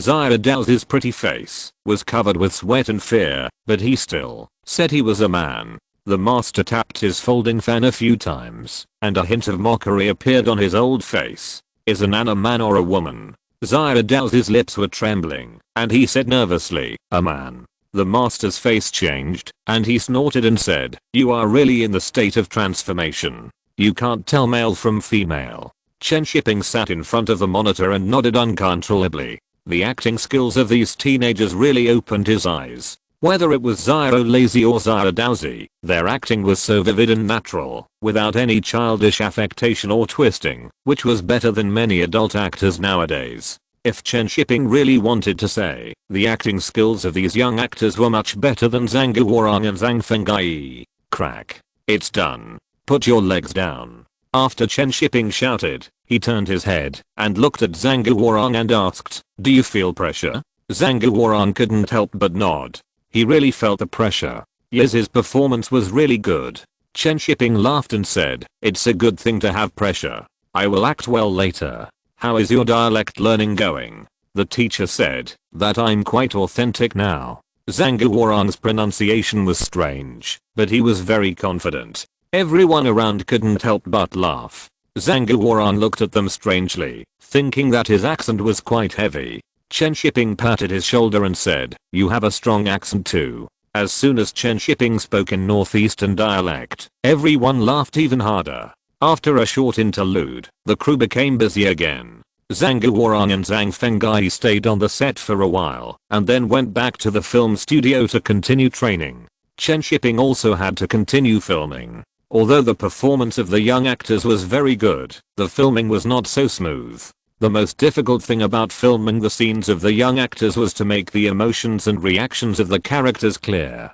Especially in many scenes, the emotions of the characters are more complicated, and it is difficult for the young actors to understand the meaning behind that scene. Children are very sensitive and their sensitivity is several times that of adults, but the premise is to explain it clearly to them and let them put themselves into that emotion. Chen Shiping looked at Yzhi with red lips and white teeth, and smiled and said, "Has the teacher hit you in school?" Yzhi nodded and said, "No, but if you don't practice well, you will be punished." Chen Shiping turned his head to look at his mother who came with Yzhi, and asked in a low voice, "Has your mother hit you?" Yzhi secretly glanced at his mother, then nodded quickly. Yzhi was born in a family of opera performers, and started learning opera since he was a child. How could he not have been beaten by his parents? To be precise, how many Chinese children have not been beaten by their parents? When they were naughty and disobedient, when they were young, they were more or less beaten with a stick. You have been learning opera since you were a child. It's so tiring to practice, but you haven't been beaten by your mother. Have you ever thought about giving up? Chen Shiping asked again. Yes, he pinched his fingers and hummed. When other children were young, they played wildly in the alleys, but he was at home memorizing and singing operas. He was criticized by his parents for not memorizing well. How could he not have thought of giving up? Think about how you felt at that time. You didn't want to learn, you didn't want to practice, and you were beaten every day. Did you feel wronged or scared? Chen Shiping guided Yuzhi little by little to let him find that feeling, otherwise it would be difficult to act later. The emotions of nervousness and fear are relatively simple and not difficult to act, but the feeling of heartbreak is difficult to act out. The child has never experienced anything at such a young age. If he is not allowed to find similar emotions to substitute, he can't act it out. Chen Shiping and Yuzhi sat there and talked for a long time, and he slowly found that feeling. Chen Shiping immediately asked the crew to prepare for filming. The bathtub in the room was filled with hot water, and the whole room was filled with steam. Zyro Daozi held up his beaten hands and sat in the wooden barrel, and Zyroshi used a ladle to shower him. "Brother, if I get beaten to death tomorrow, there are 3 big coins under the pillow. I'll give them to you." Little Stone didn't say anything. Seeing that Zyro Daozi wanted to wipe his eyes with his injured hand, he quickly grabbed him and said, "Be careful. If your hand is broken, you can't sing anymore." Hearing what Little Stone said, Zyro Daozi gritted his teeth and put his injured hand into the water. Little Stone quickly grabbed his hand and took it out. Chen Shiping watched this scene and felt that Yuzhi's acting was really good. The fear of the future and the desire to escape were all expressed. If the hand is broken, I can't sing anymore, so I'll break myself. Being kicked out by the master is better than being beaten to death. It's done. This scene is over. Chen Shiping stood up and shouted, then smiled and said, "It's just right for you to wash inside and come out." The originally quiet room suddenly became lively, and the 7 or 8 kids in the bathtub and wooden barrel breathed a sigh of relief and started to make a fuss. Children are good. They enter and exit the scene quickly, and they splash water on each other in the room. Zhao Fei and Gu Changwei protected the camera and shouted, "Ancestor, don't break the machine." Then the two of them ran out with the camera. It was already past 7 o'clock, and it was dark. The boys took a shower and changed their clothes and came out. The crew had called it a day. The overall shooting went smoothly, which was an encouragement to the entire crew and Chen Shiping. Although the film took so long to prepare, the effect was very good. On the way back from work, Zhu Feng and Chen Shiping sat in a car. She watched Chen Shiping shoot for 2 days and was deeply touched. Every shot and every actor's performance was full of piety, as if everyone was giving everything for this movie. She had never seen such a spirit and appeal. If Zhu Feng was still worried about whether Chen Shiping could shoot well at the beginning, she was completely relieved after watching it. Zhu Feng really loved this shooting atmosphere and was particularly glad that she did not listen to the advice and choose Zhu Anhe and others to shoot. This kind of movie can only be shot by directors from the mainland. The weight of history and the heavy sense of fate are simply not something that ordinary people can express. Li Behe is coming tomorrow. I'll go to the airport to pick her up. Do you want to come with me? Zhu Feng suddenly asked. Chen Shiping shook his head and said, I have to go to King to film early tomorrow morning. I don't have time to pick her up.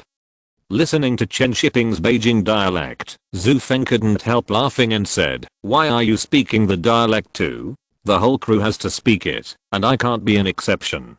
Chen Shiping joked, you should learn it later. I can't learn it well. Zhu Feng said with some emotion, fortunately, I listened to you and didn't choose Cheng Long and Zhao Runfa. Otherwise the play would be ruined. Zhang Guorong hasn't learned it well now, and I'm a little worried. Chen Shiping shrugged and said, you still want Lin Qingsha to play Jugson? How can she, a capitalist's daughter, play it well? She has seen what prostitutes are like and knows the 8 great hutangs. Zhu Feng, why didn't you say this to Lin Qingsha at the beginning? You just bragged to me. Go back and spread the gossip and let Lin Qingsha come to trouble you. At this time, Lin Qingsha was promoting the new movie of Dan Fang Bubei in Hong Kong, and Zhu King also took the opportunity to come to Hong Kong to promote it, wanting to see if she could successfully enter the Hong Kong market. For Zhu King, the crew of Dan Fang Bubei was still very caring. They all knew that she was recommended by Chen Shiping, so they would naturally give her face and take care of her. Coming to Hong Kong from the mainland, seeing the prosperity of Hong Kong and the booming film market, Zhu King had a desire in her heart, hoping that she could become a big star like Lin Qingsha. Wherever Lin Qingsha went, there would be many fans, and people in the Hong Kong film circle were also very polite to her. Even Guan Zilin was the same, very popular with everyone. The success of Huang Fihang made Guan Zilin's popularity increase a lot, and his salary increased to 650,000. Zhu King looked at the unlimited scenery of Lin Qingsha and Guan Zilin, and then looked at herself who had no fame, and could only stand in the corner as a background board, and the desire in her heart burned like wildfire. She also wanted to be famous, and become a big star like Lin Qingsha and Guan Zilin. But she didn't have any connections in the Hong Kong film industry, and if she wanted to develop, she could only rely on her existing connections. Now the only people she knew were Zhu King, Lin Qingsha, and Guan Zilin. If she used these connections well, she might have a chance to stay in Hong Kong. But Guan Zilin and Lin Qingsha didn't know why they didn't treat her well, and among the actors in the same group, only Li Lianji treated her well. After thinking for a long time, Zhu King found that she could only try to get along with Zhu King because his wife Nansen she seemed easy to talk to. After returning from the promotion at the cinema, Zhu King took the initiative to find Zhu King and get close to him.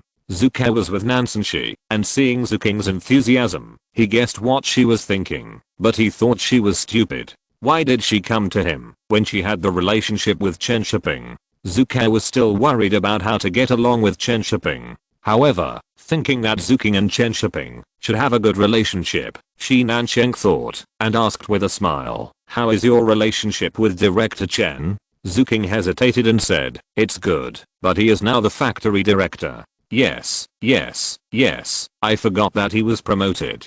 Shi Nansheng said with a smile. It's not impossible for you to develop in Hong Kong. I can help you, but you have to help me too. Zuking looked at her with a puzzled look and asked, what do you need my help with? Shi Nansheng smiled and talked to Zuking about the problem of the release of Danfang Bubei in the mainland. Before the film was finished, she took the finished film to China Film, but China Film felt that the film was not good after watching it. The plot was funny and not serious, and the costumes and props were shoddy, which was not suitable for large-scale release in the mainland. The most important thing is that China Film is only willing to buy out or buy copies, which is the same as the cooperation method before the reform. This result is what Shi Nansheng and Zuke don't want to accept. The mainland film market has been reformed, and you are still following the original policy. What's the point of my co-production? Zuke and Shi Nansheng's idea is to be the first to try it out, to make Danfang Bubei the first Hong Kong movie to try it out, and to be able to directly participate in the box office revenue. After listening to Shi Nansheng, Zuking pointed to her notes and asked in surprise, you don't think I can help you, do you? Of course you can't, but Chen Shiping can. Shi Nansheng smiled and said, you have a special relationship with her, right? We can help each other. Zuking understood what she meant, and after a moment of silence, she said, I can try, but what can you do to help me? I will bring you into the Hong Kong circle. Shi Nansheng smiled and said, this is a good opportunity. I hope you can consider it carefully.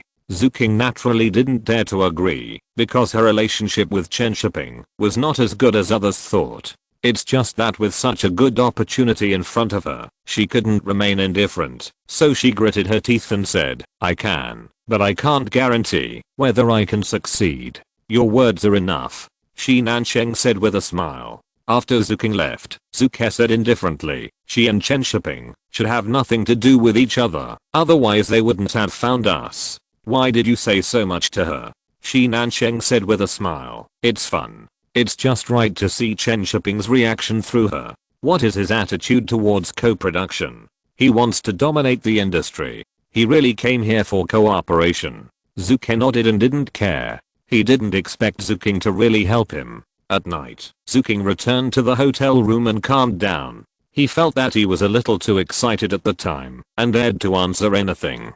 But with such a good opportunity in front of him, he felt very unwilling not to try it. Zuking fell on the bed and rolled a few times frantically, then climbed to the head of the bed and picked up the landline in the room to call Chen Shiping. In Beijing, Chen Shiping hummed a few times while holding the phone and suddenly put down the pen in his hand and couldn't help frowning. Why are you so concerned about the release of Danfang Bubei? Zuking on the other end of the phone heard Chen Shiping's words, subconsciously shrunk her shoulders, and said nervously, I'm just asking casually. It's already released in Hong Kong, so I'm concerned about the release in the mainland. Chen Shiping felt something was wrong and asked directly, is it Zuke who asked you to sound me out? Or is he looking for you to act as a matchmaker? I can't tell. Zuking, you're so capable that you've even started to work as a broker. Hearing Chen Shiping's teasing voice, Zuking immediately said with a sad face, I'm just asking casually, why are you so mean to me? Chen Shiping had no reaction to her coquetry and said in a serious tone, don't be annoying with me, explain things clearly. Zuking saw Chen Shiping getting angry, so she explained everything clearly. After listening to Zuking, Chen Shiping just felt that this girl was a little stupid. No, too stupid. How could you get involved in such a thing? And she believed whatever others said. To put it nicely, they are bringing you into the circle. To put it bluntly, they are sending you into the circle as a gift. Chen Shiping was really angry. He had always been tough in Hong Kong and tried to suppress the arrogance of Hong Kong filmmakers. But Zuking was the opposite. She wanted to throw herself at him. The key point was that he was the one who introduced Zuking to the group. This was simply embarrassing for him. Chen Shiping, get back here tomorrow. Do you know that you are embarrassing me? Chen Shiping cursed angrily and hung up the phone. He was so angry at Zuking's stupidity. He would teach her a lesson when she came back. Chapter 141, Counterattack him. At the desk late at night, Chen Shiping looked at the draft of the storyboard in front of him, and he was in a bad mood.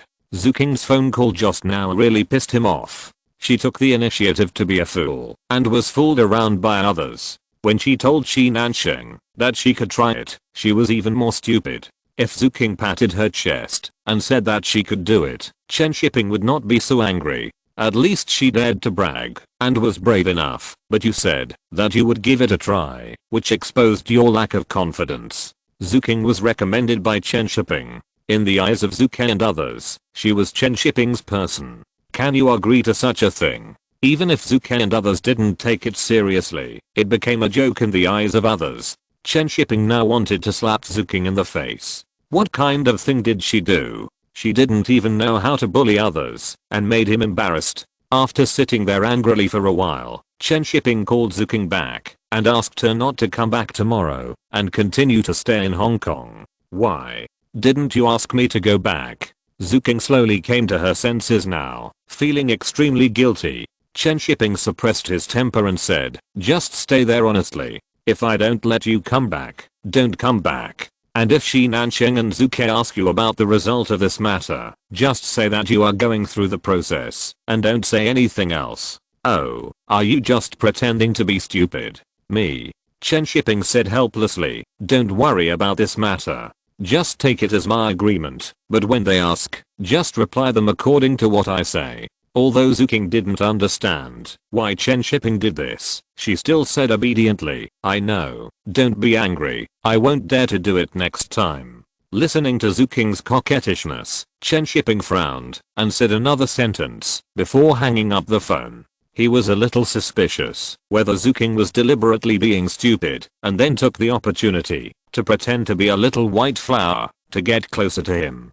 But if she really thought so, it would be stupid on top of stupid. After hanging up the phone, Chen Shiping sat there and sighed helplessly, hoping that this would save some face. Otherwise, if the news spreads in the Hong Kong film circle, how can Chen Shiping maintain his status? He has only idiots under his command. However, Zuke's Dongfang Bubei can forget about getting a piece of the pie, even if it is co-produced by Beijing Film Studio. Originally, Chen Shiping wanted to take this opportunity to launch a co-production to participate in the box office share and set an example for Hong Kong filmmakers. Now it seems that he has to change a movie. The next morning, after Chen Shiping went to the crew, he handed over the shots to be shot in the morning to Zhao Fei and Gu Changwei, and then went to the Central Film Studio alone. The morning scene was simple, just the apprentices of the troupe doing morning exercises by the river, which was not difficult. After Chen Shiping arrived at the Central Film Studio, he went directly to the person in charge of introducing movies. Shiping, how did you find time to come here? Isn't the filming starting? Chen Shiping said with a smile, I have nothing to do today, so I came to take a look. Someone gave me a few boxes of good tea a few days ago, but I don't know how to drink it, so I came to ask you for advice. Chen Shiping took out a box of tea and put it on the table and said with a smile, I heard that you are very knowledgeable about tea, come and learn from it. Hearing Chen Shiping's words, the man glanced at the tea on the table, his mind moved slightly, and then smiled and said, I'm also blindly researching, if you are interested, I will talk to you. As they said, the two sat down and started to make tea and chat. One seriously taught how to distinguish good and bad tea, and the other listened carefully, occasionally saying a few words of gossip that had nothing to do with tea. More than an hour later, Chen Shiping left China Film. Let's wait and see about the release of Dongfang Bubei in the mainland. After dealing with this emergency, Chen Shi also returned to the crew to continue filming. The current scenes are not difficult, and it is quite comfortable to shoot. Chen Shiping, who was immersed in work, forgot about what happened last night. But Zuking, who was far away in Hong Kong, couldn't fall asleep last night. She thought for a long time before she realized how stupid she was last night. Chen Shiping recommended her to play Dongfang Bubei. The crew had always taken good care of her and respected her. They just regarded her as Chen Shiping's person. But she foolishly went to Zuke yesterday and promised Shi Nansheng to help her find a way to get Chen Shiping to help her get the film share in the mainland. I'm so stupid. Zuking looked at her haggard self in the mirror and wanted to slap that pretty face twice. At the age of 20, she was indeed a little immature. She couldn't see through many things and could only think in the simplest way. After Zuking met with Shi Nansheng and others at noon, Shi Nansheng took the initiative to ask Chen Shiping's opinion on the matter. Zuking thought about what Chen Shiping had said and said with a smile, "You have to go through the procedures, don't worry." Hearing Zuking's words, Shi Nansheng was a little surprised and asked quickly, "What did Director Chen say specifically?" "It's hard for me to say more. Just wait until the procedures are completed," Zuking said with a smile. Seeing Zuking like this, Shi Nansheng was really unsure about her situation. When he talked about this with Zuking, Shi Nansheng said in a strange way, "Do you think Zuking came here yesterday because Chen Shiping arranged it to hint that we should give some benefits?" Zuking thought about it and said, "It shouldn't be. Zuking didn't seem to be acting yesterday. Then why is she so confident today?" Shi Nansheng paused and suddenly said, "I know, Zuking was stupid yesterday, but Chen Shiping went with the flow after knowing it.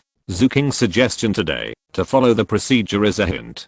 Zuking nodded and felt that Shi Nansheng's analysis was right, so he said, "Why don't you go to Beijing to talk to Chen Shiping? After the film is released in Hong Kong, pirated videotapes will definitely flow out. We must hurry up to release it in the mainland." Shi Nansheng immediately said, "Okay, it's a good time to meet this Chen Shiping and see who he is." On the other side, Zuking was hiding and secretly reporting the situation to Chen Shiping. When she hung up the phone, she asked Chen Shiping in a flattering way if she performed well. "You're such a jerk." Chen Shiping put his cell phone aside and couldn't help muttering, "If it weren't for you, there wouldn't be so many things going on." "Director, your lunch." The crew member in charge of distributing lunches ran over and handed the lunch to Chen Shiping, saying with a smile, "Today there's braised lion's head for lunch, 2 more for you." Chen Shiping nodded and took the lunch. Farewell, my concubine was all Zhu Feng's money, so he naturally wouldn't save on the lunch.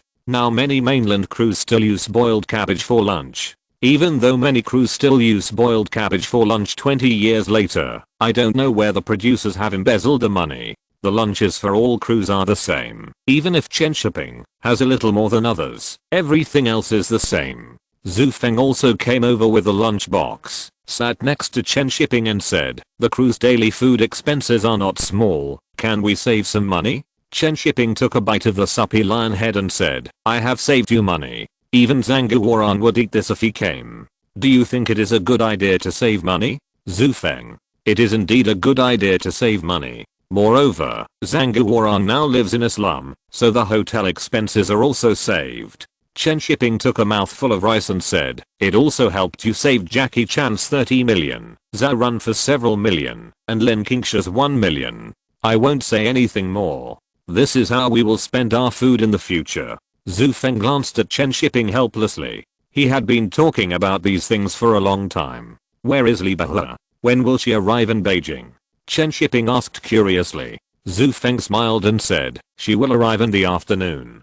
She will probably go to see Zhang Guoran directly. She is a fan of Rang. Then she must thank me, but I must use Zhang Guoran's. Yes, let her treat you to a meal later." Zhu Feng replied unhappily, then took the lunchbox and left. It would be irritating to eat with Chen Shiping. After dinner, Chen Shiping continued filming. The scenes in the afternoon were quite difficult. It was estimated that only a few shots would be taken in the whole afternoon. Under the wall of the troop, a group of boys leaned against the wall and lazed. Outside the yard, a melodious pigeon whistle sounded, followed by the sound of hawking. P. Yellow, a kid in the troop, turned his head and looked at Zyro Lazy and asked, "Zyro Lazy, do you eat P. Yellow?" Zyro Lazy raised his chin and boasted, "P. Yellow is nothing. If you want to say the most delicious thing in the world, candied horse is the best. When I become a star, I will eat candied horse as a meal." Zyro Lazy boasted while walking slowly towards the door. After lying at the door to take a look and being caught by Zyro Shitao, he made a fuss and said that there were a bunch of kites outside. Everyone else gathered around in an instant to watch the fun. Being locked up in the troop all day, the outside world was too fresh and tempting for them. Zyro Lazy took the opportunity to run out and turned back to ask Zyro Daozi to run with him. Zyro Daozi, who was already discouraged, looked at his senior brother and ran with him. Zyro Shitao chased them out and caught up with them in the alley. Xiao Lazy wanted to run, but Xiao Daozi stopped. Brother, don't forget the 3 little guys under the pillow. Little Stone looked at him, crying and shouting angrily, go away. Anyway, you are useless. After this shot was taken, Chen Shiping went over to rub Little Stone's head and said, why are you crying, old man? Little Stone is helping Little Daozi. This is a manly thing. Little Stone stopped crying after being comforted by Chen Shiping for a while and said with a red face, I just got sand in my eyes. Haha, yes, Little Stone is the overlord. Chen Shiping laughed, and after seeing that he was fine, he let him go to play. The script of Farewell My Concubine was really well written. Chen Shiping liked it more and more as he filmed it, and he also admired Lu Wei in his heart. Little Stone helped Little Daozi take a bath, protected him and took care of him, helped Little Daozi let him go, and took the punishment himself. All of this is subtly guiding the audience, accumulating the emotional changes of Little Daozi before the qualitative change. The characters and emotions are laid out layer by layer, making the topic of homosexuality no longer annoying, but rather particularly regrettable. Chen Shiping admired Lu Wei in his heart, but in the eyes of others, he wrote the script, which made him feel a little guilty. He was thinking about giving Yu Hua shouting and the drizzle to Lu Wei for adaptation. First, he didn't have time, and second, it was to make up for it. It happened that Yu Hua called every few days to urge him, so it was a good choice to give it to Lu Wei. After adding a few more shots here, it was time to prepare for the next scene. The young actors were sent back to rest. The next scene was a scene on the street outside the theater. It was a big scene, requiring many extras, and the theater also had to be decorated, so it couldn't be filmed today. Just finding so many extras would take a lot of time, not to mention that they had to walk around and rehearse in advance, so they could only shoot tomorrow. In the 1920s, the capital was called Beeping City. Car drivers and peddlers hawked their wares along the streets, and there were performers and jugglers everywhere. These actors were not easy to find. Ordinary passers-by were easy to deal with, but those with some skills needed to be recruited from the factory's theater troupe and drama troupe. That night, the whole theater street was brightly lit, and the stagehands and extras were running all over the street, arranging positions for roles, explaining the play, and doing all kinds of things. Chen Shiping was dozing off in an old car at this time.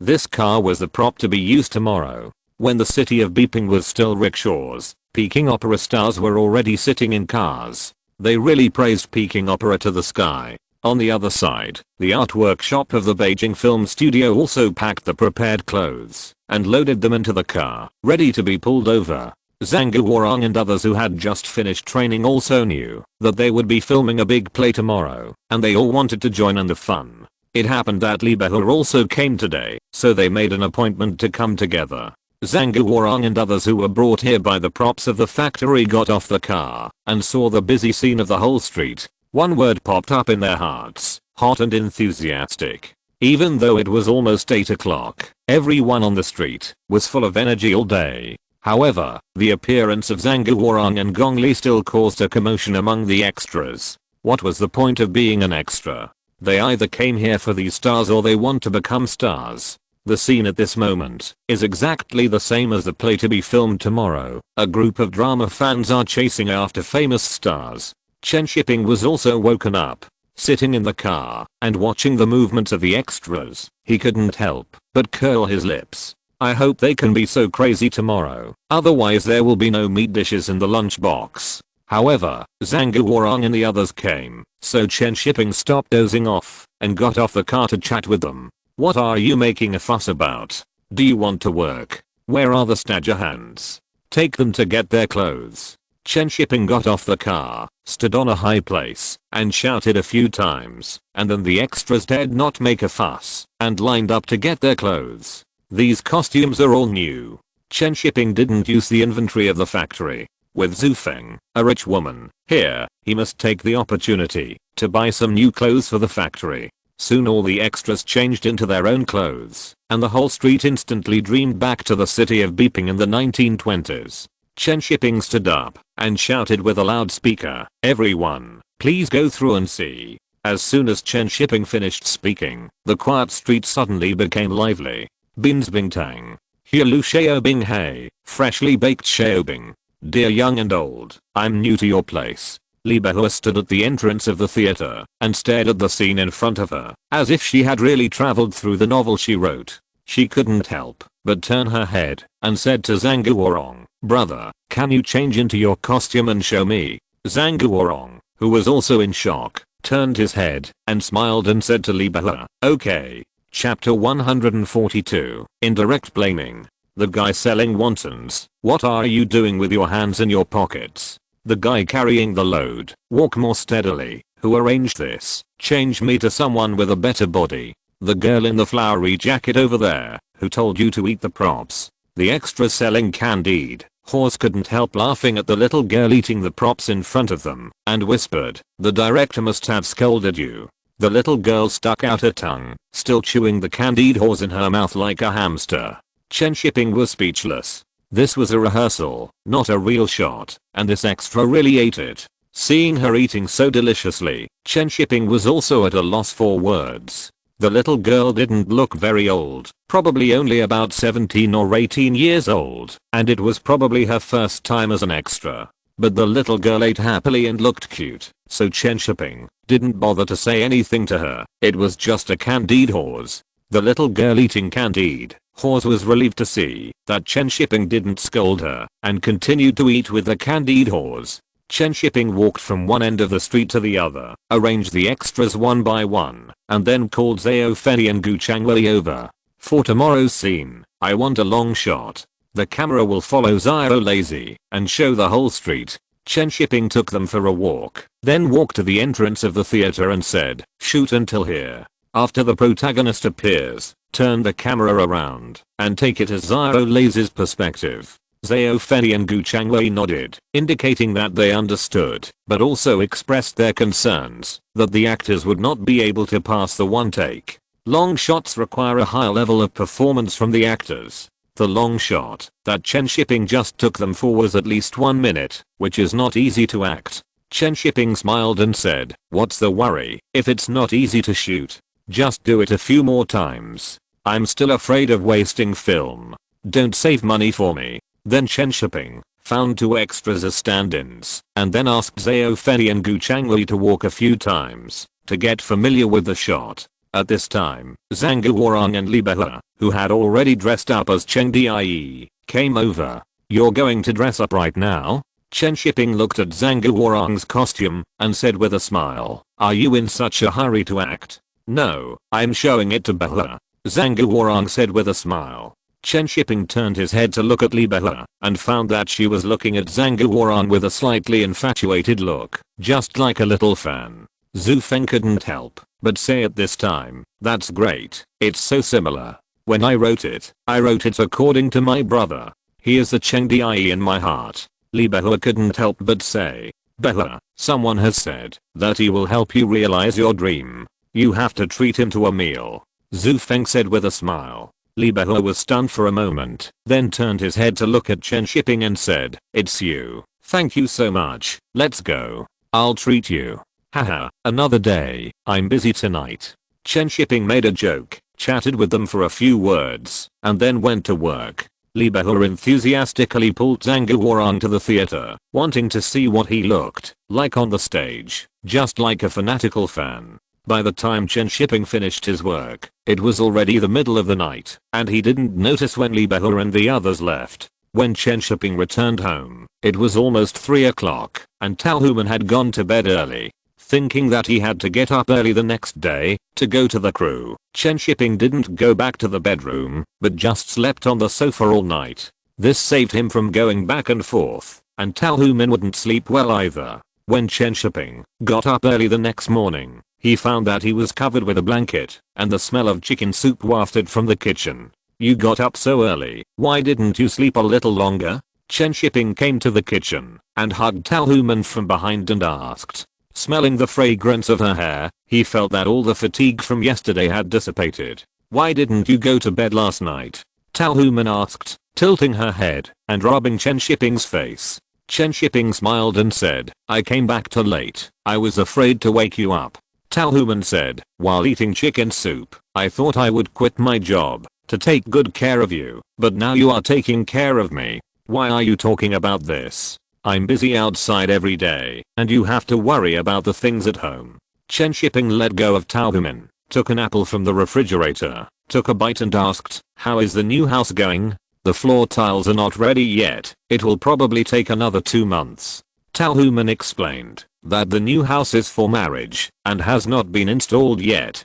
Chen Shiping calculated the days and said, it's about the same, slow work makes fine work. After chatting with Taohuman for a few more words, Chen Shiping went to the crew after breakfast. When Chen Shiping arrived at the crew, Shi Nancheng was sitting with Zhu Feng in the Beijing hotel. They were also old acquaintances. Shi Nancheng arrived in Beijing yesterday evening and was going to meet Chen Shiping today. Unexpectedly, she met Zhu Feng in the hotel. The two met and talked. Shi Nancheng knew that Zhu Feng was going to the crew of Farewell My Concubine, so she followed him. What's the matter with your visit to Beijing this time? Zhu Feng asked curiously. She had talked to Lin Qingsha on the phone last night and knew that Dongfang Bei was busy promoting it. Shi Nancheng did not hide it and said directly, it's for the release of Dongfang Bei in the mainland. Then she asked Zhu Feng what kind of person Chen Shiping was and wanted to know if her and Zhu Ke's judgment was right. Zhu Feng was working with Chen Shiping, so naturally he said something good, and in her opinion, Chen Shiping himself was a very good person. Shi Nancheng listened to Zhu Feng's description of Chen Shiping and felt that her questions were in vain. Saying something about being talented and capable was an evaluation of Chen Shiping's identity as a director, but what she wanted to know was the evaluation of Chen Shiping in other aspects. The street on the studio theater was full of extras sitting, waiting for the start of filming. Many characters who would show their faces in the camera were also putting on makeup at this time. Chen Shiping was busy setting up the scene. When he saw Zhu Feng coming from a distance, he nodded to her, not recognizing that it was Shi Nancheng who was following her. Zhu Feng looked at Shi Nancheng and asked, would you like to go over and say hello? No, wait until he finishes filming. Shi Nancheng said with a smile. He mainly wanted to see how Chen Shiping made a movie. The style of a director managing a crew can also show what the person's true personality is like. Little Lazy, come here. Have you memorized the words? Chen Shiping called Little Lazy over and reminded him, you must remember it this time. This is not a night escape. If you forget, I will ask your master to spank you with a knife. Little Lazy smiled and said, I have memorized it a long time ago. It's just a few words. Don't brag. Act well. Chen Shiping gave him a few instructions and asked him to get ready. He didn't dare to put too much pressure on the young actor. In today's scene, Little Lazy escaped and ate candied haws. It was the highlight of his life. He couldn't be nervous. Chen Shiping didn't say anything about Xiao Daozi, so he just kept being confused. He had followed Xiao Lazy out, so he just needed to be confused both in and out of the play. On the other side, Shi Nancheng looked at such a big scene and asked Zhu Feng curiously, are all these locations built for this movie? How many actors were invited here? They all look like professional actors. Zhu Feng smiled and explained, yes, it cost a lot of money. These actors are students from the Film Academy and the Drama Academy, and they are all very professional. Shi Nancheng couldn't help but say, only the mainland can have such a scene. The actors in Hong Kong put together are not even half as many as those on the street. Yes, the mainland is full of talents, and now the film market has been reformed, and the future development will definitely be very fast. Zhu Feng said optimistically. Shi Nancheng looked at the hot scene, and finally felt a sense of urgency in his heart. From talent reserves to the market, the mainland is better than Hong Kong. Now there is policy support, and it is only a matter of time before it surpasses Hong Kong movies. When I was in Hong Kong before, I didn't feel it deeply, but now I see it with my own eyes and I'm really nervous. If the only thing that the mainland can't compare with Hong Kong is that there is not much money. But after she turned her head and glanced at Zhu Feng, she knew that the funding shortcoming would be solved soon. Now many Taiwanese companies have begun to invest in mainland movies, not to mention Zhu Feng. Recently, Zhang Yimou has received investment from Taiwan. In addition, many other filmmakers have also received investment. If Taiwan's funds are invested in the mainland, the investment from Hong Kong will be less. With the increase and decrease, Hong Kong's current advantage will become smaller and smaller. The most important thing is that Taiwan has increased the proportion of imported Western films this year. It will be more and more difficult for Hong Kong films to enter the Taiwanese market in the next few years. Embracing the mainland market is imperative. Shi Nansheng looked at Chen Shiping, who was busy in the distance, and began to think about how to convince Chen Shiping to help Dong Fang Bubei to be released in the mainland. Does Chen Shiping have any hobbies? Shi Nansheng asked Zhu Feng. Zhu Feng was stunned for a moment, frowned and thought for a while, and then said, I didn't find any hobbies he has. I don't know if liking to cheat counts, but I can't say it. By the way, he also likes money. He only took this movie after promising 2 million, but she thinks the 2 million is worth it. He even felt that it was too little, as 2 million was not even as much as the actors pay. Zhu Feng hesitated and said to Shi Nansheng, I heard that his wife opened a film company in Hong Kong. Shi Nansheng was stunned for a moment and felt that he had grasped the key point, and a plan came into his mind instantly. Going to Hong Kong to open a film company, isn't it just for money? As long as you like money, it's easy to do. It was already 9 o'clock in the morning. Chen Shiping took a look at the weather and felt that the light was almost right, so he started filming today's scene. Get up and get ready, and the filming will start in 10 minutes. After Chen Shiping gave the order, he sat behind the monitor and waited. Soon all departments were ready. After Chen Shiping shouted, start with a loudspeaker, the whole street immediately came alive. The sounds of hawking and talking were endless, and the bustling people were strolling on the street. There were hawkers, vendors, and jugglers everywhere. There were ladies wearing cheongsams, men wearing long gowns, and coolies wearing short coats. All kinds of human life were presented. Xiao Lazy and Xiao Daozi appeared in the camera and walked through the crowd. Xiao Lazy held a candied horse in his hand, biting off one greedily and carefully, and walked with the wind. Xiao Daozi asked curiously, where did you get the candied horse? I bought it with your big words. Xiao Shitao, don't even think about enjoying it. Let me enjoy it. Xiao Lazy handed the candied horse to Xiao Daozi and said, 10 in a string. How about I give you half? Xiao Daozi lowered his head and said nothing. Xiao Lazy asked curiously, what's wrong with you? I have to pee. Just as the two were talking, a team of carriages came from behind. The leading carriage looked luxurious, and there were people running after the carriage to drive away the people around. The star is coming. The star is coming. There is a shortcut here. Let's take the shortcut. Xiao Lazy excitedly pulled Xiao Daozi through the alley and came to the front of the theater.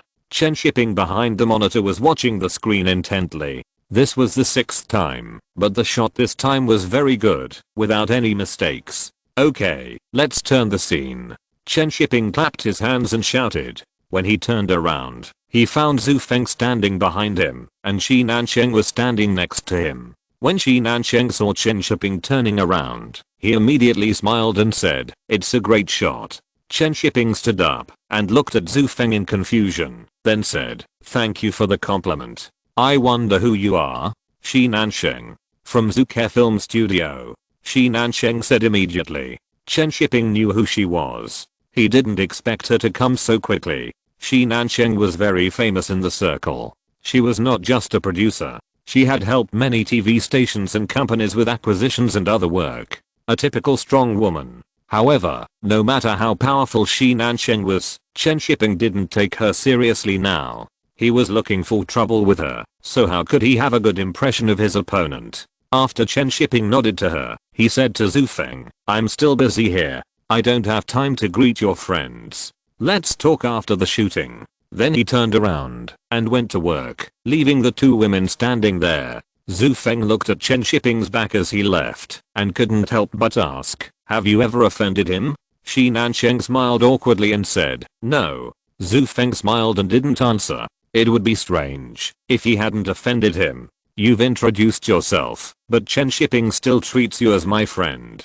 Obviously, he didn't give you a chance to speak. Shi Nansheng figured out that Chen Shiping had something against Zuking and was deliberately trying to intimidate him. But it doesn't matter. This kind of thing is easy to fix. Just turn the fake into the real thing. Zuking wants to develop in Hong Kong, so I'll go back and help her. This way it won't be considered playing a trick on Zuking. At this time, the crane arm has been erected at the entrance of the theater. In the original shot, this is just a fixed overhead shot, but now with the crane arm, Zhao Fei and Gu Changwei are going to shake it to make the scene at the entrance of the theater more spectacular.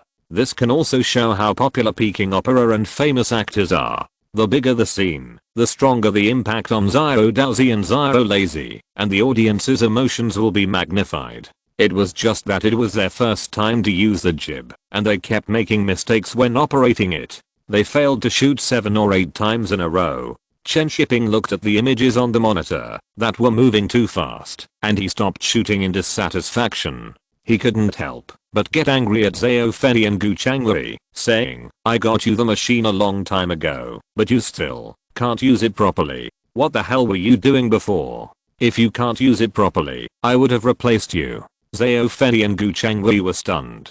They didn't expect Chen Shiping to be so angry. Chen Shiping glanced at Shi Nansheng, then turned his head and scolded Zhao Fei and Gu Changwei, "You are useless, even if you are given a chance. There are many people who want to replace you. As for the Taiwanese, go and replace them." The more Shi Nansheng listened, the more he felt something was wrong, and he suspected that Chen Shiping was making a veiled attack. Zhu Feng also heard it and looked at Zhao Fei and Gu Changwei with sympathy, but they also couldn't get it right until now. How much film is wasted for one shot? These 70mm films are expensive. If you're listening to this novel on a channel other than Fanfic World, it means they downloaded and uploaded it without effort. We cordially invite you to visit our channel, Mundo Fanfic Novelos. There you'll find the original version of this story and you can explore many other novels of various genres. We're waiting for you to immerse yourself in a world of incredible novels. Chapter 143. If you want to make money, pretend to be a grandson first. The steps at the entrance of the theater were full of extras taking a rest. The filming was suspended because of the jib. Chen Shiping waved at Zhao Fei and Gu Changwei, and when they came over, he slowed down his tone and said, "Didn't you sleep well last night? What happened?" Zhao Fei and Gu Changwei looked at each other helplessly. They were busy so late last night, so they must not have slept well. However, today's mistakes were not because of not getting enough rest, but because they were not proficient in using the jib. Chen Shiping sighed and said, "Get familiar with it more. Practice it well before filming. Don't worry about what just happened. Relax your mind. I was just a little anxious." Zhao Fei and Chen Shiping have worked together several times, and he knows Chen Shiping well, and he didn't take the scolding just now to heart. Gu Changwei was a little unsure of what Chen Shiping was like. Was he really anxious to scold people, or was he dissatisfied with their performance? He left Chen Cage and ran over here. If Chen Shiping disliked him, he would be like losing sesame seeds and watermelons. "Director, don't worry, I promise to practice well. I just didn't control it well just now. There will be no problem next time." Chen Shiping looked at him and said, "It's okay, I'm just a little anxious. Don't feel pressured. It's not against you." Hearing Chen Shiping's words, Gu Changwei felt relieved. He smiled at him and went to fix the jib with Zhao Fei. After they left, Chen Shiping looked back at Shi Nansheng and said, "Let's go in and talk." Shi Nansheng smiled and said, "Okay, Director Chen is very strict and well educated. I rarely see a director who apologizes to the camera. Well, sometimes I can't control my temper. I'm like this. I have a lot of problems. They say I'm domineering behind my back." Chen Shiping said, and walked into the theater first, and Shi Nansheng followed him in. Zhu Feng hesitated and followed in. She had a good relationship with Shi Nansheng. If there was a conflict with Chen Shiping later, she could still act as a middleman. "I know why you're here. This matter is not as simple as you think." Backstage at the theater, Chen Shiping sat on a throne, drank tea, glanced at Shi Nansheng and said, "You've been to China Film Group Corporation, so you should know its attitude. The movie does not meet the standards. Jin Yang's novels are very popular in mainland China, and the actors this time are all big names, so the box office will not be low." Shi Nansheng looked at Chen Shiping and said. Chen Shiping put down the thermos cup in his hand and said, "It's not a box office problem. It's a problem with the costumes and the styling, and it's not positive enough." "Invincible Eastern Japanese Samurai?" Shi Nansheng frowned and said, these problems are not big problems, right? It doesn't count or not. Chen Shiping said seriously, there is no first movie to participate in the profit sharing yet. The first also means to become a model, and those small problems will naturally be big problems. Shi Nansheng looked at him and asked, is there any chance? I hope you can help. Chen Shiping smiled and said, if it's not suitable, it's not suitable. What's the use of not grasping the opportunity? After Shi Nansheng looked around, he lowered his voice and said, I don't know how to make it suitable. We can change any requirements. Next time. Forget it this time. Chen Shiping glanced at her and said, this movie is not good, and you know the reason. Don't struggle. Shi Nansheng didn't expect Chen Shiping to be so firm, so he adjusted his strategy and said, I heard that your wife has a film company? I wonder if there is any distribution business? Hearing what Shi Nansheng said, Chen Shiping understood what she meant, so he shook his head and said, we don't distribute co-productions. Shi Nansheng didn't expect Chen Shiping to be so difficult to deal with. He smiled and said, that's a pity. I don't know if you have time tonight. I would like to invite you and your wife to have dinner together. I just happen to have a new project and want to find a partner. Let's talk about it later. I'm busy. This time I came to the mainland to look around and understand the current mainland. Don't come here in vain. Chen Shiping stood up and went out. If it was so easy to agree to Shi Nansheng, Chen Shiping would not have spent so much effort to suppress Dongfang Bubei at China Film. And what he just said was the truth. The first Hong Kong film to participate in the profit sharing in the mainland must be typical, positive, and active. Although the movie Dongfang Bubei has created a very classic screen image, it is really not suitable to be promoted as a typical example. Dongfang Bubei, who wears a kimono and mixes with the Japanese prodigal, is not suitable. Of course, Chen Shiping is also stingy. The previous incident made him embarrassed, so he wants to pick up his face and give it back. There are many movies that make money, and this one is not bad, but principles cannot be lost. Otherwise the Hong Kong film industry will regard the mainland as a place to make money, which will only make them more arrogant. Shi Nansheng in the room could see Chen Shiping's attitude. She didn't expect him to be so stubborn. This is different from the mainland people she knew before. Not making money, even if there is money, it's really crazy. Don't want money just for a breath. Isn't this a bad brain? Zhu Feng said at this time, you still said that you didn't offend him. He is a very vengeful person. Don't think about this matter. I will ask for you later. Shi Nansheng looked at Zhu Feng and asked doubtfully, what kind of person is Chen Shiping? It's hard to say. Zhu Feng thought for a while and said, but you see, that he actively promotes film reform and encourages co-production. He must want to promote the development of films in both places. Even if what he said to you is perfunctory, it is also true. This is a problem of values and positions. Shi Nansheng sighed and said, this is actually not conducive to the development of the film market. Zhu Feng shook his head and said, not necessarily. You see that the box office of several movies he led is very high. Shi Nansheng nodded. She knew very well about the movies led by Chen Shiping. All of them were the top 10 movies in Hong Kong's annual box office. The two Huang Fihang movies got a total of more than 40 million box office in Hong Kong. New Dragon and also got more than 20 million, and Fist of Fury also got 20 million.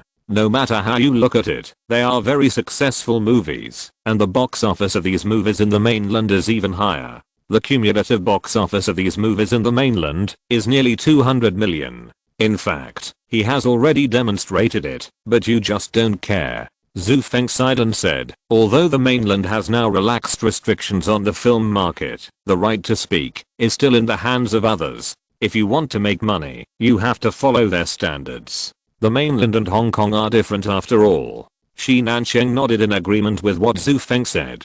Compared with Huang Fihang and Jingwu Heroes, Dongfang Bubei is indeed not positive enough and not serious enough. It has too much pessimism, and the plot of Japanese Ronin wreaking havoc in the Central Plains is indeed not suitable for the image of Dongfang Bubei. Shi Nansheng, who had figured it out, felt helpless and understood the difference between the mainland and Hong Kong markets. She thought of the movie Mom, Love Me Again, that Chen Shiping mentioned when he went to Hong Kong last time. It got over 100 million box office in the mainland. It seems that shooting this kind of movie is the ticket to enter the mainland market. Shi Nansheng, who had the answer in her heart, was not going to waste time anymore. Now she had to go back and discuss with Zhu Ken about letting the movie enter the Taiwan market, and also find a way to shoot a movie suitable for the mainland market to try again. Whether it is Chen Shiping or China Film, what they need now is a movie that actively shows goodwill and is launched as a model, so they have to hurry up. However, before leaving, Shi Nansheng still planned to ease the relationship with Chen Shiping, so he said to Zhu Feng, "I wonder if you can help me ask his wife out. I want to get to know her and ease the relationship." Zhu Feng did not agree directly, but asked her to go back to the hotel and wait for his news.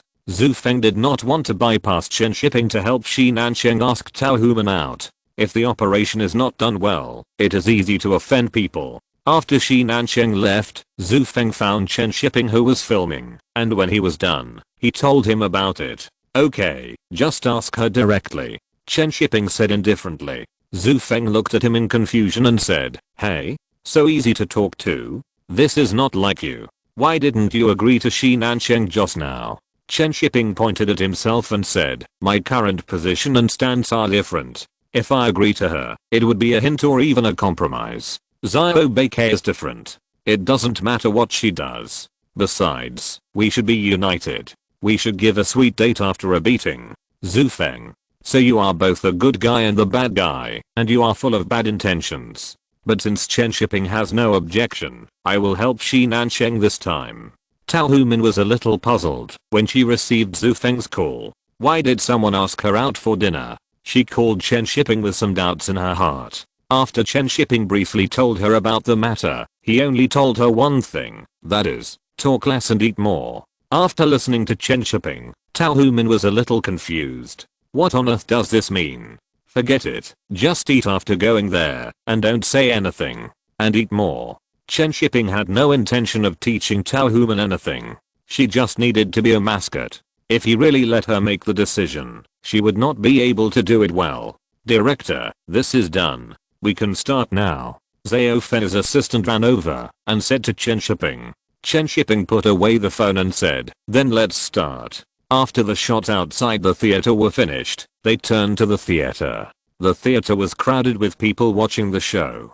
Young men with hawks and birds, young ladies wearing cheongsams, all were waiting enthusiastically for the show to start. Xiao Lazy and Xiao Daozi squeezed in, their faces full of shock and yearning. On the stage, as soon as Bei Wang appeared on the stage, the audience immediately cheered enthusiastically. "You carry me, and I will carry you later," Xiao Lazy said as he rode on Xiao Daozi's shoulders. The audience around him were all holding their hands and clapping continuously. In the raised hands, the thin figure of Xiao Lazy stood up. "Boang boang." Xiao Lazy shouted excitedly. Looking at the boang on the stage, his tears flowed unconsciously. He sobbed and looked at the leading actors on the stage. Wiping his tears, he said, "How did they become leading actors? How many beatings did they have to endure? When can I become a leading actor?" In the crowded audience, amid the applause of praise, Xiao Lazy cried, as if no one was around. Others saw success and fame, but he saw the sadness and hard work behind it. Xiao Lazy couldn't stop crying and kept sobbing at the stage. Chen Shiping, who was standing behind the monitor, stood up and shouted, "Click, it's past." Xiao Lazy.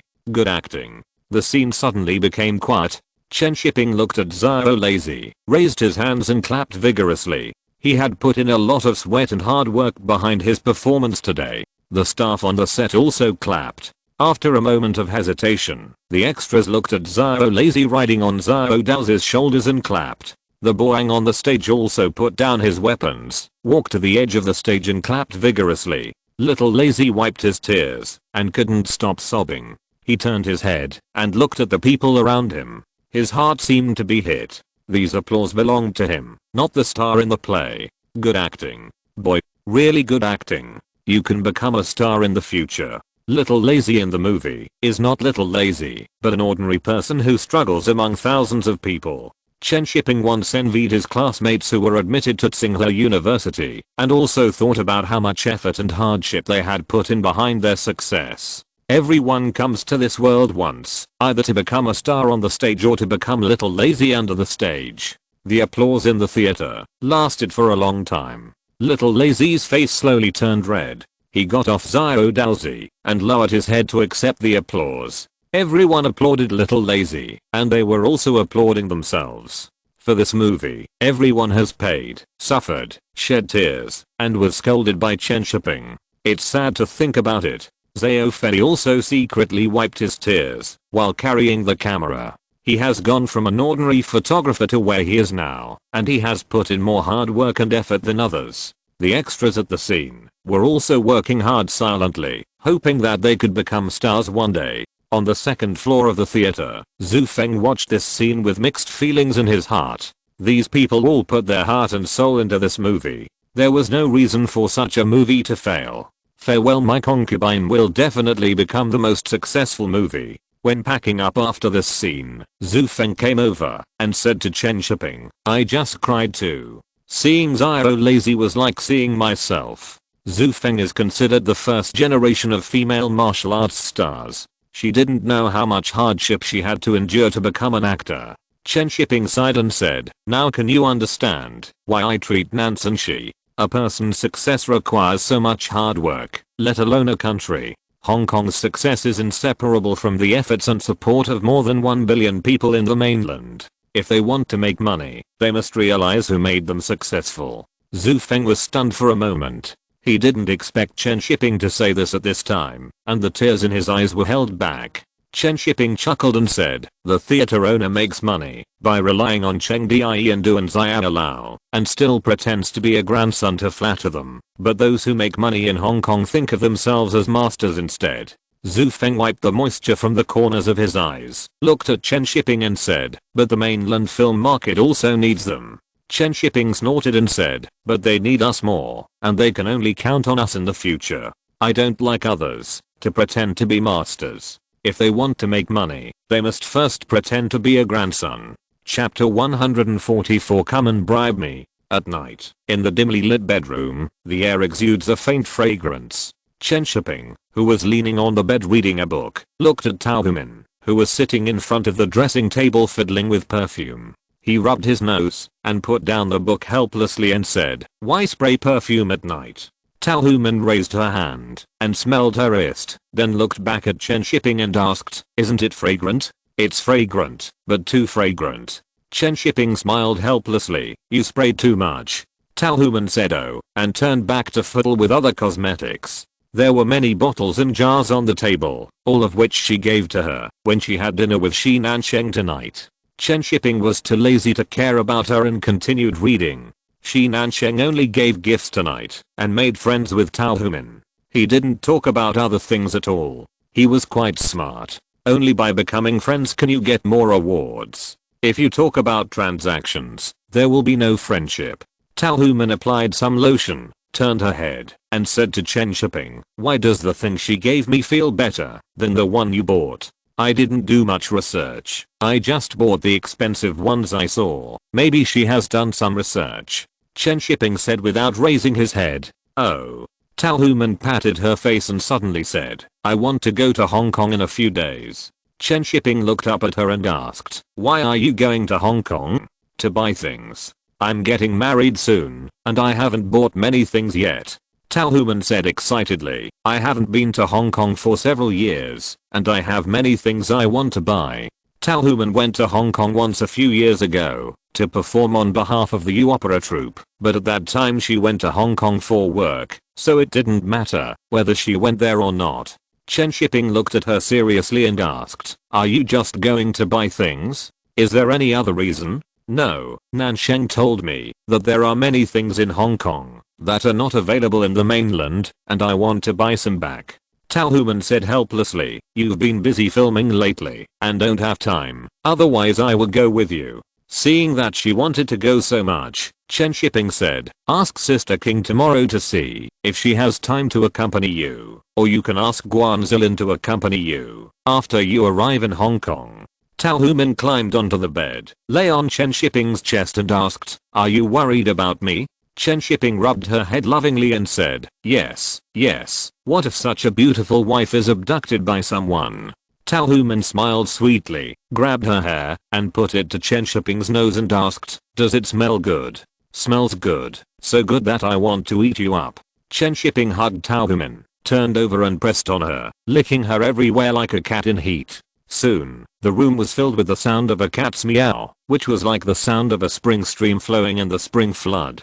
Tao Human went to apply for a permit in the next few days, and after completing the messy procedures, she went to Hong Kong alone. Chen Shiping even called Guanzilin to explain, and asked her to accompany Tao Human, mainly to prevent Shi Nansheng from taking the opportunity to fool Tao Human. The advantage of young cabbage is that it is tender, but the disadvantage is that it is also tender. Chen Shiping is really afraid that she will be fooled and lose her way. After Tao Human went to Hong Kong, Chen Shiping also plunged into the crew, soaking in the set all day, and fell asleep as soon as he got home, busy like a dog.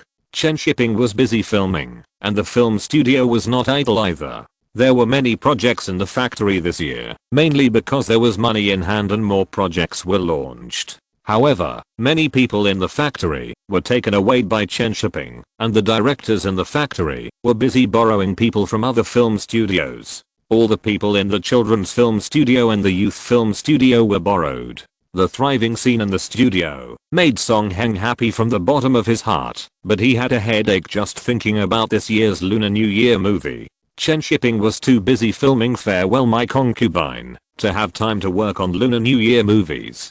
Song Heng could only call the directors in the studio together to see if they had any suitable scripts for this year's Lunar New Year movie. The directors in the studio were very excited. They didn't expect that the Lunar New Year movie would fall on them, so they had to fight for it. Isn't director Chen filming Farewell My Concubine himself? How come the Lunar New Year movie is vacant? Everyone in the conference room discussed it before Song Heng arrived, wondering whether the Lunar New Year movie was reliable. It's too late to make Farewell My Concubine, and I heard that the script submitted for review is different from the actual script. Do you think it can be released during the Lunar New Year? The script is really different.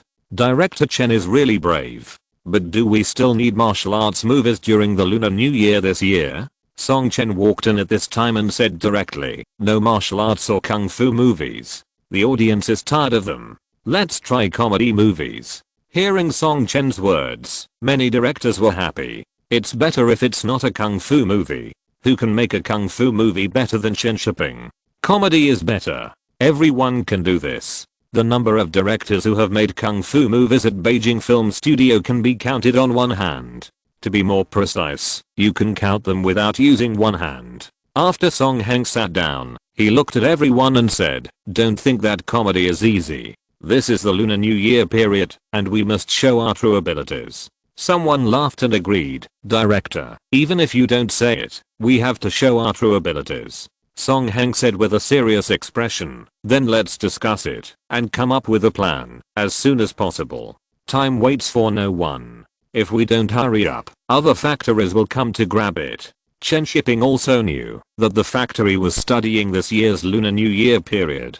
After thinking about it, he called Tao Human, who was far away in Hong Kong, and took the initiative to talk to her about it and asked her to tell Nansenshi. After calling Tao Human, Chen Shiping also told Mr. Lee of Han Film and Guanzilin, throwing out the Lunar New Year pie and actively revealing it is a hint to them that this will be the first co-production film to participate in the profit sharing, so they must seize the opportunity. Mrs. Chen is in Hong Kong, hurry up and give the gift, otherwise it will be too late. Chen Shiping did this, of course, not to accept gifts, but to attract black base. The box office during the Lunar New Year holiday will definitely not be low, and there is no reason for these Hong Kong filmmakers not to be tempted. This big pie is used to teach them a lesson. If they want to get a piece of the pie, they must make movies that conform to the values of the mainland. Those with ulterior motives are not welcome. Sometimes, if these people are not forced, they themselves do not know how much potential they have.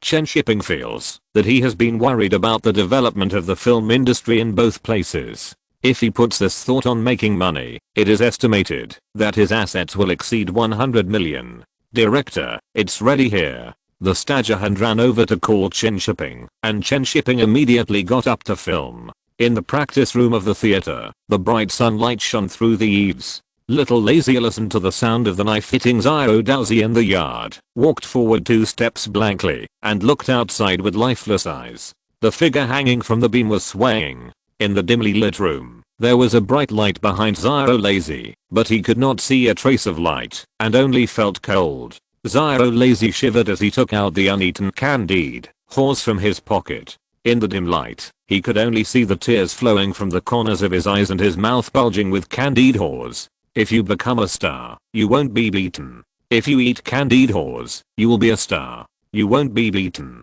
You won't be beaten. Ziro Lazy chewed the candied horse hard. After stuffing all the candied horse into his mouth, he breathed a long sigh of relief. Master Guan, who was still beating Ziro Dowsey in the yard, was stopped by Ziro Shitao. Ziro Shitao wanted to save Ziro Dowsey. When the master and apprentice were fighting, the master called Master Guan in panic, and called Ziro Lazy in a panic. Master Guan immediately realized that something was wrong, and staggered into the house. The dim room and the dim corridor, all the apprentices squeezed in.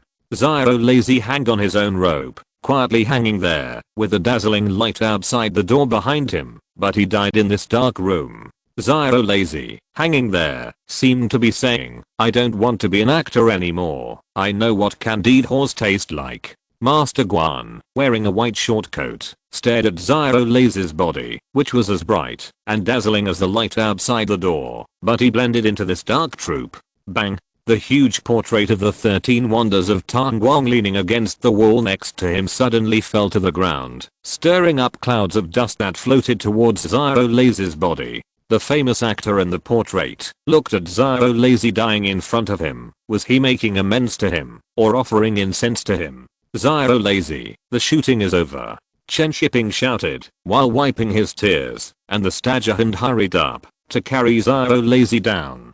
It's just that the atmosphere on the set was very depressing. Ziro Lazy was like many people in this world, carrying all kinds of expectations and pressures that don't belong to them, living helplessly and miserably, and then dying in despair. Ziro Lazy is not Ziro Dowsey. Ziro Dowsey is loved by his senior brother. There is a beam of light shining on Ziro Dowsey. Ziro Lazy has never been illuminated by the bright and dazzling light until his death. After filming this scene, Chen Shiping sat there alone for a long time. Farewell My Concubine is not about love, but the lives of countless ordinary people. People have to fulfill themselves.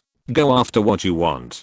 If you can't get what you want, you have come to this world in vain. What's the point of suffering? Chen Shiping thought of himself for some reason, and suddenly felt that he had done something halfway. The Lunar New Year period cannot be thrown to others. If you have made it yourself, you must make it complete. It is better to rely on yourself than on others. Take some time to write a script, and then sell this script to those people in Hong Kong. You must pay a high price. If you buy this script, you will have the hope of participating in the Lunar New Year period. Chen Shiping felt that he was really kind, and gave these people the opportunity to get on the bus and buy tickets. What are you thinking about so much? Chen Shiping turned around and saw that it was Zhu Feng, so he smiled and said, I'm thinking about the Lunar New Year film. I'm always a little worried if I quit. Then what do you want to do? We just started filming here not long ago. Zhu Feng looked at Chen Shiping nervously, sat down next to him and said,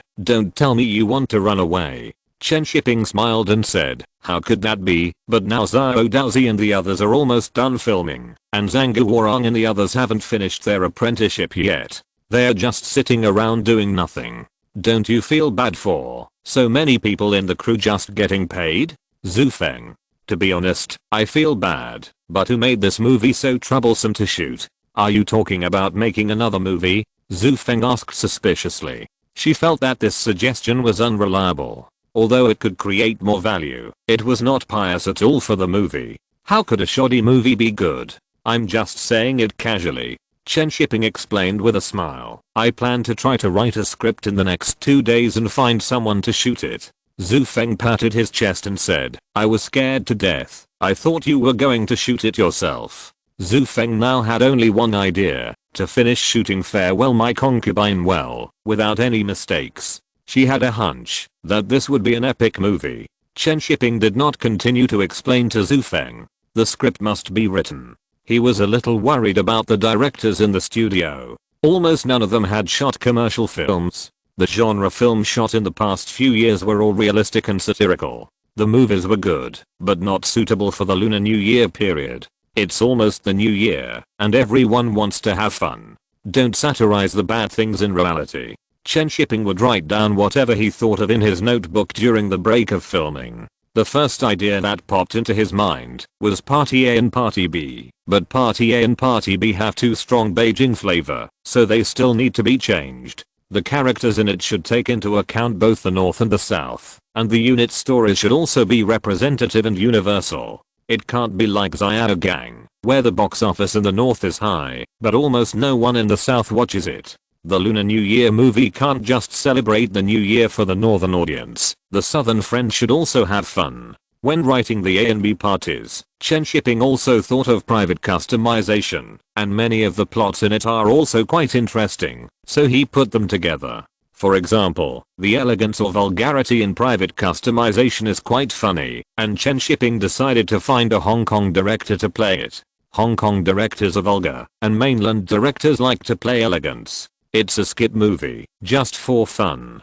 Chen Shiping wrote the script while filming, and the progress was not slow, but he didn't have time to write today. There is a very important scene to be filmed today. The scene where Xiao Dao's gender recognition is completely distorted is the most important scene in the whole movie. If it is ruined, no matter how well Zhang Guoran performs later, it will be useless. In the troupe, Xiao Dao, who was wearing the clothes of a Huadan, was obviously very nervous, and he was also worried that he would not perform well in this scene today. Chen Shiping didn't say much to him. Children tend to have wild thoughts. He was already nervous and depressed. I'm a man, not a girl.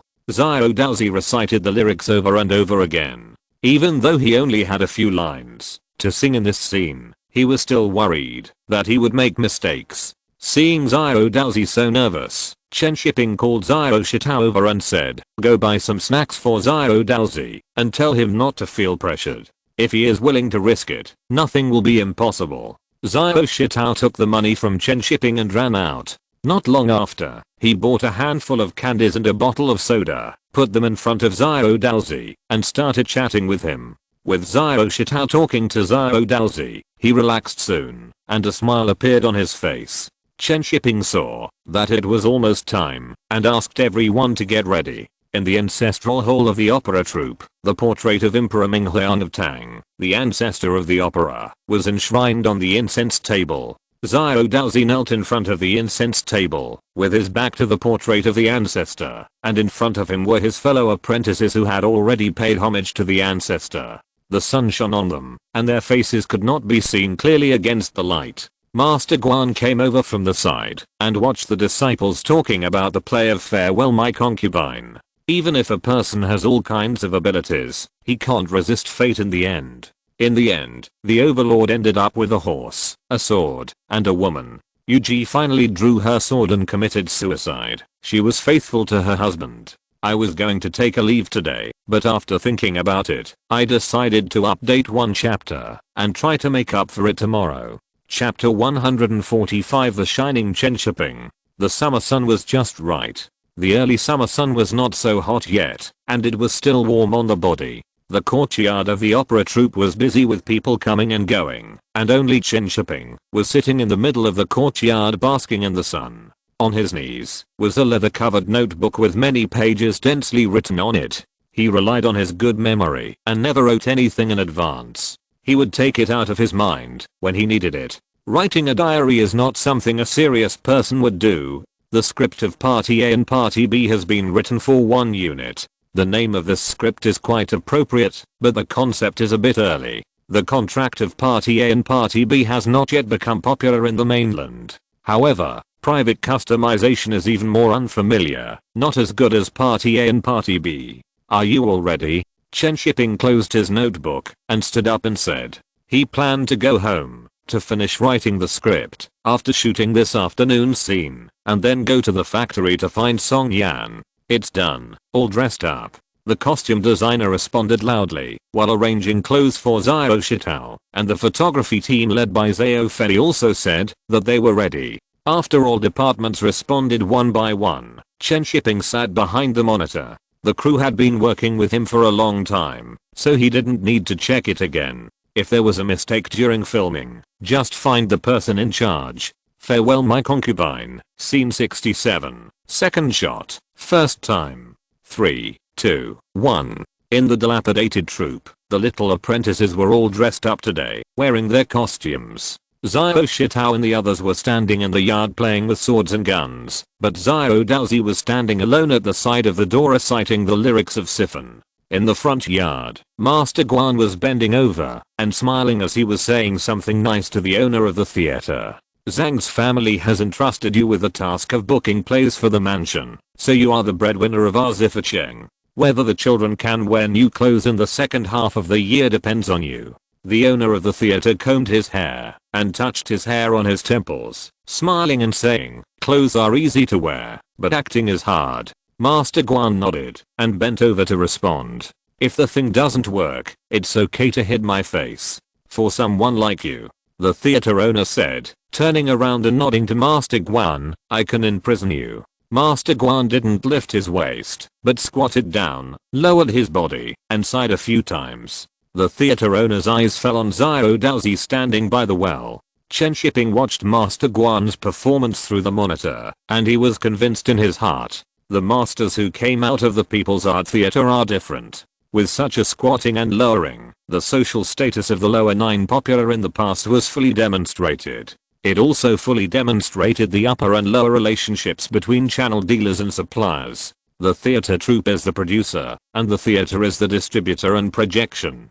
Before you become a star, you have to beg for help. A few scoldings are considered a favor to you. The speed of adjusting the camera position was very fast, and Chen Shiping was ready while he was stunned. Why do you have to stand on the well? Zhu Feng asked curiously behind the monitor. I didn't understand it when I read the script at that time. It's a symbol, a metaphor for gender, and also a warning that Xiao Daozi is on the edge of danger. Chen Shiping explained casually, and then shouted with a loudspeaker, get ready.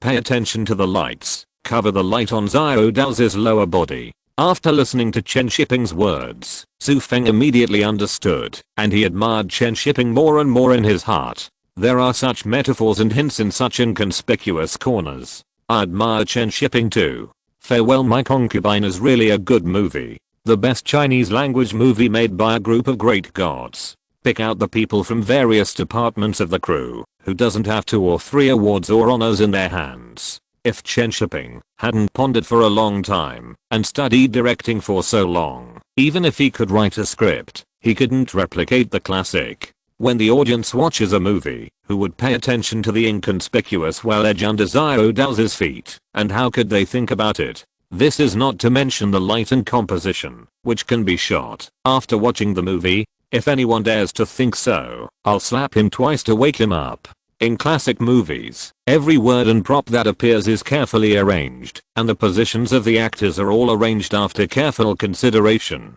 The positional relationship between the characters, the positional relationship between the characters and the camera, and the distance, size, and angle of the characters in the picture are all particular. How can the actors be allowed to stand casually? After everything was ready, Chen Shiping shouted to start. Xiao Daozi shook his sleeves and walked around the yard. He walked over from the other end of the corridor with lotus steps and bowed slowly. The theater owner nodded slightly and said, you have a good figure.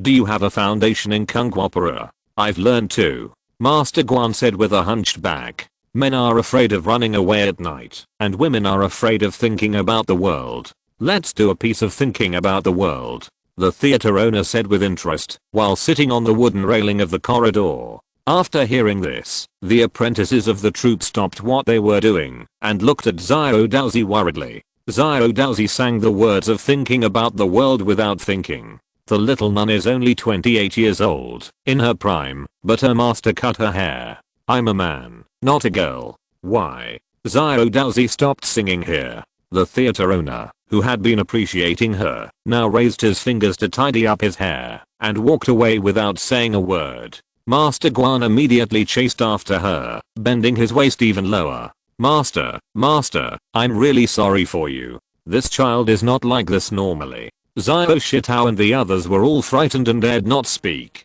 Xiao Daozi followed the master anxiously. Xiao Shitao gritted his teeth and walked to the master, snatched the pipe from his hand, grabbed Xiao Daozi, and threw him to the side. Who told you to come back? I told you that you were wrong. I told you that you were wrong. Xiao Shitao threw Xiao Daozi onto the chair in the yard with red eyes. Xiao Daozi stared at his brother with tears in his eyes and angry eyes. The theater owner and Master Guan both stopped and walked over here. Xiao Shitao pressed Xiao Daozi, tears streaming down his eyes, grabbed his collar and shouted, "Open your mouth. Open your mouth. Open your mouth. I told you you were wrong." Xiao Daozi looked at his senior brother and slowly opened his mouth. The copper pipe was stuffed into Xiao Daozi's mouth and stirred vigorously. "Wrong. You were wrong. I told you you were wrong." Xiao Daozi closed his eyes in pain. Silent tears flowed all over his face, and blood flowed from the corners of his mouth. Xiao Shitao hardened his heart, took out the pipe, and looked at the blood on it. Then he threw the pipe down, and stopped looking at Xiao Daozi. "Let's continue." Xiao Shitao took the gun thrown by his junior brother, and staggered to practice "Farewell my concubine." Xiao Daozi sat there with blood in the corners of his mouth and tears in the corners of his eyes. The sunlight from the west shone on his face, forming a dark and bright light. The boss of the troupe looked at this scene with some surprise, and was a little shocked. He didn't expect such a young child to be so crazy. Xiao Daozi sat on the chair, blood slowly flowing from the corner of her mouth. Suddenly, she opened her mouth and sang, "I was originally a girl." The brothers around her stopped their actions after noticing, signaling everyone to be quiet. The master who was knocking the clapper also noticed it, and quickly stopped playing, looking at Xiao Daozi with expectation. Xiao Daozi's eyes showed sadness, tears flowed down, and she continued to sing while panting, "Not again." The master who was knocking the clapper saw this scene, and knocked it again. Xiao Daozi slowly sat up, put her hands on the chair, and stood up with full momentum. The troupe was very quiet, and no one dared to disturb Xiao Daozi. Xiao Daozi's face was expressionless at this time.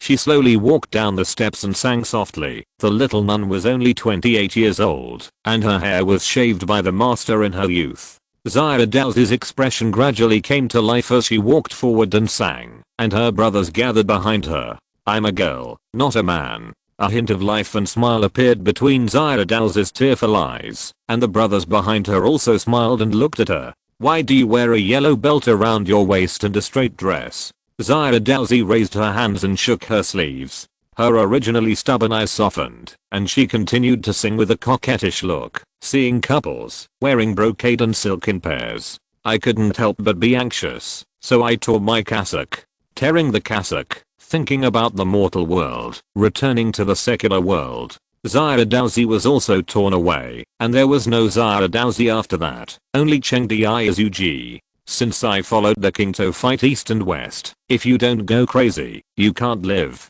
If you go crazy, you will chew up your past self and swallow it."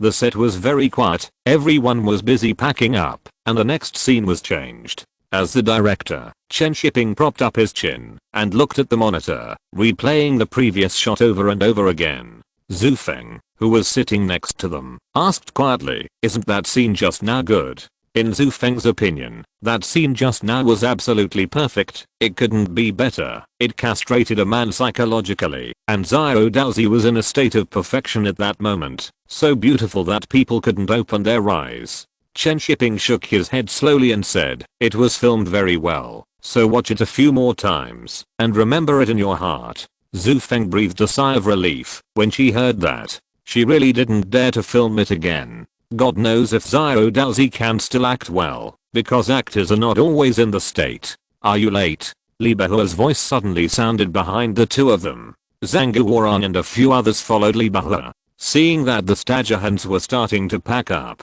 they felt particularly sorry that they didn't see the scene just now. The scene just now was one of the highlights of the whole play, and it was very uncomfortable that they didn't see it.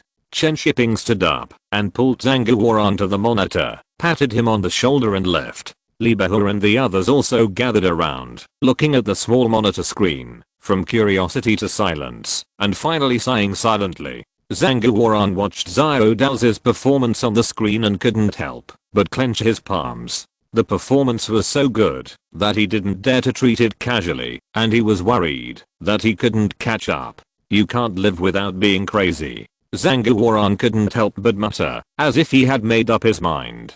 He said hello to Lee Beho and left. 5 or 6 hours of study a day is not enough. More. I can't let this play be ruined in my hands. I have to read the words and sing the play myself. Zhang Guoran left, Zhang Fengai left, and the actors left. The little actors performed the play like this. For them, this is pressure. Lee Beho didn't leave. She sat in front of the monitor and sighed for a long time, as if she was sympathizing with Xiao Daozi. Chen Shiping's scene was really well adapted. Lee Beho turned her head and looked at Zhu Feng and said, I'm lucky to have Chen Shiping to film it. Zhu Feng also nodded in approval. Since the filming began, she has become more and more convinced of Chen Shiping. Even if a scene is shot 8 or 10 times, she will not say anything. Even if the crew's meals cost thousands of yuan a day, she is willing to pay. For a movie like this, she is willing to spend any amount of money. Where is Chen Shiping? I still owe him a meal. Lee Beho turned her head to look for Chen Shiping.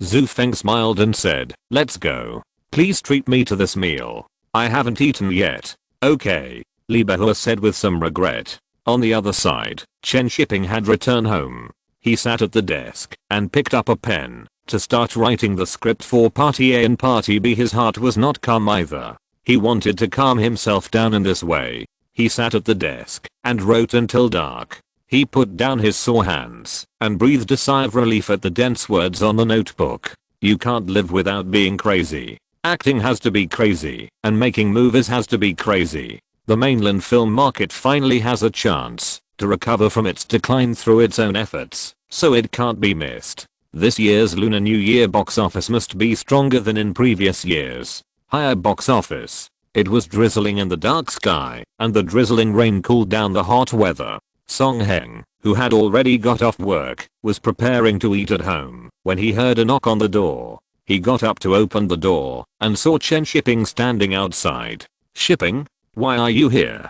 Come in quickly. After entering the house, Song Yu looked at Chen Shiping, who was soaked in the water, in surprise, took a towel and handed it to him and said, wipe it first. What happened? Why are you in such a hurry to come here? Chen Shiping smiled, took out his notebook from under his t-shirt and handed it to him, saying, a newly written script. Song Yu was stunned, took the notebook and said, it's for the Lunar New Year? Yes. Chen Shiping wiped the water droplets on his hair and said with a smile, I was always worried, so I wrote a script myself. Song Yu looked at the relaxed smile on Chen Shiping's face, patted his shoulder with the notebook and said, thank you for your hard work. What's the hard work? I'm working hard for the film industry. Chen Shiping said with a smile. Chen Shiping had another meal here before going home. After he left, Song Yu looked at the script and felt a little troubled. The script was good, but who should he find to shoot it? Chen Shiping didn't say anything just now. He only said that he would take care of the actors and investment, and he didn't mention the director at all. Song Heng naturally didn't think that Chen Shiping was going to shoot the film himself. It was still unknown when Farewell My Concubine would be finished, so how could he have time to shoot a New Year's film? There weren't many suitable directors in the studio, and Song Heng was a little troubled for a while. Who should he choose? Chen Shiping didn't know who to find to shoot the film, so he didn't mention it to Song Heng. Anyway, he didn't think of finding Xiao Gang to shoot it. He wasn't capable of directing a movie at the moment. After giving the script to the studio, Chen Shiping also called Tao Hu Min and Guan Zilin in Hong Kong, asking them to tell the film companies in Hong Kong to see who had ideas and could participate in the investment. The news was released the next day, and many people in Hong Kong film companies were eager to invest in this movie and get a share of the pie. Tao Hu Min and Guan Zilin were originally planning to go out shopping, and before they even went downstairs, their phones were ringing off the hook. How much investment does director Chen's movie need? Hand Films is fully funding it. I'll cover the investment, and I'll also give director Chen an extra 500,000 yuan as a reward, and another 500,000 yuan as a producer. Only 1 million? I'll give 2 million. We must win the Lunar New Year box office. Chapter 146 Blackmailing Princess Jin! Exclamation mark. In the pure white apartment, Talhuman sat on the sofa, looking at Guanzilin who was answering the phone, and felt tired for her. Many people called her in a short while, all asking about the investment in the Lunar New Year movie. To sum it up in one sentence, that is to stuff money. We are obedient when we give money, and we just want to buy a ticket to get on the bus. It's just that there are too many people who want to get on the bus and too few tickets, so the price of this ticket will naturally not be low. Shi Nansheng also knew the news at this time, but she did not choose to call, but went directly to the door. Talhuman heard someone knocking on the door, looked at Guanzilin who was on the phone, and ran to open the door, after getting her permission. After opening the door, Talhuman saw that the visitor was Shi Nansheng, so she led her in. If she didn't know her, she would definitely ask clearly. After all, this is not her own home. Amin, have you had fun these days? Shi Nansheng said with a smile. I have reserved a seat today, and will take you to taste the specialties of Hong Kong. Talhuman thought that Shi Nansheng was also here to ask about the movie. When she heard her say that, she let down her guard and said with a smile, okay, I'll treat you. You've been treating me these days. How can I be so embarrassed? You're a guest. Shi Nansheng said with a smile. Where's Aylin? Why didn't she come out? Talhuman said with a smile. She's on the phone. She also has shares in that film company. I don't understand, so I came to find her. Shi Nansheng smiled and looked at Talhuman and wanted to remind her a few words, but she didn't say it after thinking about it. However, this also made her see Chen Shiping more clearly. Stingy and lustful. Now let's see if he is greedy for money. Everyone has weaknesses, and as long as there are weaknesses, it's easy to deal with. Shi Nansheng smiled and chatted with Talhuman in the living room. It took a long time before Guanzilin came out of the bedroom. Guanzilin saw that it was Shi Nansheng who came over, and she immediately became alert. She was not as easy to fool as Talhuman. She came at this time. It must be for the New Year's cake. Shi Nansheng smiled at Guanzilin, and there was something meaningful in her smile. She had wondered why Guanzilin suddenly changed his personality and really thought of herself as the 13th aunt. Now it seems that it was because of Chen Shiping, but she couldn't figure it out. Chen Shiping was just a small director and had no money at that time, so how did Guanzilin take a fancy to him? But now it seems that Guanzilin still has a good vision and bets very accurately. It's a pity that I didn't ask Guanzilin to help with public relations for Chen Shiping before, otherwise Dong Fangbu Bei might have been released in the mainland. With Chen Shiping's current trend, his position in the future will be higher and higher. After 1997, he may really be able to decide the life and death of Hong Kong movies. Now the Hong Kong market looks prosperous, but many people know that this is a last gasp. At most, it will start to go downhill by 1993, and it will keep going. The three women chatted for a few more sentences, and then went out together. They didn't mention anything about the movie. It was only during dinner that night, when Talhuman went to the bathroom, Shi Nansheng finally said to Guanzilin, congratulations. Guanzilin looked at her, and pretended not to understand and asked, what are you congratulating? I should be congratulating you. The box office of Dong Fangbu Bei is very good. Thanks to you, it has become a little more popular. Congratulations to your film company. Dong Fangbu Bei failed to enter the mainland market. You deserve more congratulations. Shi Nansheng glanced in the direction of the bathroom. He didn't know when Talhuman would come back, so he said to Guanzilin directly, tell me about his conditions. I will definitely meet them if I can. There are no conditions. It depends on what conditions you give. Guanzilin used to be afraid of Shi Nansheng. Now that Chen Shiping is backing her up, and she is asking for help from him, she is much more confident. Shi Nansheng frowned slightly, looked at Guanzilin and said, you help me, and I help you. My conditions will not be lower than others. Help me?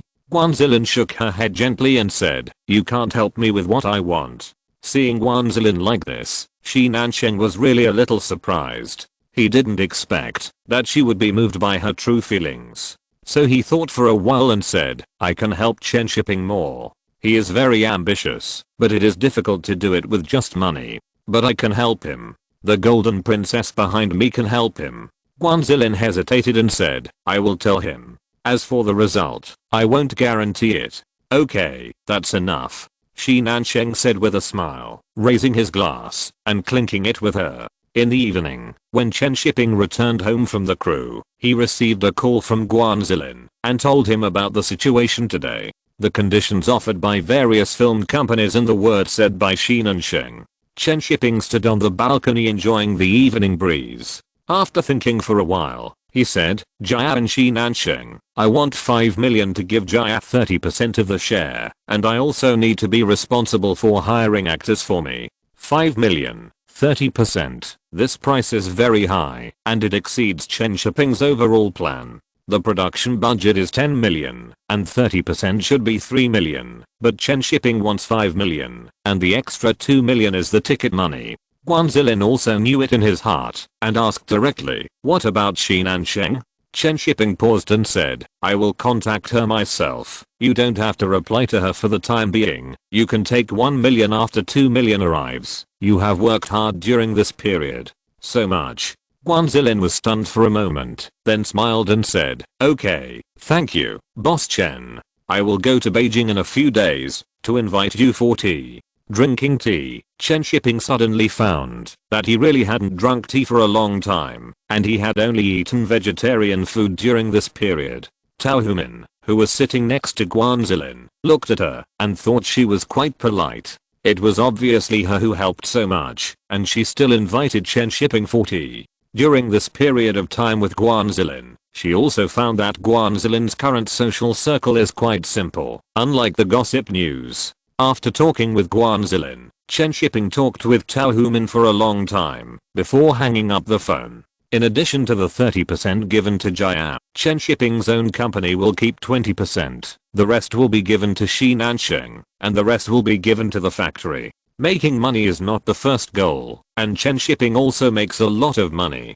Jia's 2 million tickets, and the Golden Princess Entertainment behind Shi Nansheng can't be short of ticket money. The Golden Princess is not having a good time now. It was originally one of the 3 major cinema chains in Hong Kong, controlling the right to speak in Hong Kong's hit movies, but because it was too tightly controlled, the film distributors in Taiwan and Southeast Asia could not intervene, and there was a lot of friction. 2 years ago, Taiwanese businessmen persuaded the shareholders of the Golden Princess Cinema line to re-establish the New Treasure Cinema line. The New Treasure Cinema line put too much pressure on the Golden Princess, and the Taiwanese film distributors had friction with him. In addition, New One City went bankrupt again, and he even went out to personally participate in the production of the film. In the past, Princess Golden invested in the 7 major dream factories under its umbrella, but these 7 dream factories are no longer viable. In the past 10 years, the Hong Kong film industry has developed rapidly.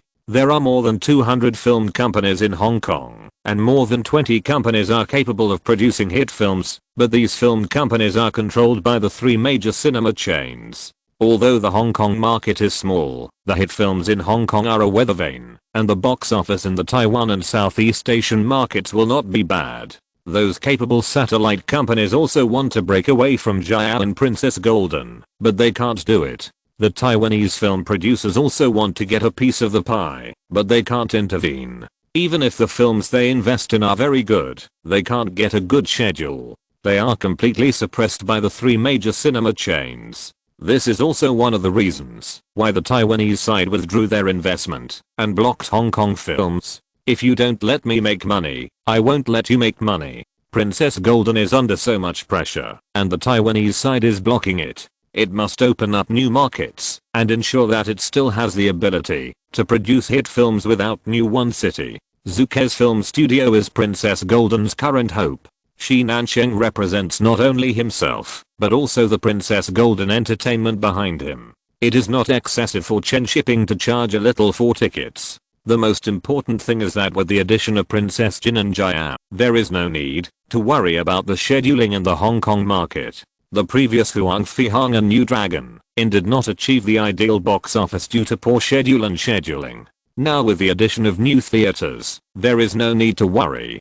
This is also the reason why Chen Shiping added Hong Kong characters to the movie Party A and Party B. It is necessary to take into account both the North and the South, otherwise it will not be able to go out of the mainland. For this reason, when Chen Shiping wrote the script before, he thought of many jokes that Hong Kong people can understand. Thanks to Chen Shiping's previous experience of watching many Hong Kong comedy movies, otherwise it would be really difficult to write well. Party A and Party B have too strong Beijing flavor, which has a good market in the North, but it cannot go to the South, let alone the Hong Kong market. The success of this movie is limited, and Chen Shiping changed the script to remove this limitation. As for whether it can succeed, it depends on God's will. I think it should not be too bad. The next day, after Chen Shiping went to the crew to arrange today's tasks, he called Shi Nansheng, and the two talked on the phone for a long time regarding the future entry of Golden Princess's films into the mainland market and Chen Shiping's entry into the Golden Princess cinema. The two sides discussed a lot of conditions and content. Chen Shiping can guarantee that one Golden Princess's film can enter the mainland market every year to participate in the profit sharing, and also guarantee that Golden Princess's films will be taken care of in terms of introduction and co-production. Golden Princess also promised that the films led by Chen Shiping can be released in their cinemas, and a good schedule will be arranged, but Golden Princess must be in the first choice for Chen Shiping's film investment. This is a good cooperation. Only after the mainland films are released on a large scale in Hong Kong can the Hong Kong audience see the real mainland, thus affecting their views on the mainland, instead of thinking that the mainland is either a mistress or a gangster. In the final analysis, the initiative of this cooperation is still in the hands of Chen Shiping. Chen Shiping has a lot of tricks, which is basically blackmail. Golden Princess has no choice at all, only the qualification to get on the bus, and where to sit, and what to do depends on Chen Shiping. Chen Shiping is also afraid of falling out. At worst, he will not go to the Golden Princess cinema to show it. There are still Jia Yindu and Xinbao cinema. He has many choices, but Golden Princess does not. The opinions from above are to support mainland films, otherwise there would be no restrictions on co-productions and the number of participants in the profit sharing every year. After talking with Nansenshi, Chen Shiping called Guan Zilin and asked her to go to Nansenshi to sign a contract.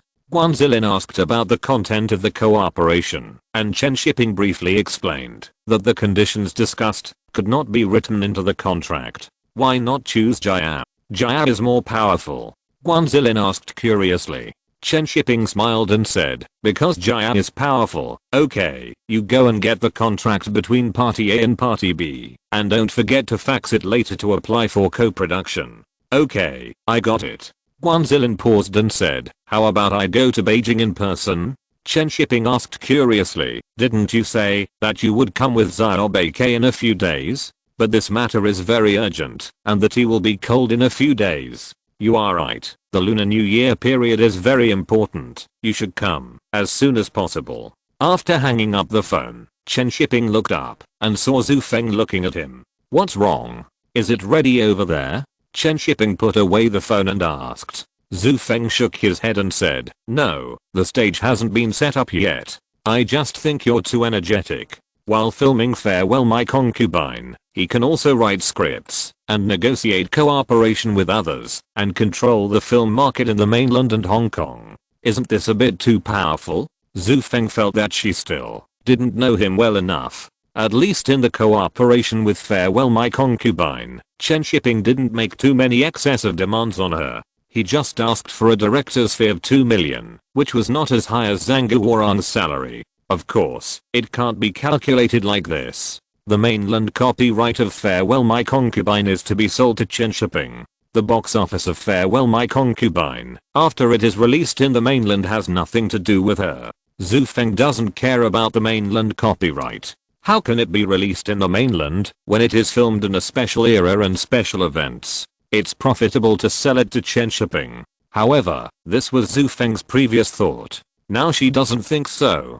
She feels that Chen Shiping has a way to get Farewell My Concubine released in the mainland. This calculation makes her a bit of a loss. Are you calculating me? Zhu Feng looked at Chen Shiping and asked. Chen Shiping was stunned for a moment and said, no way, why would I plot against you? Then why do you want the mainland copyright? Zhu Feng snorted and said, my previous understanding of you was too shallow. I want to raise the price. Chen Shiping. We haven't negotiated the price yet, and the movie hasn't been finished yet. Director, it's done here. The stagehand called Chen Shiping away, and Zhu Feng couldn't help laughing at Chen Shiping's back. I think he is so interesting. He has the persistence of a scholar, the mercenary of a businessman, and the shamelessness of an official. The back garden of Eunuch Zhang was full of family members and guests. Beside the old and white-haired Eunuch Zhang stood 2 servants in Qing Dynasty official uniforms. This relic of the old era was dreaming of being an emperor in his own house. On the stage across the pool, Cheng Dai dressed up as Yu Ji, showing off her beautiful figure, singing hand in hand. Since I followed the king, I have fought in the east and the west. As soon as Yu Ji opened her voice, the audience on the other side of the pool all applauded. The old and frail Eunuch Zhang excitedly raised his hand and pointed at Yu Ji on the stage. The housekeeper beside him immediately called Master Guan. Master Guan was careful, bent over and came to the front of Eunuch Zhang and said, Eunuch Zhang, may you live as long as the southern mountains. It only caused the people to suffer frequently. Yu Ji on the stage sang the lyrics just right to follow Master Guan's words, and Eunuch Zhang raised his hand tremblingly and pointed at Yu Ji on the stage. The flattery on Master Guan's face disappeared immediately, and he looked at Yu Ji on the stage with a complicated expression. Chapter 147. Who do you think should be chosen? In the stuffy conference room, the electric fan was turning slowly. The conference room was very quiet, and everyone was reading the script in their hands. Zai Gang looked at the scripts of Party A and Party B in his hand, and naturally paid attention to them. Chen Shiping's creative ability is obvious to all, and all the scripts he wrote were successful. Just looking at it, he couldn't help but start to mutter in his heart whether this script was written by Chen Shiping. How come it is like a collection of sketches, which is completely inconsistent with normal movie scripts? The main line is not clear, and the contradictions are also scattered. It is just a series of small stories connected together. However, this script is very interesting. While making fun of it, it also shows the various aspects of life and the current social atmosphere. The directors in the conference room are looking at this script at this time. When Song Yu brought this script to the meeting for discussion today, he said directly that this year's Lunar New Year file is this. However, most directors don't like this script. They suspect that this is a sketch that Chen Shiping wrote casually when he was bored and then connected together. The styles of the scripts written by Party A, Party B and Chen Shiping before are too different, and the quality has obviously declined, so it is difficult to evaluate. Song Heng looked at everyone's faces and said with a smile, why are everyone so serious? This is a comedy script, not a tragedy script, right? After hearing Song Heng's words, everyone put down the script in their hands. Thinking that Chen Shiping was not here today, they just said it directly. This script is not good, it's just a skit. Yes, Deputy Director Chen is not very good at writing comedies. Martial arts is better. This script will not be good when it is filmed. Listening to everyone's words, Song Heng smiled and said nothing. He thought so when he saw the script that night, but Chen Shiping persuaded him. He said that the film market is reforming, and the types of films are constantly developing. We must be brave to try, and Chen Shiping repeatedly guaranteed that this movie will be successful. Finally, Song Heng was persuaded. The most important thing was that it was raining that day, and Chen Shiping came to deliver the script in the rain when he was filming Farewell My Concubine, so he had no reason to doubt Chen Shiping's vision. The most important thing is that Chen Shiping's success in recent years has made him accustomed to believe that he will continue to be successful. After everyone finished talking, Song Yu knocked on the table and said, does anyone want to try? The directors in the conference room looked at each other, feeling unsure. They really didn't like the script and didn't think it was good, but Chen Shiping's reputation was there, and they didn't want to give up this opportunity. This is the Lunar New Year period, and even if it wasn't the Lunar New Year period, it would be a great opportunity to work with Chen Shiping. Didn't you see that Director Li Wenhe has now become a big director of kung fu films and is known as the #1 kung fu director in the mainland? Li Xiaohong, who had just finished a movie, hesitated and said, "Director, I want to try." Song Yu glanced at her and felt that she was not suitable. Lee Seo-hong had previously shot crime films, and the movie she had just finished was also an art film, and she had no experience in comedy films. "Anyone else?" Song Yu asked again. Lee Seo-hong, "Is it not good to ignore me? Let me do it. I'm more confident about this kind of subject matter," Zia Gang suddenly said, and then smiled and said, "I think this script is quite interesting. Although it is not a traditional play structure, the theme is very clear, the plot is relatively rich, and the characters are three-dimensional and full. It's very good."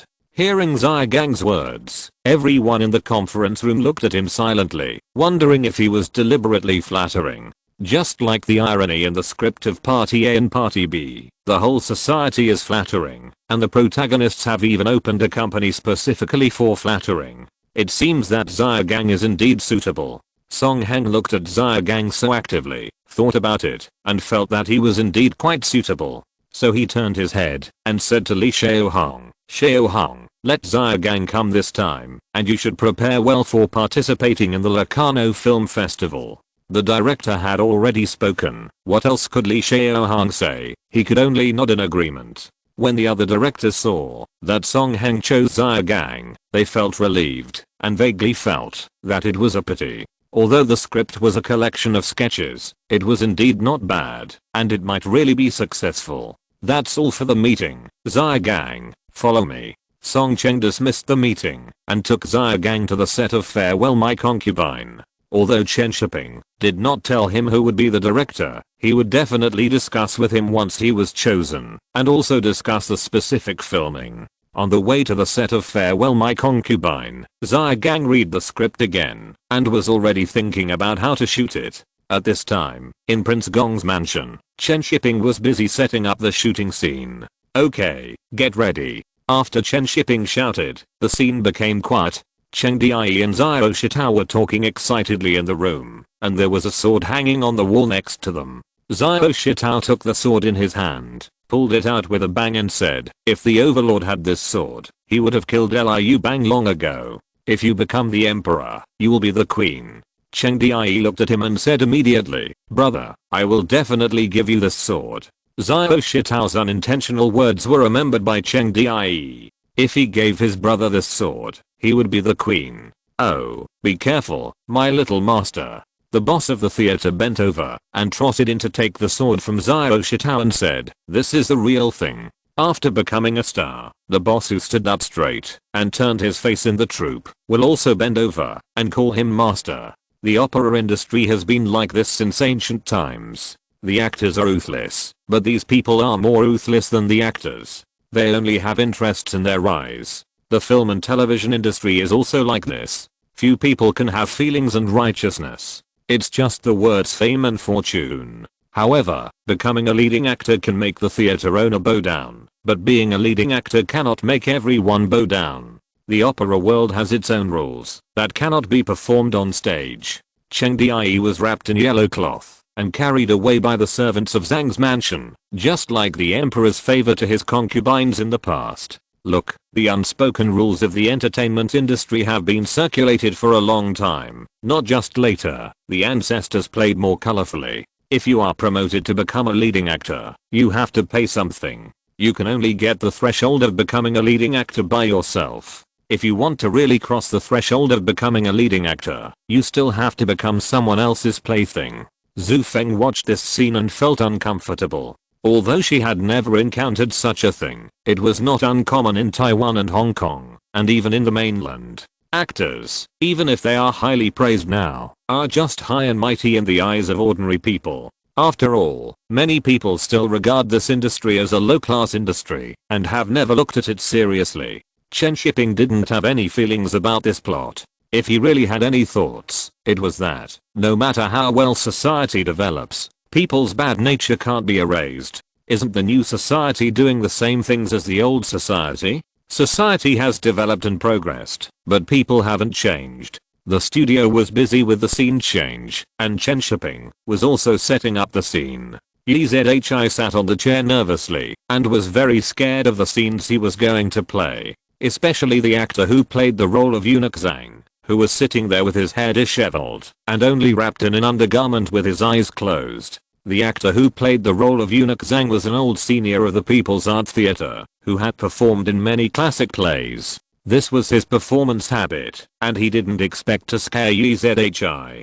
Chen Shiping smiled and called Yzhi over and said, "Grandpa Tong is a very good person. Acting is acting. Don't be afraid." Yzhi nodded and whispered, "I want to pee." "Haha, go ahead, don't be nervous, there are only 2 scenes left." Chen Shiping smiled and asked Yzhi to go to the toilet. It was no wonder that he was nervous about this scene. Cheng Di's concubine Yu had such a good figure and a good look. Being stared at and molested by eunuch Zhang was indeed very stressful for a little boy. Not long after, Yzhi came back. Seeing that he was much calmer, Chen Shiping shouted to start. In the empty room, Cheng Di looked at everything around him nervously. He didn't know why he was brought here. He only heard a hair-raising laughter from behind the screen. When he walked around the screen, he saw eunuch Zhang, with disheveled hair, hugging a beautiful woman on the couch, kissing and hugging her. The old and vulgar laughter made Cheng Di dare not move. The 2 people on the couch sat up and looked at Cheng Di. Eunuch Zhang's powdered and old face was covered with marks from the concubine's lipstick. At the signal of eunuch Zhang, the concubine stood up and left barefoot without looking back. Eunuch Zhang sat on the couch, wearing a bright red belliband under his white underwear. He stared at Cheng Di and asked, "What year is this year?" Cheng Di was frightened, his shoulders trembling slightly, and he said nervously, "It's the 21st year of the Republic of China." "No." Eunuch Zhang shouted angrily, "It's the 24th year of the Zuontang reign of the Qing dynasty." "You, come here." Eunuch Zhang shouted with his hands open. Cheng Di trembled and took a step back and said, "I want to find my senior brother. I want to pee." Eunuch Zhang immediately looked at her, stood up and trotted over with a crystal glass cup.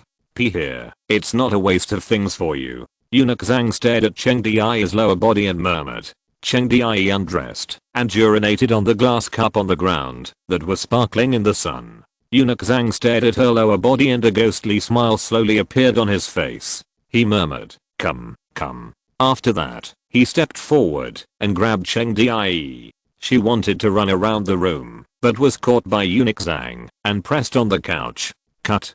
Chen Shiping called a halt in time, worried that Yzhi would be traumatized. Tong Leo, who played eunuch Zhang, also stood up and stepped back, repeatedly telling Yzhi that it was okay. People on the set also gathered around to comfort Yzhi, worried that he was frightened. Zhu Feng also went over to hug him and comfort him. Chen Shiping sat behind the monitor and sighed deeply. This scene was filmed badly. Cheng Di was completely castrated after this. I was originally a female gyro, and it was no longer a cross-dressing line. Song Yan and Xia Gang, who had arrived at the set a long time ago, also watched this scene and stood outside in silence. Xia Gang was completely convinced by Chen Shiping at this time. The scene just now was filmed extremely well, but he was even more puzzled in his heart. Under what circumstances did Chen Shiping write Party A and Party B? If this script was not brought by Song Yan, he would never believe that this script was written by Chen Shiping. How could Chen Shiping write such a skit script? This is unreasonable. Shiping. Song Heng came from behind and patted his shoulder and said with a smile, "The scene just now was shot well. Director? Why are you here?" Chen Shiping stood up quickly and saw Xia Gang beside him and took the initiative to greet him. Song Heng said with a smile, "I brought Xia Gang here to discuss the matter of Party A and Party B with you." Chen Shiping then knew that Song Heng had chosen Xia Gang as the director. Speaking of which, Xia Gang was indeed quite suitable. His film Das Abe was very good, and it was also written by Feng Xia Gang. "Are there any more scenes later? Let's talk about it," Song Heng said with a smile. "It's almost July. If we don't hurry up, we won't be able to catch up with the Lunar New Year period." Chen Shiping said with a smile, "Okay, it's just that there's nothing to do later." There were no more scenes to be filmed later.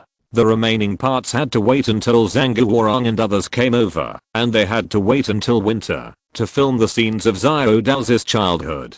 Several people found a quiet place to sit down in Prince Gong's mansion and began to talk about Party A and Party B. The investment has been confirmed. The script and the director are also okay. The remaining issue is the actors. Most of the actors in the script have been selected. Only 2 roles have not been decided. The male lead Yeo Yuan should still be played by Jeyu. Liang Zi played by Hebing should be replaced. Hebing just graduated this year. Both his acting skills and age are not suitable. And Zhao Bian played by Liu Bei should also be replaced. Liu Bei is not famous now. Her acting skills are not mature. And we have to consider the Hong Kong market. So we must use a Hong Kong actress. Qian Kang played by Feng Xiaogang should also be replaced, and a southern actor should be found to replace him. The Dream Company, which is opened by people from all corners of the country, will have a larger market, only if it removes a strong Beijing flavor. The northern market depends on Jeyu, the Hong Kong market depends on the female lead, and the director Dasu, and the southern market depends on the actors who replace the 2 roles of Hebing and Feng Xiaogang. In addition, there are some supporting roles that Chen Shiping does not plan to replace, so it is fine to use the original actors. After listening to Chen Shiping's arrangement, Xiaogang and Song Xin said, "So now we are missing 3 roles?"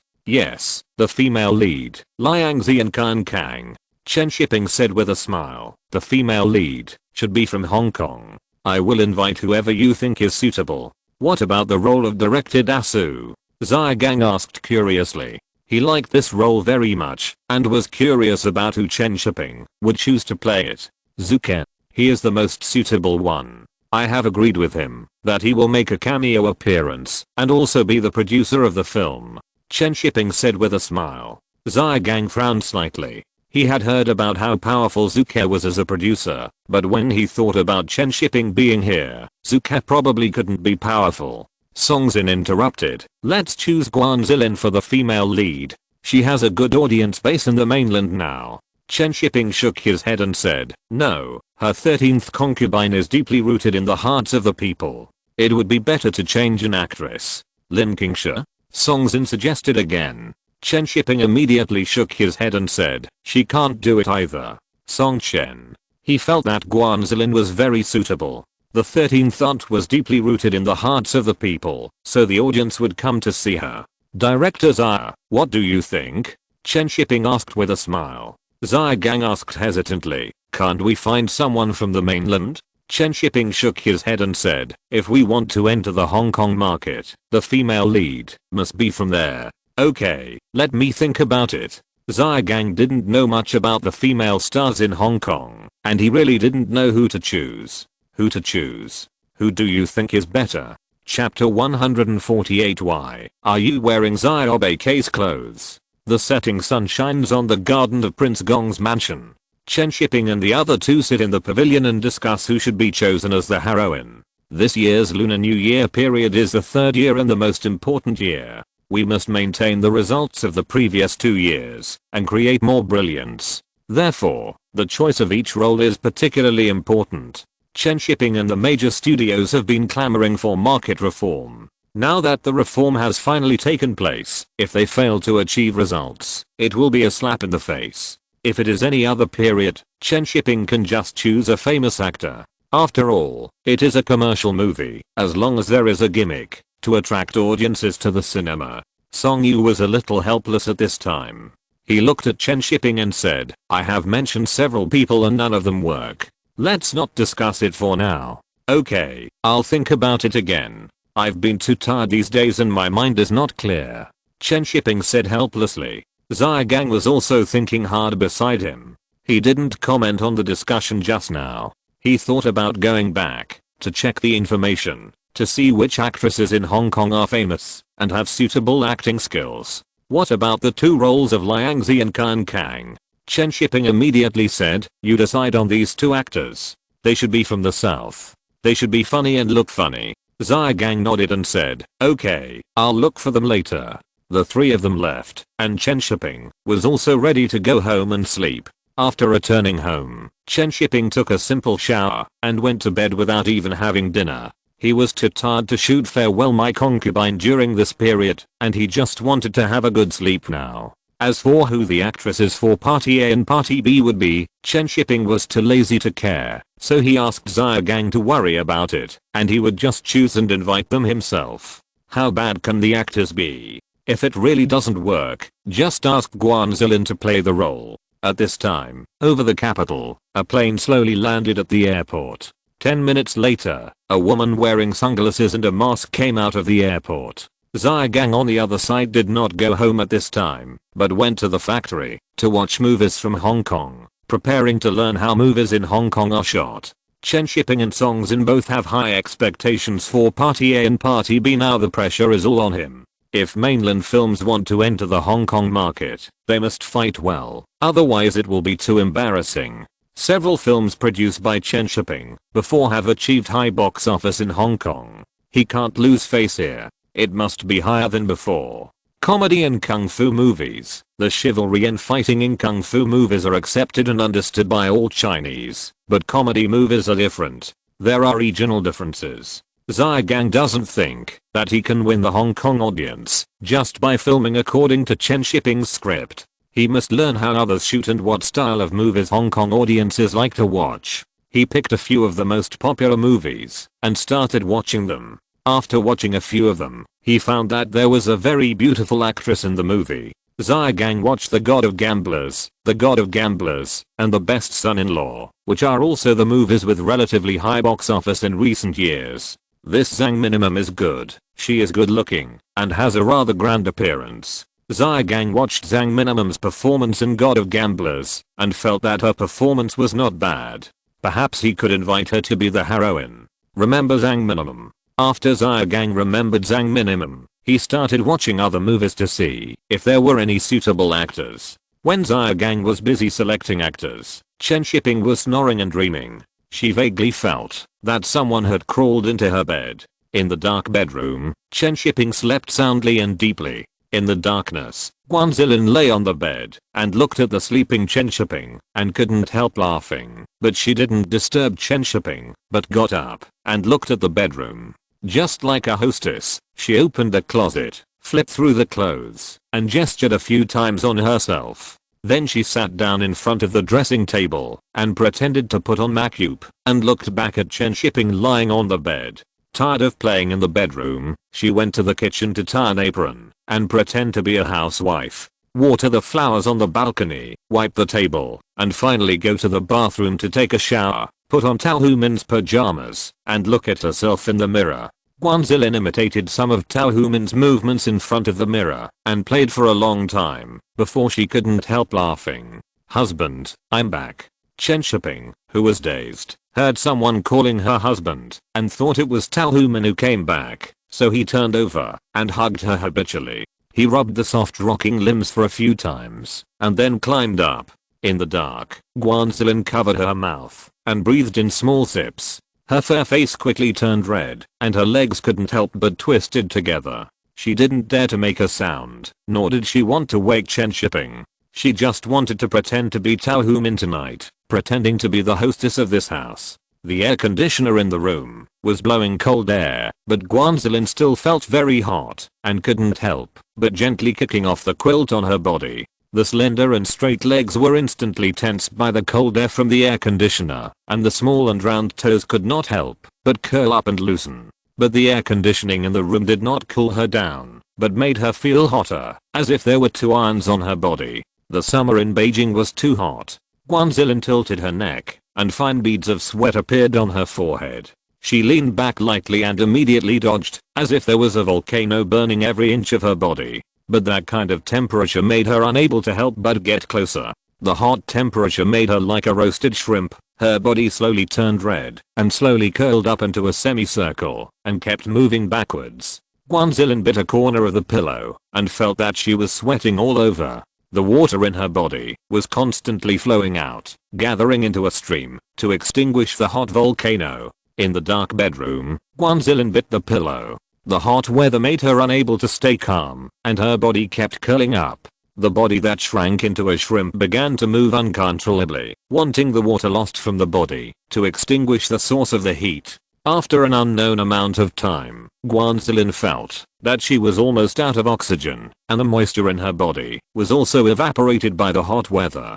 but the source was still so hot, with no sign of being extinguished. In desperation, Guanzilin had to work harder. The breathing sound became louder and louder in the dark night, and Guanzilin's pillow was wet from biting. The temperature in the room continued to rise, as if silently mocking the air conditioner. With continuous efforts, she felt that her brain began to become blurred due to the heat. Her legs couldn't help but cramp, and her toes, like green onions, suddenly opened. She let go of the pillow she was biting, and let out a long sigh. The morning sun shone into the bedroom through the gap in the curtains. Chen Shiping opened his eyes in a daze. After sitting up from the bed, he saw Tao Human putting on makeup at the dressing table at the end of the bed. Chen Shiping slapped his head suddenly. What Tao Human? That's Guanzilin. Are you awake? Guanzilin turned around and smiled at Chen Shiping, holding a lipstick of Tao Human in his hand. Chen Shiping rubbed his temples and thought about what happened last night. He looked at her with a smile and said, "Why are you wearing our minimum's clothes?" Guanzilin tilted his head and looked at Chen Shiping and said, "Does it look good?" Chen Shiping couldn't help but coughed and said, "Take it off quickly, don't stretch her clothes." Guanzilin pouted and said, "Oh," then took off her pajamas in front of Chen Shiping and calmly folded the clothes and put them in the closet. In order to prevent Guanzilin from hanging up the clothes, Chen Shiping stared at her the whole time to prevent her from being lazy. But she felt a little helpless in her heart. She used to find an excuse to drink tea, but now she has started to pretend to have a split personality. What can I do about this? But there is no way around it. Most of the time, Hong Kong's film companies have to rely on Guanzilin for help. As a natural partner and ally, it is impossible to keep pretending to be stupid. After Guanzilin changed back into her own clothes, she turned back into the 13th aunt, intellectual, mature and charming. When Chen Shiping came out after getting dressed, Guanzilin was sitting on the sofa with a document in front of him and glasses on his small nose. This is the application for co-production between Party A and Party B, and the contracts of several film companies. The funds are in place and can be transferred at any time. Guanzilin raised his hand and pushed his glasses, looking at Chen Shiping and said, "Have you chosen the actors?" Chen Shiping was still a little unaccustomed to her changing so quickly and couldn't help laughing before saying, "Not yet, you wait 2 days. Okay, let me know when there is news," Guanzilin said, and picked up his bag and prepared to leave. Chen Shiping smiled bitterly and said, "Let's go later. There are people outside now. Where did you get the key?" "I won't tell you." Guanzilin sat back again, propped up his chin and said, "But what are you doing here if you can't go out? Do you want to have tea?" Drinking tea is good, a familiar part. This is Aunt 13. On this day, Chen Shiping stayed at home all day without going out. What's wrong with relaxing after being busy for so long? Is there anyone in the factory who can ask him to go to work? Exclamation mark. It was not until the early hours of the morning that Chen Shiping secretly sent Guanzilin to the Beijing hotel. When he returned home, the first thing he did was to do a thorough cleaning. After cleaning all the rooms for half an hour, Chen Shiping lay down on the bed and fell asleep. At this time in Hong Kong, Tao Human was having supper with Shi Nansheng. "Have you purchased everything you need?" Shi Nansheng asked with a smile. Tao Human ate the wontons in small bites and nodded, saying, "I have bought everything, but there are 2 custom-made suits that are not ready yet." Shi Nansheng smiled and said, "It will be very quick. After it is ready, I will accompany you back to the mainland." "Are you going to the mainland too?" Tao Human asked curiously. Shi Nansheng smiled and said, "Of course I have to go. Party A and Party B are expected to start filming soon. Let's go and have a look." Tao Human hummed, and thinking of Guanzilin who had already gone to Beijing in advance, she couldn't help but say to Shi Nansheng, "Is this movie particularly important?" Miss Guan flew over to deliver the documents in person. "Of course it is important. This is the first New Year's film after the reform of the mainland film market, and it is also a co-production. I don't know how many people are watching it." After Shi Nansheng explained, he couldn't help but sigh in his heart.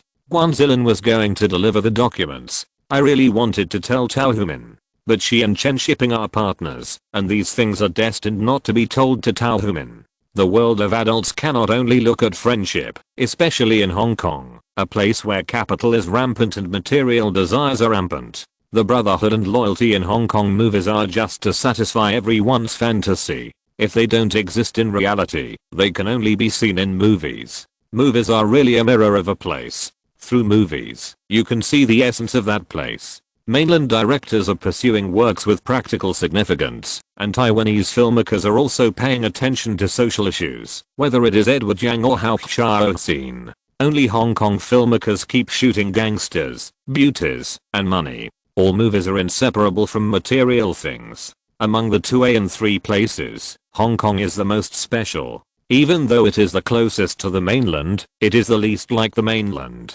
In the screening room of the Beijing film studio, Zia Gang rubbed his sore eyes. He has watched a lot of Hong Kong movies in the past few days, and found something very strange. If it is a costume drama, Hong Kong movies still resonate with the mainland, but modern dramas are completely different from the mainland.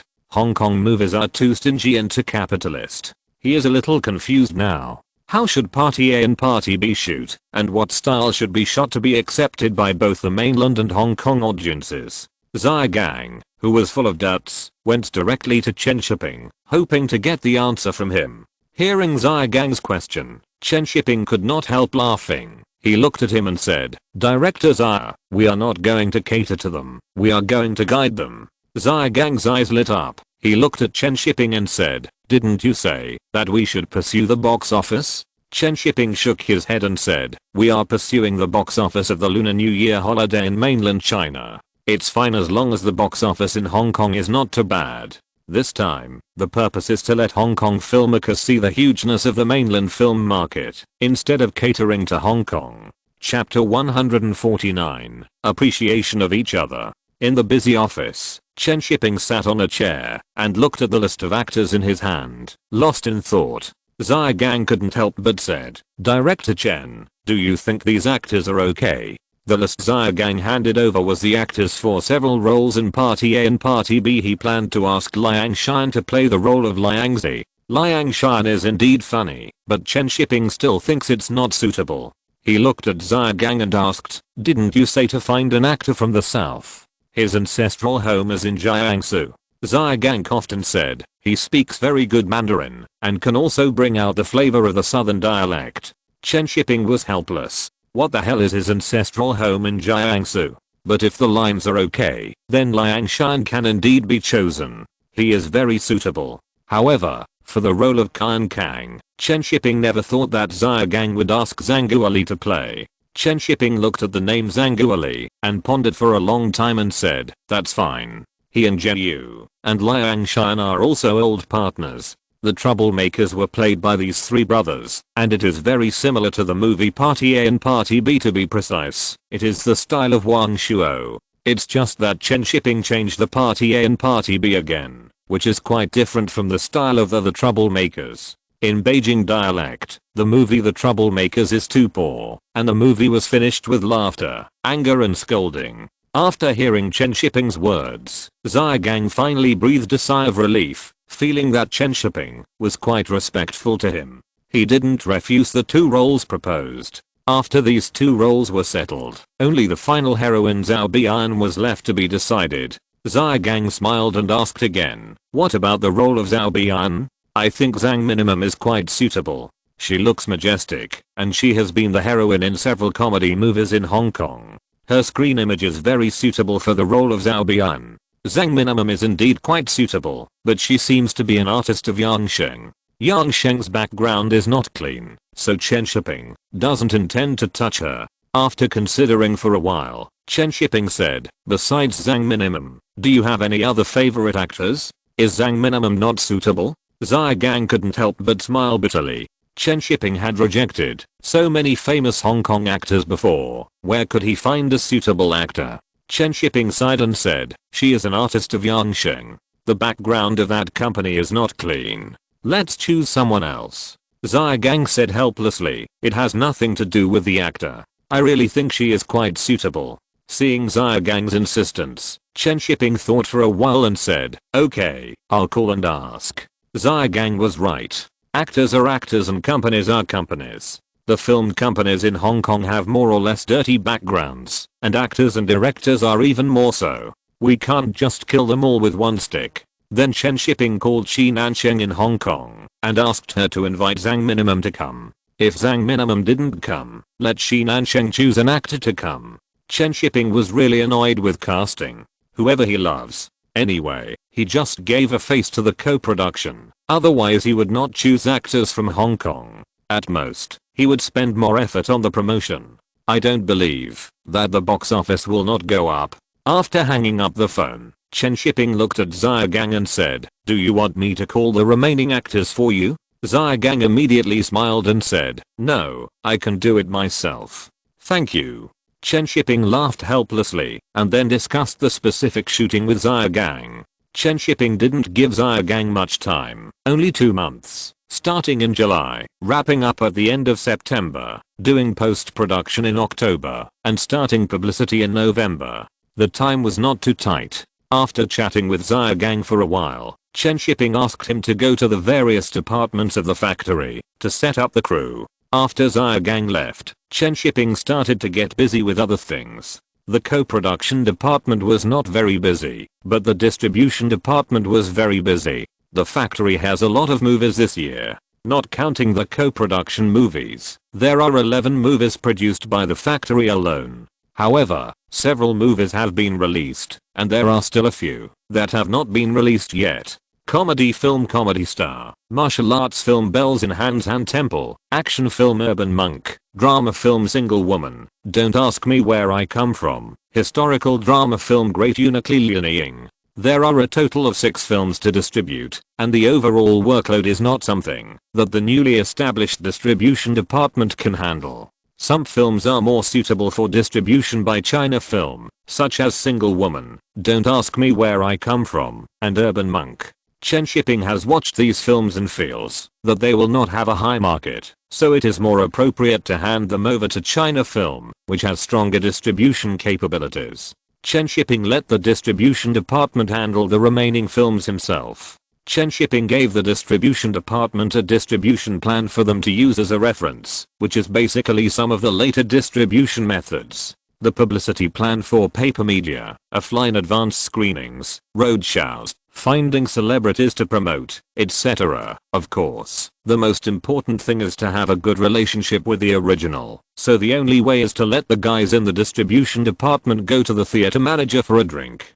Originally, they still gave face. After all, Chen Shiping has made a lot of efforts in film reform, and everyone is willing to give Chen Shiping face. After arranging the work of the distribution department, Chen Shiping really felt too tired. He had to do so much work in the 2 departments by himself, and he was also busy filming. Even if he was energetic, it was difficult. The key was that he didn't have enough time. It seems that he needs to find a few more tools to work for him as soon as possible. I don't know if Chen Cage can learn his lesson after the failure in Cannes this time. If he is willing to bow his head, he will be a very good tool. However, Chen Cage is too unstable, and Zhang Yimou is more suitable. It's just that Zhang Yimou stays well in the Xiang studio and will not change jobs easily. He should not leave the Xiang studio until after 1995. Chen Shiping thought for a while, and he didn't expect that more suitable tools and better directors are almost all in the Xiang studio.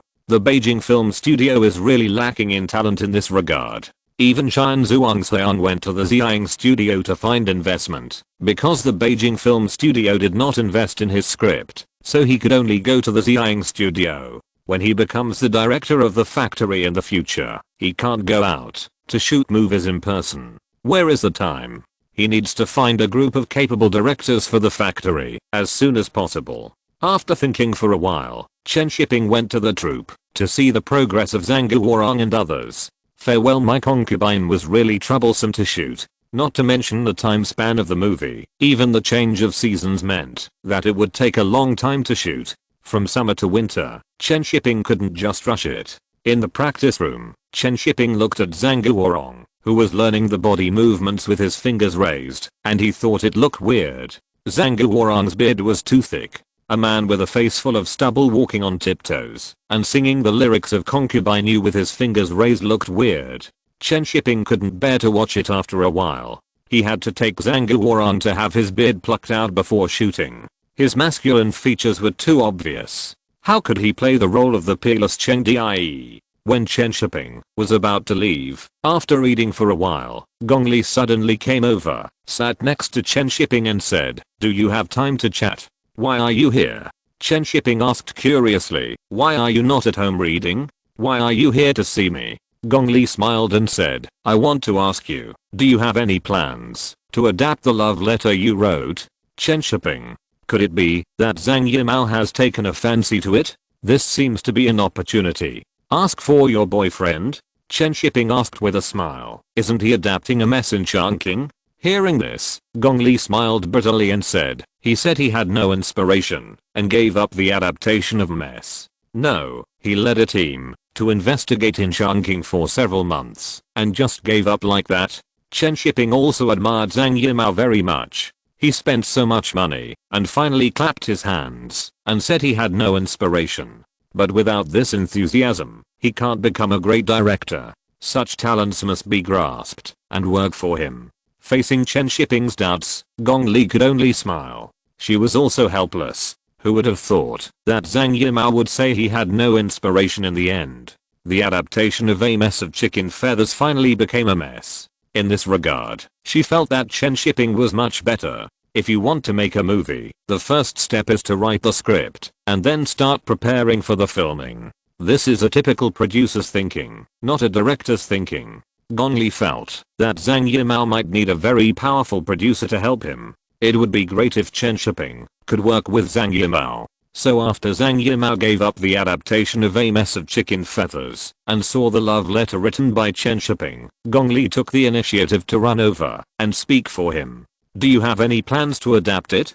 Gong Li asked again. Chen Shiping shook his head and said, he is not suitable. His current focus is on cultural root seeking. The national plot and feudal reflection in the movie are very heavy. If it was Zhang Yimou 10 years later, Chen Shiping would think there was nothing wrong with it, but everyone has his own growth trajectory, and Zhang Yimou now can't make a movie like The Love Letter. Hearing Chen Shiping's words, Gong Li didn't know how to answer, but she couldn't help but fight for her boyfriend. What if you are the one who writes the script? It's really not suitable. Chen Shiping thought for a while and said to Gong Li, you can ask him to read a novel called Wanjie Litigation. I think it is very suitable for him. Wanjie Litigation? Gong Li didn't expect Chen Shiping to recommend another novel. She hesitated and said, are you sure it is suitable for him? Chen Shiping smiled and nodded. Very suitable. Then can you be his producer? Gong Li asked again. Are you kidding? Chen Shiping deliberately paused before saying, he is not from Beijing Film Studio. This is a sectarianism. Gu Changwei and Zhao Fei are from Xiang. Gong Li looked at Chen Shiping and convinced. Chen Shiping smiled and said, I'm the deputy director of Beijing Film Studio. There must be sectarianism. Hearing Chen Shiping's words, Gong Li lowered her head in disappointment, and she was still thinking about helping her boyfriend once. Ever since she followed Chen Cage to Cannes and saw him fail again, Gong Li has been worried that Zhang Yimou would follow in Chen Cage's footsteps. Especially after this mess, her worry became even stronger. Gong Li really felt that Zhang Yimou needed a very powerful producer to help him, and the most powerful producer in China is Chen Shiping. Is there no hope at all? Gong Li couldn't help asking. Chen Shiping shrugged and said, I don't care, but will Zhang Yimou be willing? Gong Li's eyes lit up with a glimmer of hope, and she immediately said, then I'll go back and talk to him. It would be great if you can help him. After saying this, Gong Li immediately said to Chen Shiping, then can you please help me write a script? Chen Shiping, you're relying on yourself, right? Too much. You're both a producer and a screenwriter. I'll recruit you and Zhang Yimou later. Men work, and women have to work too. Work hard. Seeing the expectation on Gong Li's face, Chen Shiping said speechlessly, what do I want? Do you know how much money those companies in Hong Kong will pay me for a script I write now? Unless what? Unless you let Zhang Yimou come to Beijing Film Studio, I promise to write a script for him every year, and as long as he makes a movie, I will fully support him. Hearing Chen Shiping's words, Gong Li was silent. This was too difficult. The director of the Xiang studio valued Zhang Yimou very much, so how could he let him leave? Not to mention that Zhang Yimou didn't want to leave now. Chen Shiping thought for a while and added, To show my sincerity, I will help him buy the script of Wang Jie lawsuit and help him write the script. In addition, I will give him a certain percentage of the box office share of the movies he directs after he comes. Hearing Chen Shiping's words, Gong Li looked at him in surprise, wondering if she had heard it wrong. Giving the director a share? Exclamation mark.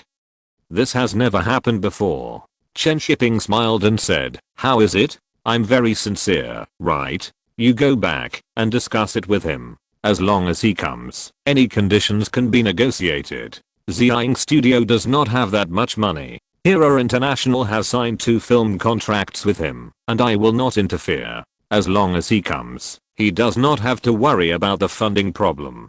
Gong Li could not help but said, you are so optimistic about him. You don't have such conditions yourself, right? You don't even take the director's share, but you want to give it to him? Chen Shiping stretched and said, I don't plan to make movies in the next few years, so I need more excellent directors. Zhang Yimou is undoubtedly the best one. You go back and talk to him. I will give him the greatest freedom.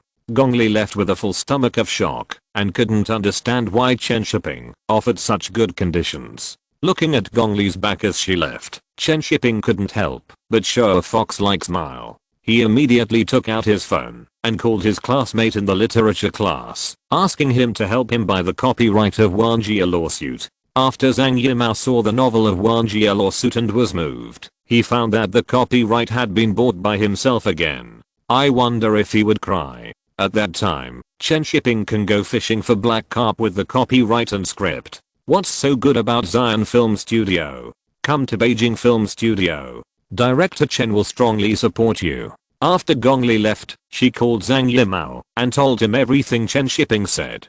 Zhang Yimou was a little confused after listening. Why did Chen Shiping care so much about him? The director's share was even offered. Do you want to consider it? I think Chen Shiping is really sincere. He also said that he would help you buy the copyright of the novel and write the script for you.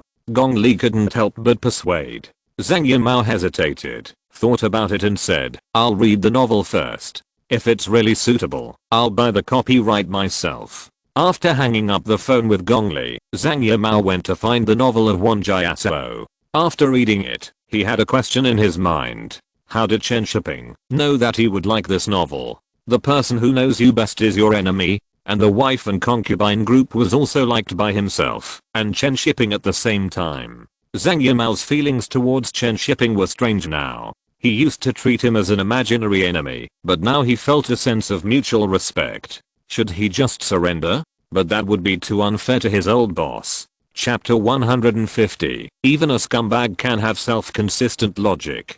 The afternoon sun was very hot, and Gong Li sat on the sofa and flipped through the novel. The novel of Wang Jie was well written, and it showed some social problems very deeply, and it also had a strong spirit of resistance and female independence. Gong Li liked this novel very much, and she also understood why Chen Shiping recommended Zhang Yimou to adapt this novel. Gong Li put down the novel and couldn't help but call Zhang Yimou to ask if he had finished reading the novel. She called him yesterday, and he should have finished reading it today. Zhang Yimou was emo at this time.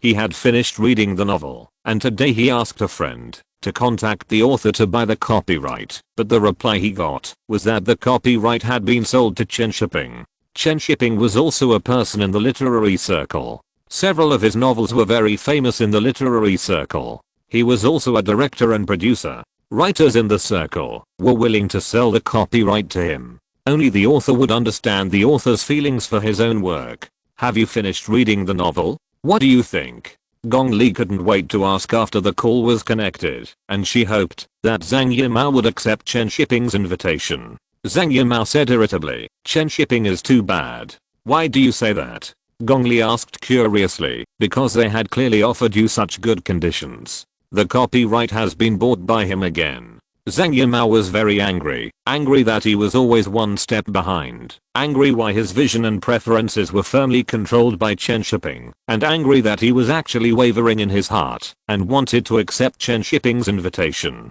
He seduced me. Which director can withstand such a test? Zhang Yimou's views on Chen Shiping are now very complicated. He is angry and helpless, and also feels that they are sympathetic. Gong Li couldn't stop laughing on the other end of the phone and said to him, "Didn't I tell you yesterday that, in order to show their sincerity, they will buy the copyright and help you write the script? You don't have to spend money and you can get a script from a great screenwriter. What's there to be angry about? You don't understand."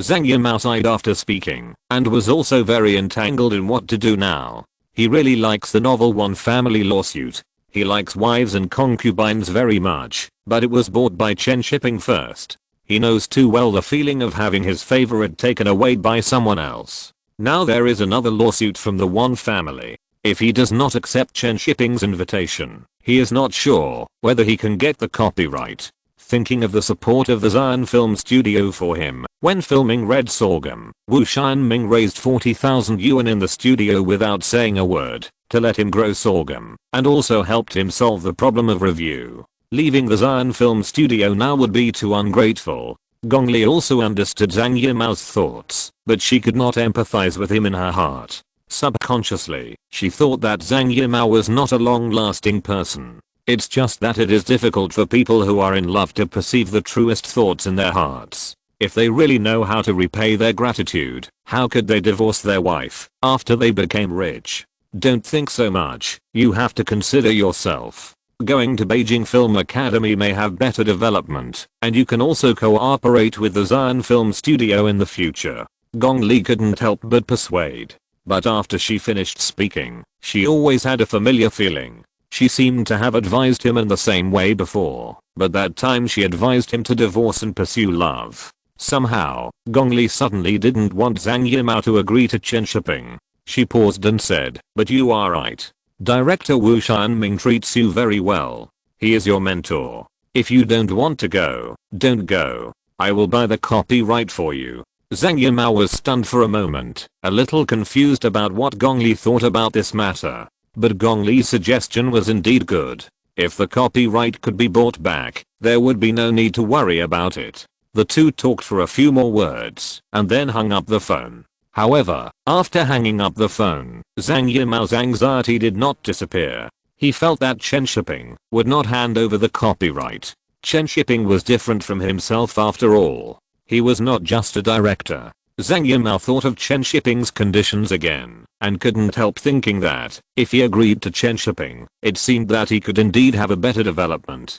The funds of Ziang Studio were indeed not as sufficient as those of Beijing Film Studio. Moreover, Ziang would not give him a share of the director's salary. Now he was still receiving the director's salary. A share, even if it was only 5%, would be a lot of money. Zhang Yimou couldn't help but think of the box office of Red Sorghum and the income from overseas copyrights, which added up to millions of dollars. Of course, money is not the most important thing. The important thing is that Chen Shiping understands me very well and is willing to support my creation. Zhang Yimou had all kinds of random thoughts in his mind, and finally he sighed deeply, wanting to wait and see the result of Gong Li. If the copyright cannot be bought back, I will agree to Chen Shiping for the sake of pursuing art. Director Wu should understand. After all, Chen Cage also ran away. That's right. I have the imprint of Ziang Studio on me, and I'm a member of Ziang Studio wherever I go. The more complicated a person's mind is, the more he will prepare various reasons for himself when facing choices. Only in this way can he continue to feel at ease and will not be affected by the results. Just like some scumbags, they all have their own views on love, and they can be logically self-consistent. At around 6 o'clock in the evening, when the sunset was about to set, Tao Human got off the taxi dragging two large boxes at the gate of the family compound of Beijing Film Academy. "I'm back." Tao Human, who had returned to Beijing in advance without telling Chen Shiping, did not see Chen Shiping when she entered the house, and the lights in the house were not on, so it was obvious that he was not at home. Tao Human glanced at the watch on her wrist. It was already 40 minutes after get off work, and Farewell My Concubine was temporarily shut down. Chen Shiping should have been home. She was thinking of giving Chen Shiping a surprise, but now it was all in vain. Tao Human was a little disappointed, and all the excitement disappeared when she saw the empty house. After hesitating for a while, Tao Human called the co-production department to ask if Chen Shiping was working overtime. As for why she called the office instead of Chen Shiping, only she knew. The call was quickly connected, and the person on the other end heard that it was Talhuman asking if Chen Shiping was working overtime, and a trace of doubt flashed through his mind. The factory director was called to the troop by Zhang. After hearing the reply from the other end, Talhuman breathed a sigh of relief for some reason, smiled and thanked him, and hung up the phone. Only then did she see the situation at home clearly. The cups on the table were in a mess. There was no sign of use in the kitchen, and the dirty clothes in the bedroom were not washed. She couldn't help but smile again. I knew you couldn't be alone at home. How can you live without me? Talhuman hummed a song, tied her hair up, and prepared to clean. Chen Shiping was still working overtime. In the troops practice room, Zhang was pulling Chen Shiping to explain the play to him. Cheng Dai is actually not that difficult. It's easy to act. Chen Shiping said carelessly. Do you want to hear what you are talking about? Zhang couldn't help but said, this is the most difficult play I have ever taken on. How can it be easy? Why isn't it easy? Xiao Daozi has played the most critical transformation of the character, and the gender castration and psychological castration have been completed. Half of the difficulty of Cheng Dai is removed, and the remaining half is very simple. She is Yuji, a drama fanatic and a mad person. Chen Shiping smiled and said, you have to look at Cheng Dai as a woman, not a same-sex person. Her dependence and liking for Du and Xiaola are not same-sex love, but opposite-sex love.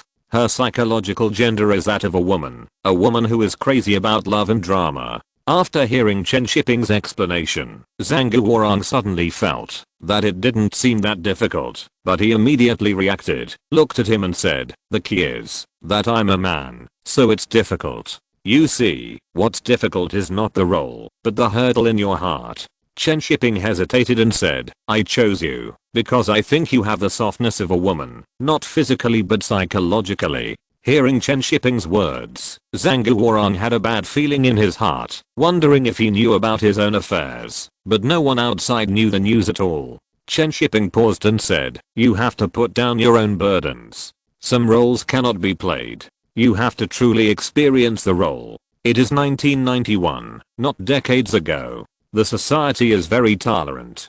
Don't worry that your fans will hate you because of a role. Zhang was sure that Chen Shiping must have known it. Otherwise, how could he say such a thing? But the question is how did he know it?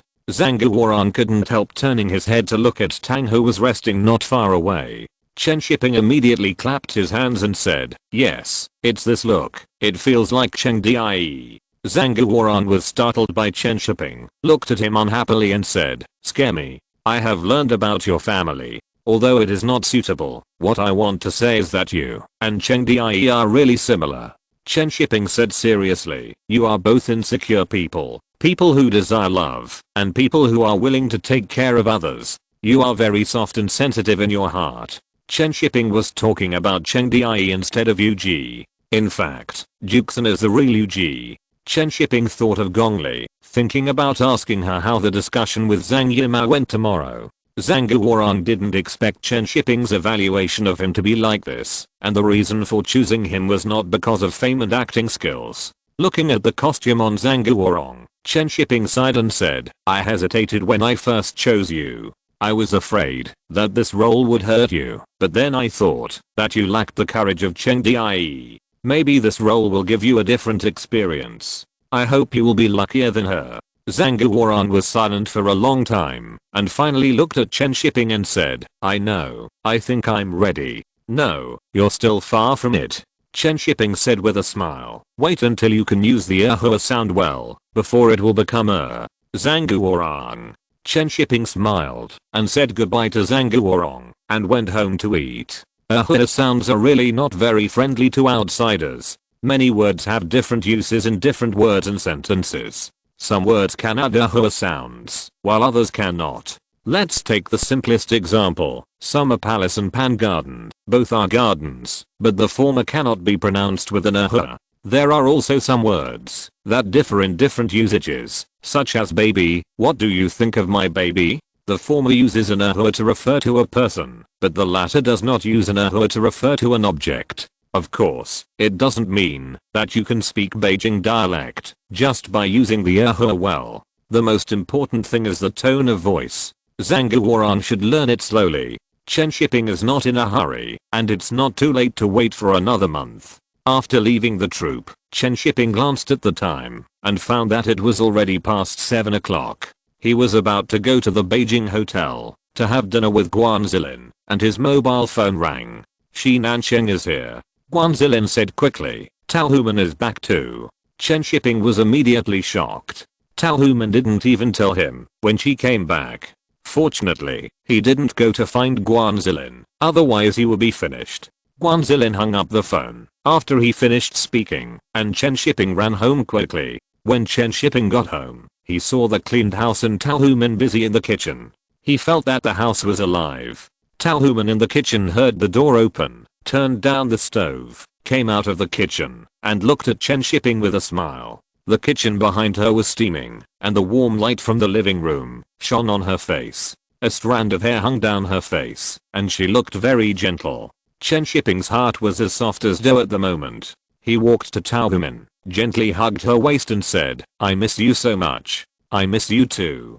Tao Human looked at him gently, hugged his neck, tiptoed gently, and gently pressed her lips. The pot in the kitchen made a boiling gurgling sound, and Chen Shiping's heartbeat quickened. He directly hugged Tao Human and kissed her hard. It's hot in the summer, so hot that it makes people crazy. They want to take off their clothes and run wild in the house. The cleaned living room soon became a mess. Chen Shiping hugged Tao Human and kissed her passionately. The trash can was knocked over, the clothes were thrown on the coffee table, and the neatly arranged pillows on the sofa fell to the ground. Tao Human's slender hands grabbed the armrests of the sofa, and her tied hair was scattered and shaking constantly. Under the bright light, the shadows on the floor kept shaking back and forth, and the sofa also made a creaking sound.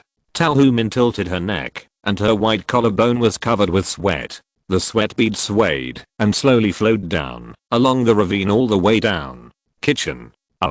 There's still something stewing in the kitchen. Tao Human, who was kneeling on the sofa, turned her head and looked at Chen Shiping. Her little hand wanted to grab Chen Shiping, but Chen Shiping grabbed it with his backhand and pulled it up. Chen Shiping said to Tao Human's ear, "Then go and turn it off." "Let go first. Go out," Tao Human said with a flushed face. Chen Shiping held her waist and said, "I'll carry you over." After that, he put his arm around her waist and gently lifted her up. Tao Human's slender waist was covered with sweat, and Chen Shiping's arms were also covered with sweat. Her body could not stop sliding down. This feeling of having no place to put strength made Tao Human feel very insecure. She could only grab Chen Shiping's arm with her backhand, panting and muttering, "I fell down. It's so deep, put me down." "The fire in the kitchen hasn't been turned off yet," Chen Shiping said, and walked towards the kitchen. Tao Human felt like a doll hanging up, unable to struggle, but enjoying this kind of sinking. Her hands fell down weakly and swayed back and forth with Chen Shiping's footsteps. After entering the kitchen, Tao Human looked up at the stove, raised her hands, and supported herself on the marble panel so as to maintain her body balance. While her body was shaking, she reached out to twist the gas switch. Click. After the gas switch was turned off, the gurgling sound in the pot stopped, but the gurgling sound soon sounded in the kitchen again. End of this chapter. Thank you very much for reaching the end. Don't forget to like. Looking for more exclusive content and immediate access? Subscribe to our Patreon. Remember, every like, subscription, or donation encourages us to continue. Thanks to everyone. See you in the next video.